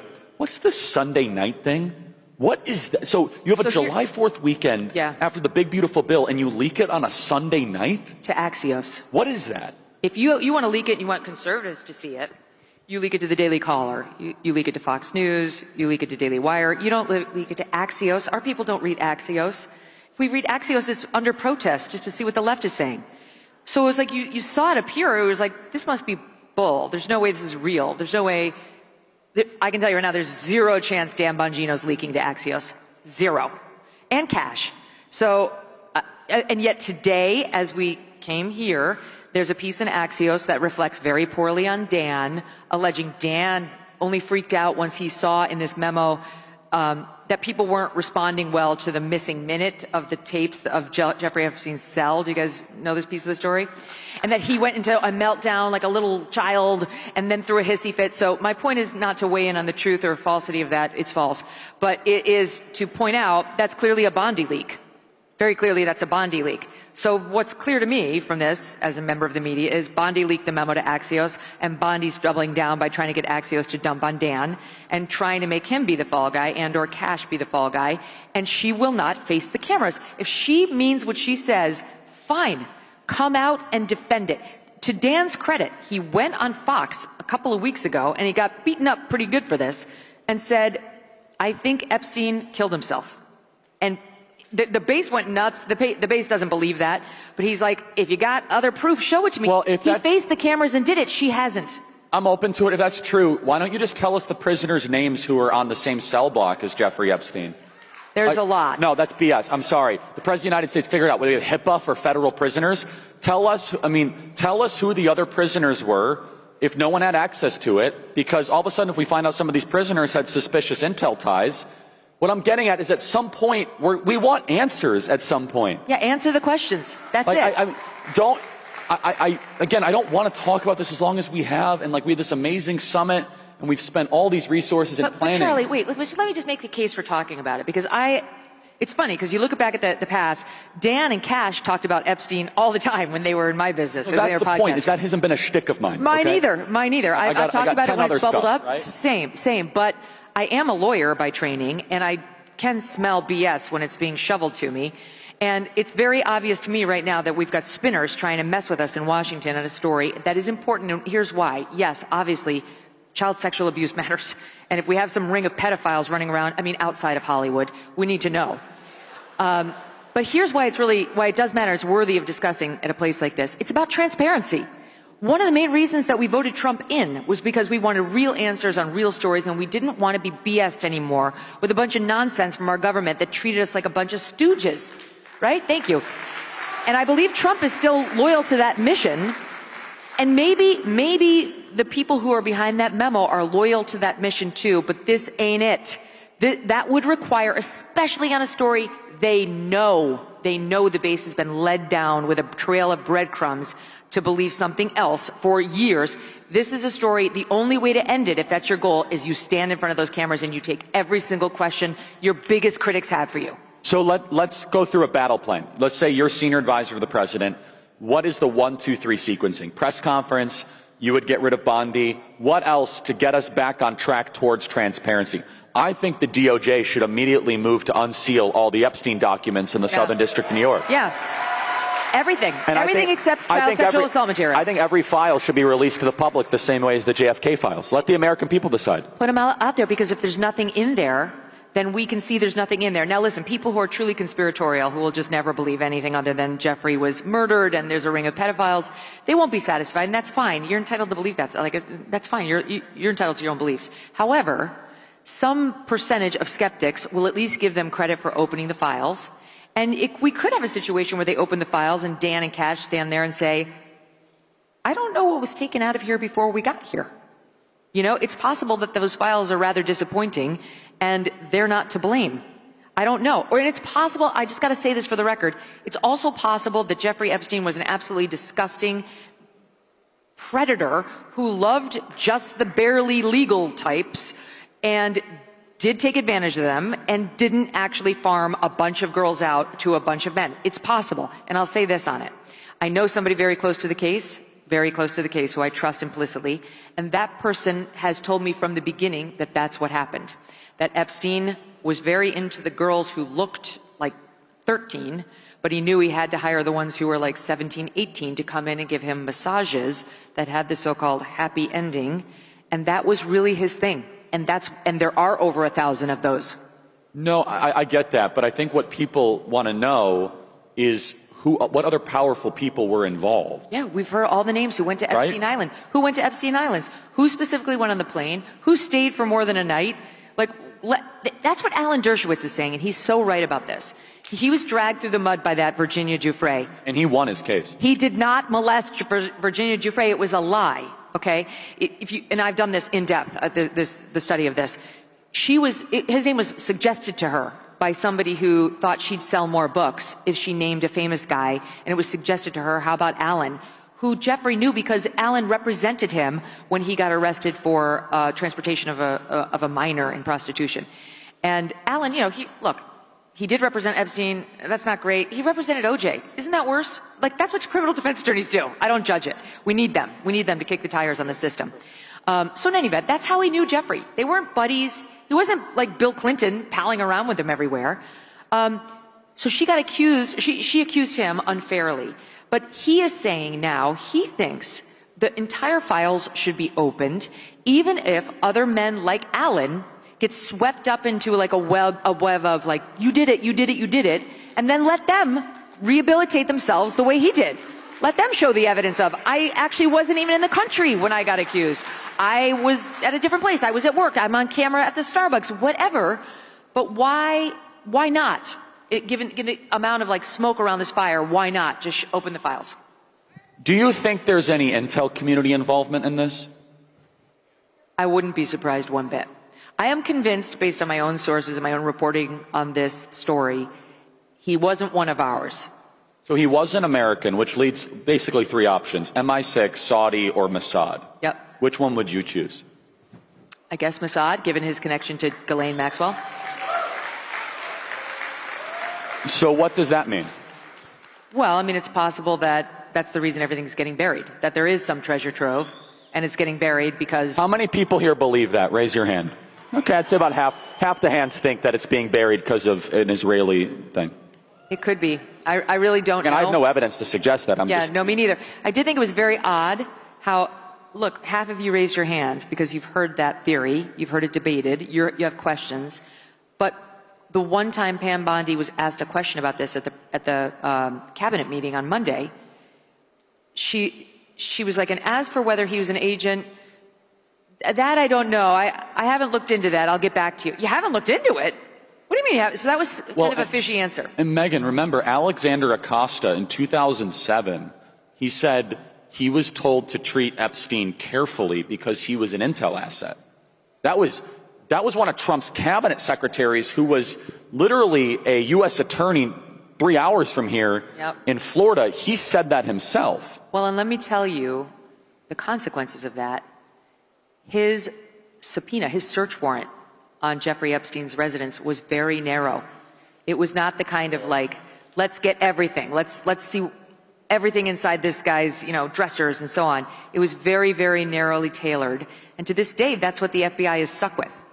So it really is possible that Dan and Cash got in there and, in like a Geraldo and Al Capone's vault situation, opened it up and we're like, oh my gosh, there's nothing in here. Like, we did not find the magic documents or photos or evidence of anything. And why not? I don't know we'll ever know why not. I'm not sure we'll ever know, but I guess I care less about that than I do about just open the books and be fully transparent. No, I don't want to feed into any of the, let's just say, speculative theories. But Alexander Acosta himself talked about Intel asset. And you have to wonder that the timing of all this, Sunday night, so you have the big, beautiful bill, you have Independence Day weekend. Why are you doing this on a Sunday night? Was it? Bury it. But you don't bury things on Sunday night. You do on a holiday weekend. You do. Like, people are away, they're traveling back from the beach on Sunday night, they're dealing with traffic. They knew they were too smart to think that they could get away with doing it on a Saturday night or on a Friday night. So they wanted the cover of like, we're doing it on like the night before a real news day. But Monday after July 4th is not a real news day. Everybody's still in transition. So left unaddressed, I know this is a hypothetical, which I hate those questions. What if we just try to proceed, what does that mean? If we just what? Just try to proceed. No, don't address this. If the administration just tries to power through. Her days are numbered. She can't recover from this. She's shot herself in the foot on her own credibility. I just don't think she's going to recover. And I'm sorry to be ungenerous, but I just don't think Pam Bondi is skilled enough to avoid making another mistake very soon. And so that'll probably be the one that gets her. Because President Trump, I understand fully, he doesn't want to offer a scalp in response to this. And I get it. He doesn't want to, and I understand why. Even though it's his own people, he doesn't want to look like he's sold out his people. And he's loyal too. He really is. He's very loyal to the people who are loyal to him, to his credit. But I think he's also extremely smart. And he can read a room better than anybody. And I think once he realizes, thanks to an event like this, et cetera, that this does matter with the base, this is not a nothing burger for them, for all the reasons we've discussed, I think he'll decide she's a goner. It's just a question of what the excuse is, more time with her family, right? And she'll be sayonara. And so, from a PR standpoint, so you would do an open press conference, take every possible question. If I were Trump, I would say all three of you are going out and holding a presser. Everybody's welcome, all comers. And you're not leaving until, like, we're down to the Jim Acostas of the world. Like, you will stay until those kinds of people have gotten to ask questions. Because let me tell you something, another thing that's irritating about the whole way they've handled it is they're embarrassing other good people. Like, did you see Caroline Leavitt out there trying to answer questions on this? And I think Caroline's great. Don't we like Caroline? She's the best. Same. She has nothing to do with this. Nothing to do with it. I love her, and she has total credibility. And I watched her try to, like, spin that memo, which is her job, and I felt nothing but empathy for her. And I agree with that. And I also felt like, how dare you put her in this position? This is your stink over the DOJ. Why don't you get your own spokesperson out there to deal with it? But don't make poor Caroline sacrifice the president's credibility and hers on this dog turd of a story. So they do need to wrap it up. It should be wrapped up. And in a perfect world, Trump will say, all three of you get out there, have an open presser. Anybody can answer questions, and just answer them all honestly. Short of that, like, we could get to, today's Friday, we could get to Monday with Dan gone.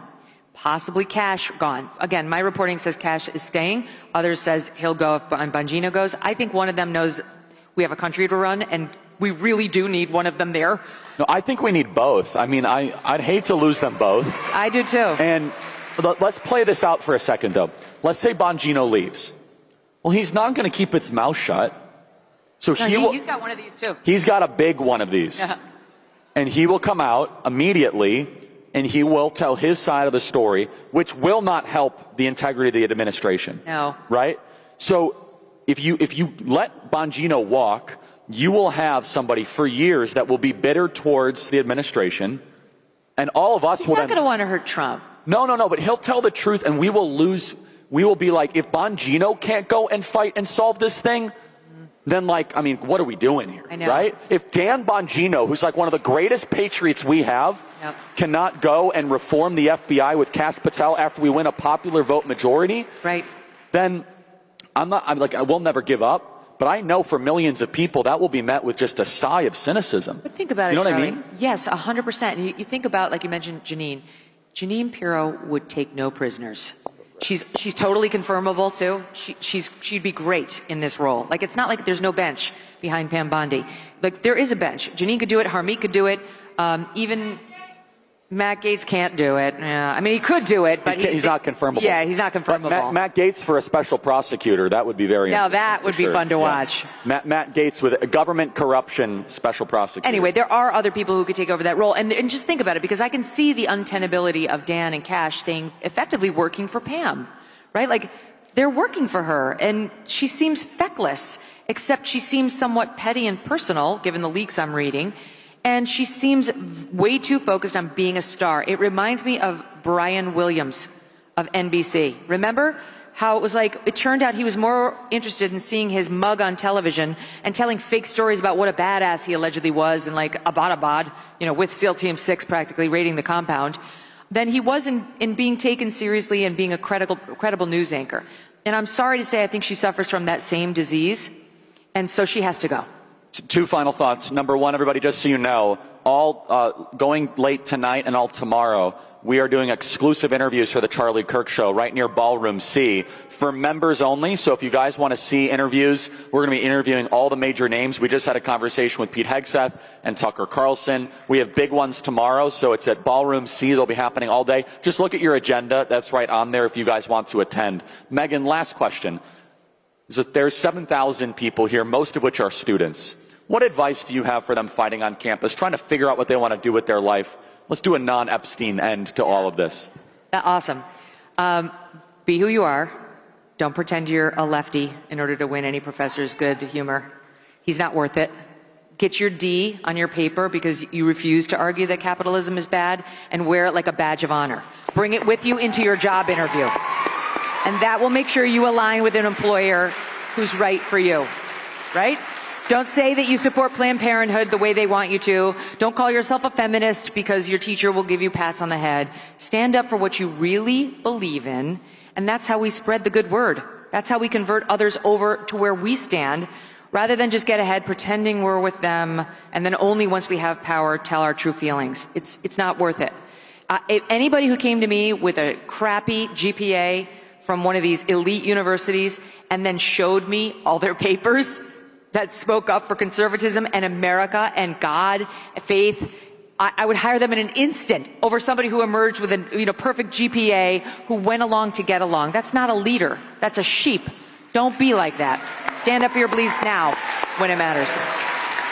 Megan, you are amazing. God bless you. And Turning Point USA thanks you. Thank you so much, Megan you guys. Kelly. It's great to be with you.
belong to all of us.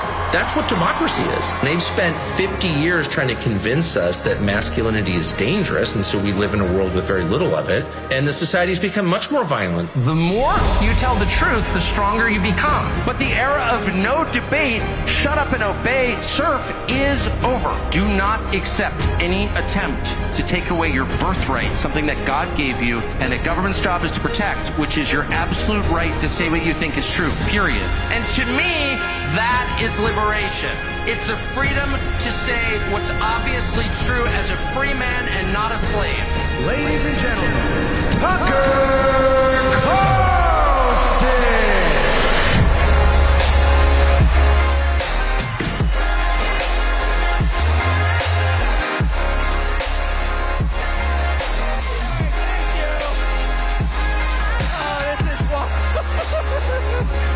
Oh my God! Thank you! I never miss a Charlie Kirk event because I love Charlie Kirk and I know Charlie Kirk very well. But I always forget what the walkout is like, and I feel like I'm going to have a seizure. It's like free. Anyway, thank you so much for having me. This is more people in one place than I've seen since the last Charlie Kirk event I was at. So it's hilarious. So I noticed everyone's been talking about Epstein tonight, and I want to kind of differ from the crowd a little bit in saying that I watched Ben Shapiro yesterday, and now before you boo me, I thought he made a really solid point. He's like, it happened a long time ago. Who cares? And by the way, we should trust the government and whatever the bureaucrats tell us. And by the way, it's wrong to ask a lot of unauthorized questions. So I just want to go on the record to say I think that's absurd. And it's exactly the kind of thinking that I personally voted against in the last election. In the last election, I spent a lot of the month of October campaigning with and for the president. I voted for the president. I never vote for anybody generally. I know they're always telling you must vote or you can't have an opinion. Oh, shut up. I don't like to vote, but I did vote this time. And I don't like to vote because I don't believe in any of them. And this time I really felt like I know Trump well. I love Trump personally. And what we were looking at was just so awful and totalitarian and stupid.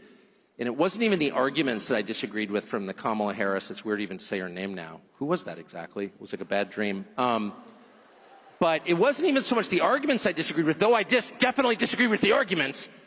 It was the style of argument that drove me completely bonkers, summarized most crisply by shut up racist.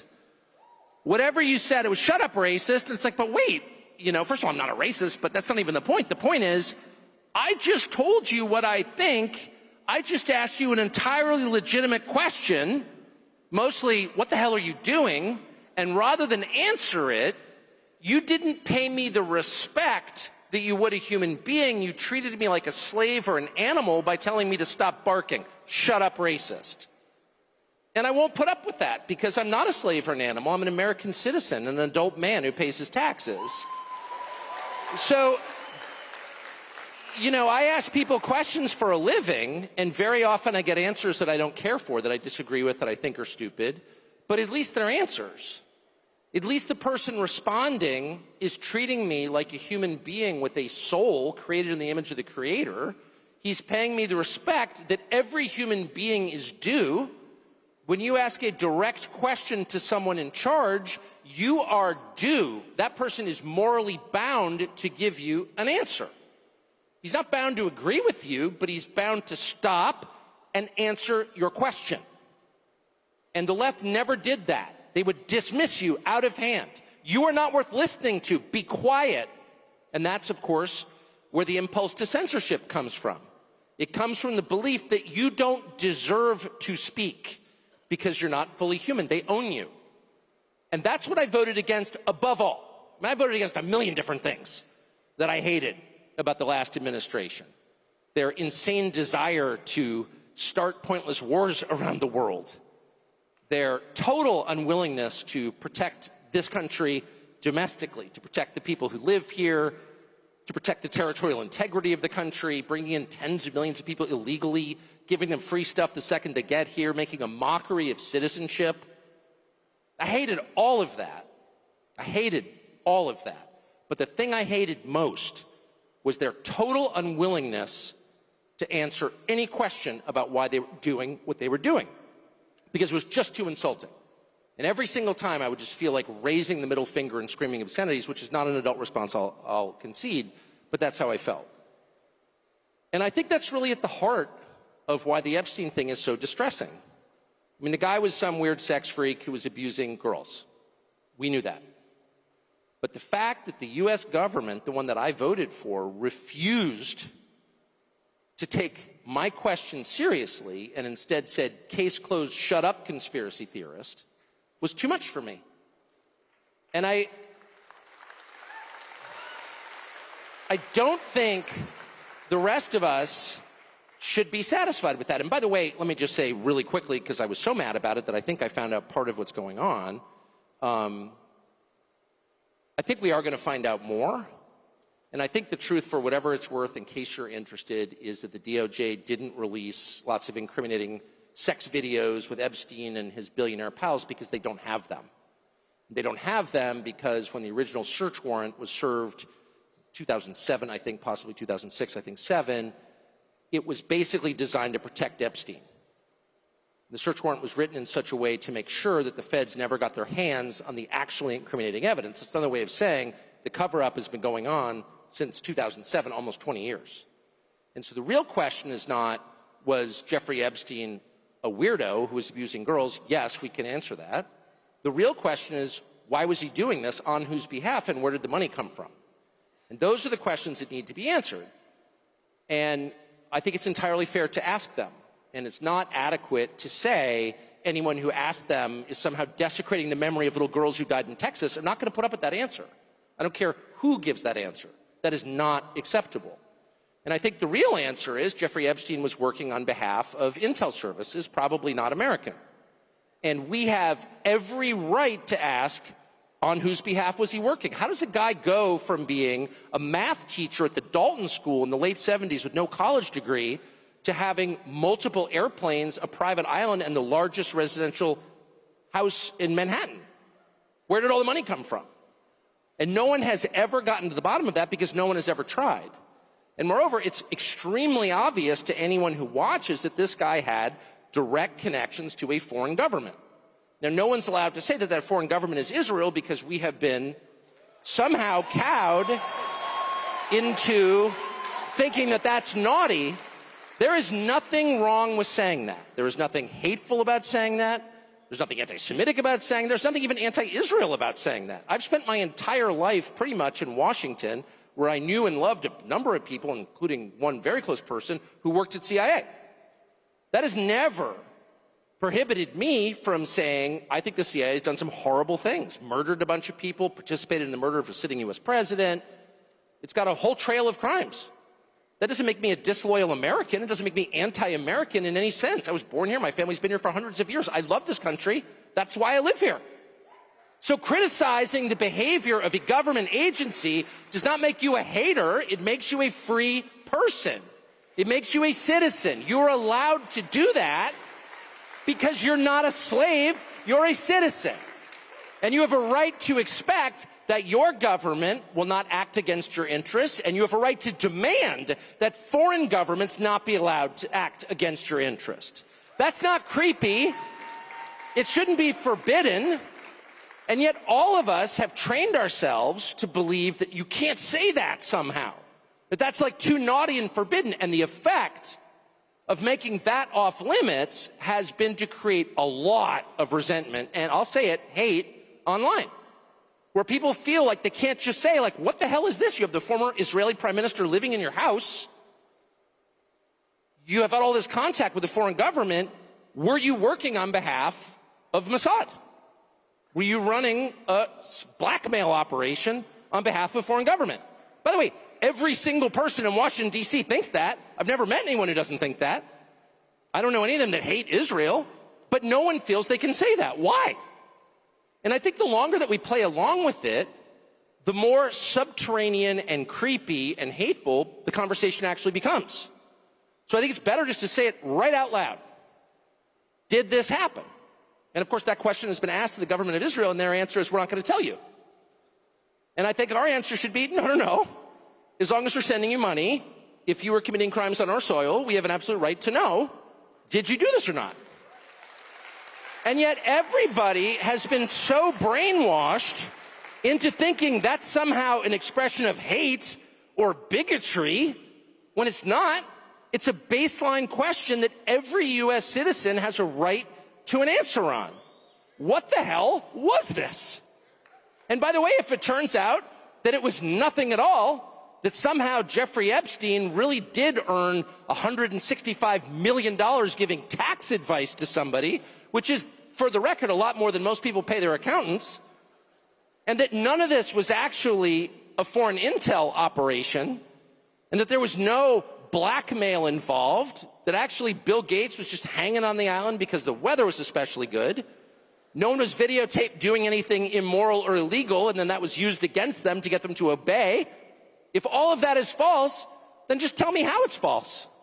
But don't call me a lunatic. And when Fox News runs a piece, as they did yesterday by Hugh Hewitt, saying that anybody who's got even more questions about Epstein is some kind of nutcase with an unhappy personal life, who's spending too much time on Twitter in the fervid fever swamps of conspiracies, up yours, buddy.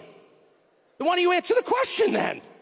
Don't let anybody insult you, anybody, and I mean anybody, ever get away with insulting you instead of answering a legitimate question. Okay? Ever. And by the way, you will hear certain people say, well, that means you hate the person. No, it doesn't. I've got a bunch of kids. I would never let them get away with that. If I caught one of my kids, smoking weed in the bathroom at my house, and I was like, are you smoking weed in the bathroom? Shut up, racist. You hate me. No, you're my child. I don't hate you. Answer the freaking question. Were you smoking weed in the bathroom or not? I'm not the criminal here. You seem to be.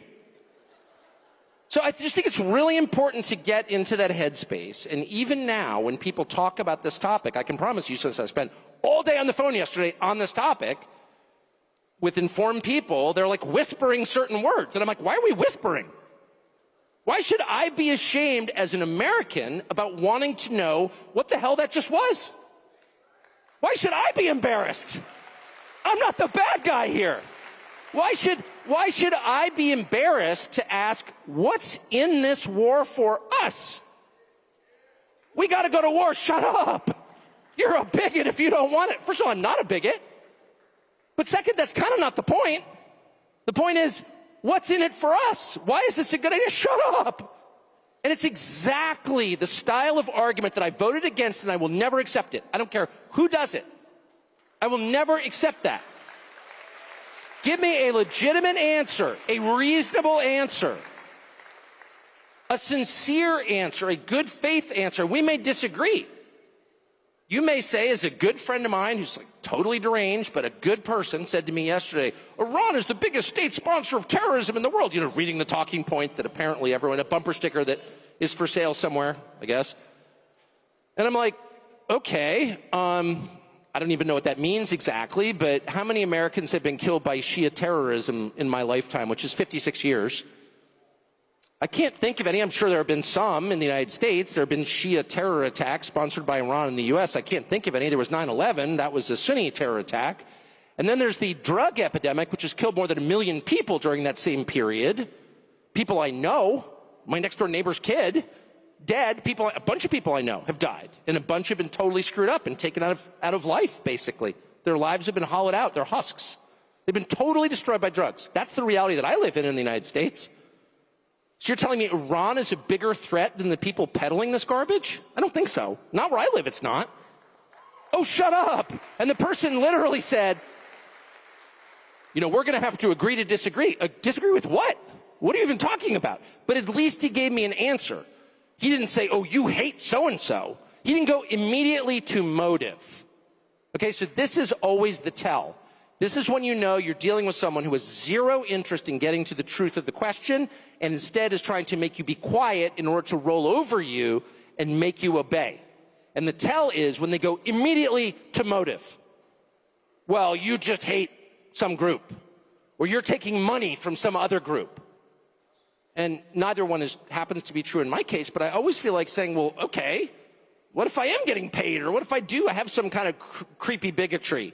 Which I don't, because I think it's immoral.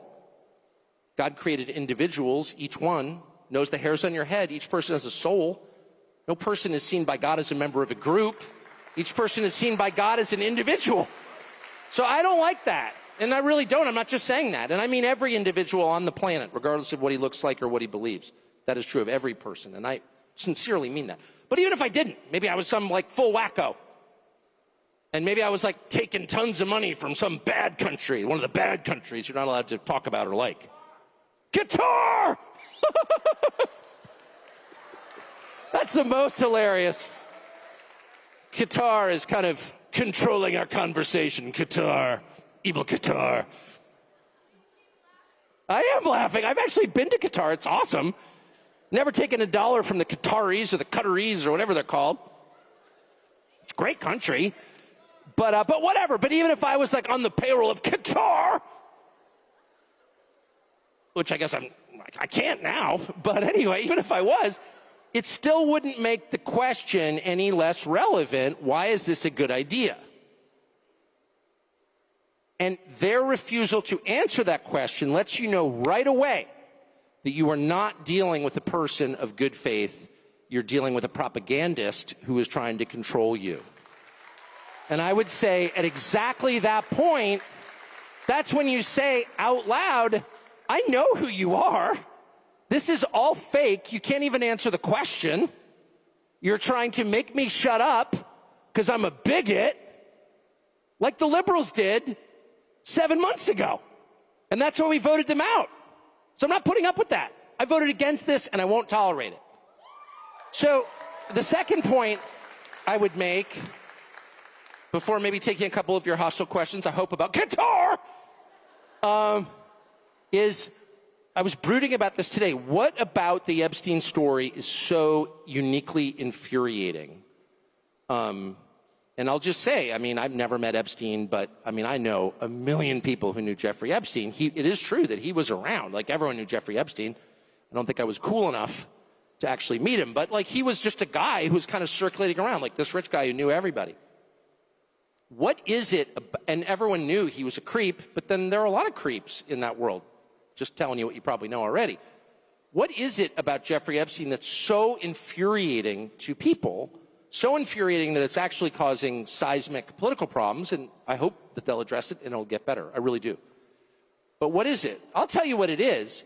It's the frustration of normal people watching a certain class of people get away with everything every single time. That's what it is. And that drives me absolutely bonkers. By the way, it's one of the things that bothers me about immigration. As someone who got arrested in Syracuse, New York as a kid because I had an expired driver's license and brought to a cell, I'm watching people come. That actually happened. I have done time. It does change a man. Yes, I joined a gang. But I watch, 60 million people come into the country illegally or overstay their fake refugee status or whatever. The whole thing's a scam. And they get housing vouchers and free education and free cell phones and plane tickets. It's wait a second. Not only are they not getting punished for breaking American law, as I would and have, they're getting rewarded for it. The unfairness of it drives you crazy. And it's particularly galling in the case of Jeffrey Epstein and the whole constellation of people around Jeffrey Epstein, all of whom seem to be getting away with scams. And how do you know they're getting away with scams? I'll tell you how, because they're useless and they're rich. So how do you come to a place where some of the least impressive, most useless people who have no actual skills become billionaires? How's that legitimate? And by the way, if you ask this question, at least in Washington, it's oh, well, yeah, it sounds like you're a socialist. Sounds like socialism. Yeah, okay, I'm a socialist now. All right. I was a Qatari agent or a bigot. Now I'm a socialist. All right. Leaving aside my committed socialism, can you answer the question? How did Bill Ackman get $9 billion? Bill Ackman, a pretty impressive guy. I know Bill Ackman. No. Bill Ackman's like well-connected and super aggressive. That's it. And I think, well-connected, super aggressive people deserve a fair living like everybody else. But if you're accruing $9 million just because you're willing to do anything, I don't know why we have to pretend that's good. How did Epstein get 4 Gulf Streams? How did he get an island, a massive ranch in New Mexico, the biggest house in New York? Like, what is that? Like, at some point, the basic economics really matter. And they matter because not that it's bad that rich people are getting richer, it's bad that everyone else is getting poorer. And it's especially bad that young people can't afford homes. Let me just put a very precise point on this. If you want a measure of how your economy is doing, I personally favor eliminating GDP as a measure. I don't even know what that is. It's clearly not relevant. They tell me Japan has a stagnant GDP. Have you been to Tokyo? It's the single most radicalizing experience you'll ever have because it's just so nice. You lost the war? Really? Can we lose a war and wind up like this? GDP. No. I don't know what even that is. The total economic activity. Oh, no. My measure is really simple. I got a bunch of kids. Can they afford houses with full-time jobs at like 27, 28? And the answer is no way. And the answer is that 35-year-olds with really good jobs can't afford a house unless they stretch and go deep into debt. And I just think that's a total disaster. That's a complete disaster. Why? 2 reasons. One, if people don't own things, they don't feel ownership of the country they're in. And the country gets super volatile because people feel like they've got nothing to lose. When you have a lawn, trust me, you're thinking long term. Second, it's really hard to have a family without a house. It is. It's like super fun to live in an apartment if, there's like a bar downstairs, you're in a cool neighborhood. I'm in East Village. It's so cool. Try to have 3 kids. You're not going to have 3 kids there. You can't. Nobody wants to raise their kids in that neighborhood. Nobody wants to raise their kids in an apartment. People do it because they have to. Nobody wants to. People want a little house, not some McMansion, just a little normal house. That is the actual American dream. And that is what is totally unattainable for young people. And so the only young people in general that you will ever meet who have houses are young people whose parents help them. And God bless their parents. That's a perfectly great thing to do for your kids. But most people's parents can't afford to do that because they're already in debt from their pointless college degree. So that is a national emergency. And I know that there are certain cable channels that are spending all this time talking about, they're about to elect a socialist in New York City, which obviously I'm opposed to it. He's not even a real socialist. He's like a trainee vax, rich kid liberal guy. Mom Donnie. He's a fake leftist, but whatever. Why do you think that's happening? One of the reasons it's happening is because normal people with normal jobs no longer believe they can win in this system and that all the money is going to the worst people. And no one even stops to ask, what the hell is going on? How did Bill Ackman get so rich? I know he went on CNBC and talked down Herbalife.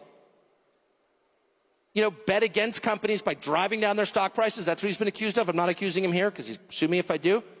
I'm just suggesting others believe that might have happened. He's already threatened to sue me for saying that. But there are plenty of people who do that.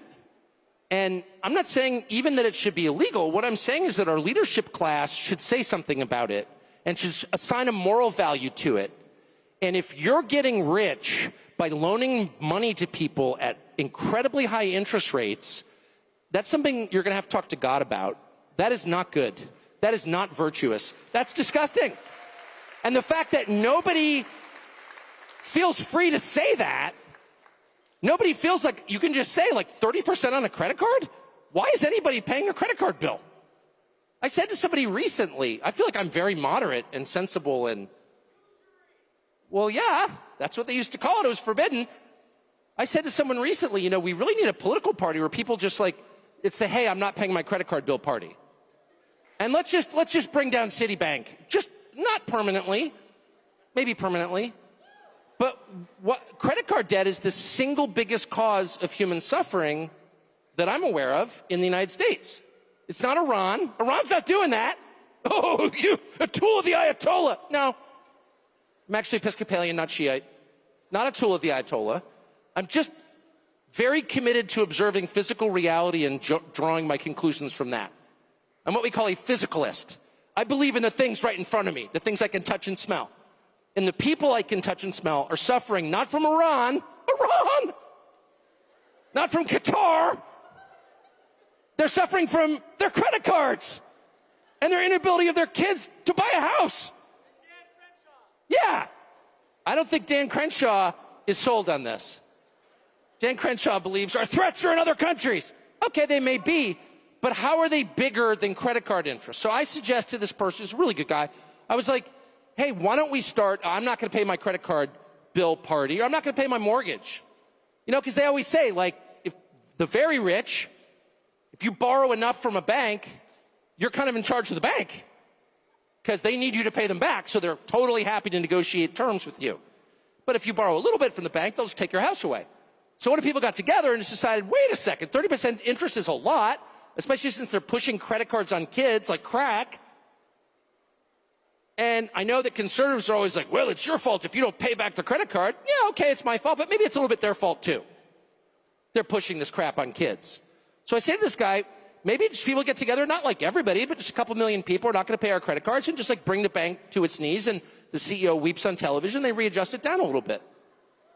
And he goes, oh, no, that's radical. That's too radical. And I'm like, I don't think I'm very radical. I think I'm like very moderate, super moderate. I hate change. My parents got divorced. I hate change. I like things to be exactly the same every day.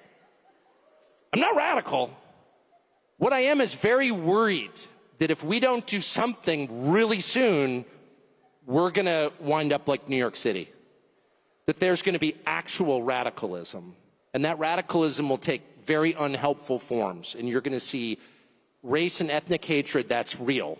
And that you're going to see people behaving in hard-to-control ways.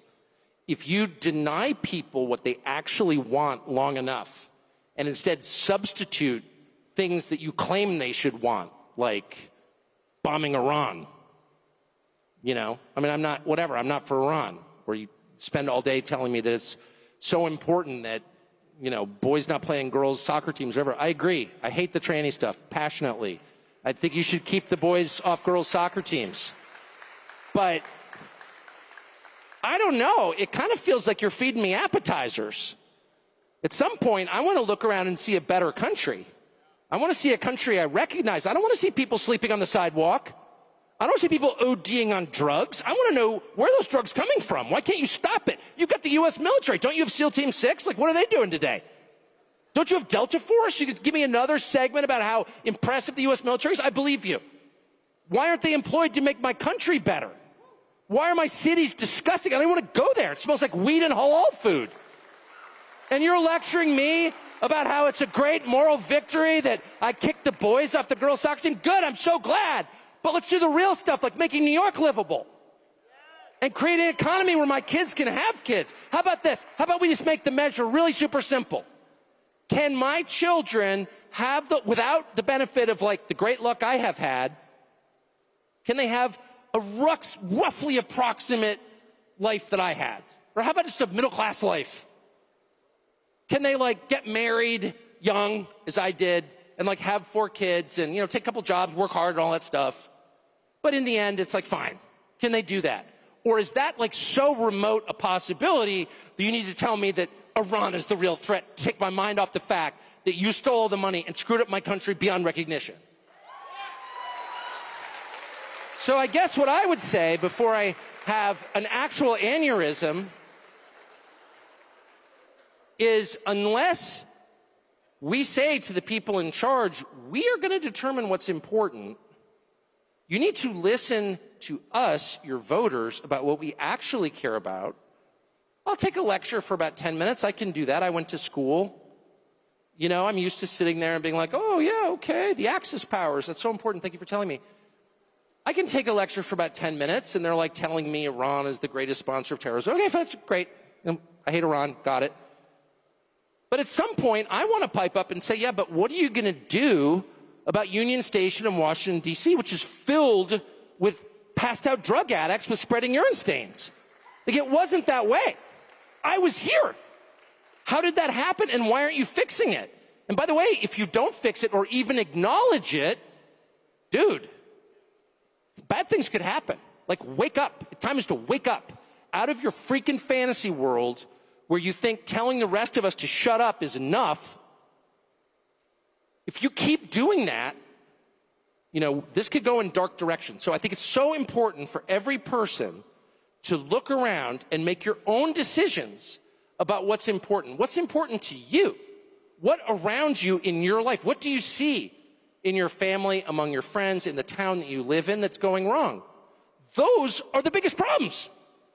Not what some shill on television is telling you your biggest problems are. He can shut up, but he won't. But look around. What's the biggest problem in your life? And if you're burdened by a car loan or some credit card payment you can never actually make, if you can't afford to make the full payment on your credit card 2 months in a row, that's a crisis, okay? That's a crisis. If you're in the hole to DraftKings to a point where you can't pay. No, I'm serious. These are huge problems, and most of them are money related. And if they're not solved, you're not getting married, and you're not having children, and you're not going to have a happy, fulfilling life, period. And they tell you, oh, it's all about values. Yeah, okay, values. You can't afford a house? I don't care what your values are like. You're not having 4 kids in an apartment. So you need to be heard on that. And anyone who tells you, oh, shut up, racist, hoist the middle finger and tell them, keep talking to me that way, pal, and we'll punish you. Anyway, sorry, excuse me. Do we have any hostile questions about Qatar? Yes. Well, that's so nice. Tell your mom I love you or her. Okay, your mom does too. Any questions? Yes, sir. What do I think about amnesty for farm workers? I think it's the most grotesque thing I've ever heard. Are you joking? Amnesty for farm workers? We have like 60 million illegal aliens in the country. The country bears no resemblance to the country I grew up in, and it's not better, it's worse. So I'm not going to sit for another lecture from anybody telling me we need to import more people to write code or pick grapes or any other task. Period. It hasn't worked. The country hasn't gotten richer. It hasn't become more unified. Those words should burn on the tongue of anyone who utters them. How dare you talk like that? Amnesty. How about deportation? What about that? I mean, look, and let me just say, people say all kinds of things. It doesn't mean it's happening. But I think it's worth being a little paranoid about it. I mean, I think everyone in this room is paranoid. It's important to make sure even the people you love are true to their word. Doesn't mean you hate them. Again, I don't take my kids at their... I love my kids more than anything. I don't automatically believe everything they tell me because I'm not a moron. Because I understand that people don't always say the truth. So, but anyway, yeah, any kind of amnesty is not only a bad idea, it's like outrageous. Anyway, sorry, I've been told to take the mics. I'm sorry, I know you guys have good provocative questions about Qatar, but I've been asked to talk to this guy. How you doing tonight, sir? I'm spun up, baby. First off, I'd like to thank you for coming to this event. I'm 20 years old. I've been watching you for the past 12 years of my whole life. Every single night, I've always listened to you, so thank you for coming. We love to listen to your opinions, listen to you preach basically to everyone. My question is, in your opinion, we have individuals in this country that are full citizens that are also full citizens of other countries. In your opinion, how can somebody pledge allegiance to 2 countries at the same time, and is that something that we should be allowing? I mean, I think your question says it all. Obviously, that's absurd. I quote the New Testament, but I also refer to common sense when I say that no man can serve 2 masters. It's not possible. I only have 1 wife for that reason.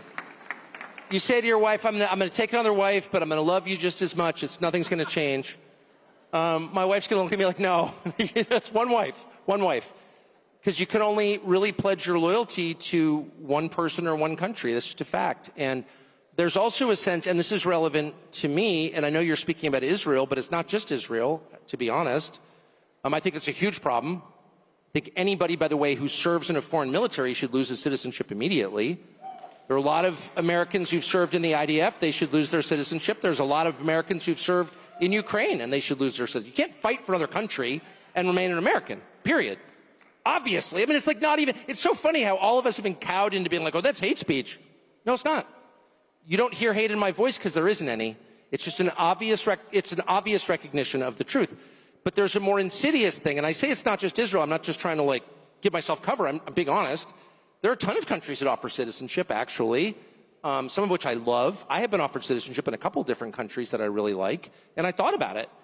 And then I thought, no, there's something about being lashed to the mast.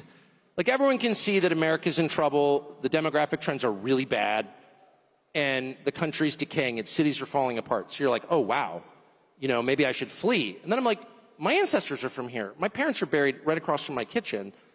I'm staying here. And the second you make that decision in your head, like, I don't care what happens to America, I will be here, it totally changes your attitude. You're like, I don't even care. It's my country. And they've been here for so long and fought in all of these wars. My ancestors, and I'm sure yours, would be totally shocked by some of the conversations. Foreign flags in the Congress? Are you joking? Get out. And so, no, once you decide you're all in on your country, it really changes the way you approach everything. And by the way, it should be the baseline requirement. You shouldn't be allowed to serve in government if you're not a U.S. citizen or you're a dual citizen. Are you joking? Of course not. And I would love to know what the justification is. And of course, there isn't one, which is why they're allowed to just write you off as some sort of like freak, some internet freak, hater, Nazi, whatever. No, I'm not. Just an American who loves my country, and I think it's fair to demand that the people running my country love it every bit as much as I do.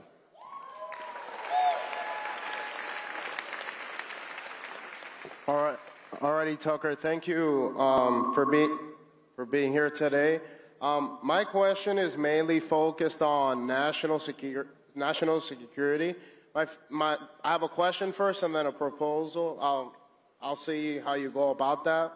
Now you're freaking me out. You got a Rumble hat on. I love you already. All right. I'm going to stop and have an Alp, which is America's premier nicotine powder. Go for it. All righty. So, I was born in Cuba. I came at the age of 2. So I can attest to the fact that the socialist experiment doesn't work at all. Yep. And that America is the best country in the world. Yep. So, I agree. You know, I'm a U.S. citizen, and I'm very proud of that, and that's why I stand for my country every day.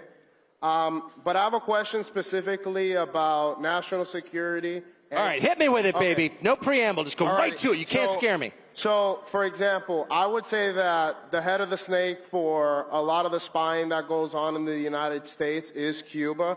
For example, we've found evidence that Venezuela, Nicaragua, like all the issues with immigration are because of the socialism going on in Latin America. Yes. And Cuba's an outpost for human trafficking, drug trafficking. We have Chinese spy bases on the island. We had Russian missile testing under Biden. And then on top of that, Cuba doesn't even recognize Gitmo as American territory. So my question for you is, what should the United States stance be on Cuba and the liberation thereof? And my proposal is, if you're willing to do some sort of documentary on Cuba, and if I could help you out on that. Well, I always appreciate the offer of assistance. I would say we've had a Cuba embargo. So the revolution was 1959. So that was, well, 60. Could that really be 66 years ago? That's crazy. And we've had an embargo for much of that time. And you just said yourself, it hasn't worked. It hasn't liberated Cuba. The same regime is in charge, and it is still, working to undermine the interests of the United States. So what we're doing isn't working. I think that's a good place to start. So I know from living in D.C. that whenever someone tells you, like, it's not working, we need to double down on it, they're lying. So I think we need to reassess, are sanctions really the answer? And if so, tell me how that's worked. Second, I would say, I'm sure everything you say is true. I don't think that most Americans, and I know the U.S. government doesn't, spend a lot of time thinking about our own hemisphere because we're so focused on places like Iran Iraq, Syria, Libya, Gaza, Israel, all great places. I'm not, attacking anybody, but I'm just saying those are thousands of miles in an ocean away, whereas Latin America is right there, and what happens there is a direct effect here in our migration patterns and in our drug importation. So, maybe we should focus on our own hemisphere. I think you made a powerful case for that, and I don't understand why the U.S. military is stationed in Japan, Korea. I mean, I know that you get a long answer, how we're spending $1 trillion to secure places that pose no imminent threat to us while ignoring our own continent, ignoring Mexico, which is the most hostile country in the world, the United States. Obviously, there's migrants coming through Mexico. How are they our ally? Canada, how are they our ally? Maybe we should spend some time reorienting here. So, anyway, that's my answer. I'm against socialism, obviously. That's why I'm worried about our economic system, because I think we're about to get socialism if we don't pull back from this. All right, we got one more question. One more question. Hey, Tucker, I'm a big fan. I would love to work for you. I did give my resume to Steve Bannon. It would be hilarious if you two fought over me. I'm just saying. That would be great. It'd be like a real bitchy cat fight. It'd be a hell of a story, yeah. My family has fought for this country. I voted MAGA 3 times. My generation, just like you said, is convinced they can't trust the institutions and the administration, even this administration after last Monday. America first means America first, not foreign governments, not rich pedophiles. I have a lot more about the history, but I'm going to get through it out of respect for everybody. Basically, my questions are this. How does anybody possibly expect us to have any trust in our government, pay taxes, accept draft orders if these elites are not held accountable, right? And how am I anti-Semitic? My great-grandfather killed Nazis, and I brag about it. My mother's doctor was a Holocaust survivor, and everyone calls Trump a Nazi. My family in Chicago and my family in Ireland, which are both liberal hellholes, right? And it's pretty convenient that if he did criticize Israel, everyone could just say, look, I told you so, but that's not the point. Anyways, and finally, and how am I anti-Semitic when all my sources are Jewish, Israeli publications, and Holocaust survivors? And finally, and by far the most important, why can I burn an American flag in my country, but I get a mark by my name if I burn Israel's? How? I think that's an entirely fair question. It's totally outrageous. You got 65 million people here illegally, according to the administration, and the only ones who are deported are ones who criticize a foreign country. I don't understand it. It's driving people insane, actually, and it's making people angry in a bad way. And I go on, X, and I see stuff. It's like, I don't even want that in my head. I don't want that. I don't want to marinate in that. I'm a happy person. I have a great life. I love this country. I love my dogs. I love my children. I love my wife. And you go online, and people are so mad. I mean, I've never seen anything like the rage online. And I get it. I get it. That's the worst part. I get it. People go crazy after a while if you totally ignore their concerns, if you call them names rather than answering their questions. I really think we need to agree, and this would include the Department of Justice, which is running around, it's got task forces attacking people. It's like, stop. What matters in this country is not what religion, ethnicity, race you are. It's whether or not you're a U.S. citizen. Citizenship has to be the thing that holds us together as a country. We're all Americans.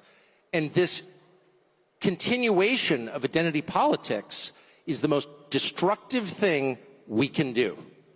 We are all the same under the law. There is nobody, rich, poor, no matter what your religion, what your color, who's held to a different legal standard, period. That has to be the rule, or else this country will fall apart into warring tribes. My email is ryanscottcasey@gmail. If I could send you my cover letter, I really. Ryan Scott Casey, ladies and gentlemen, thank you. Thank you. Thank you.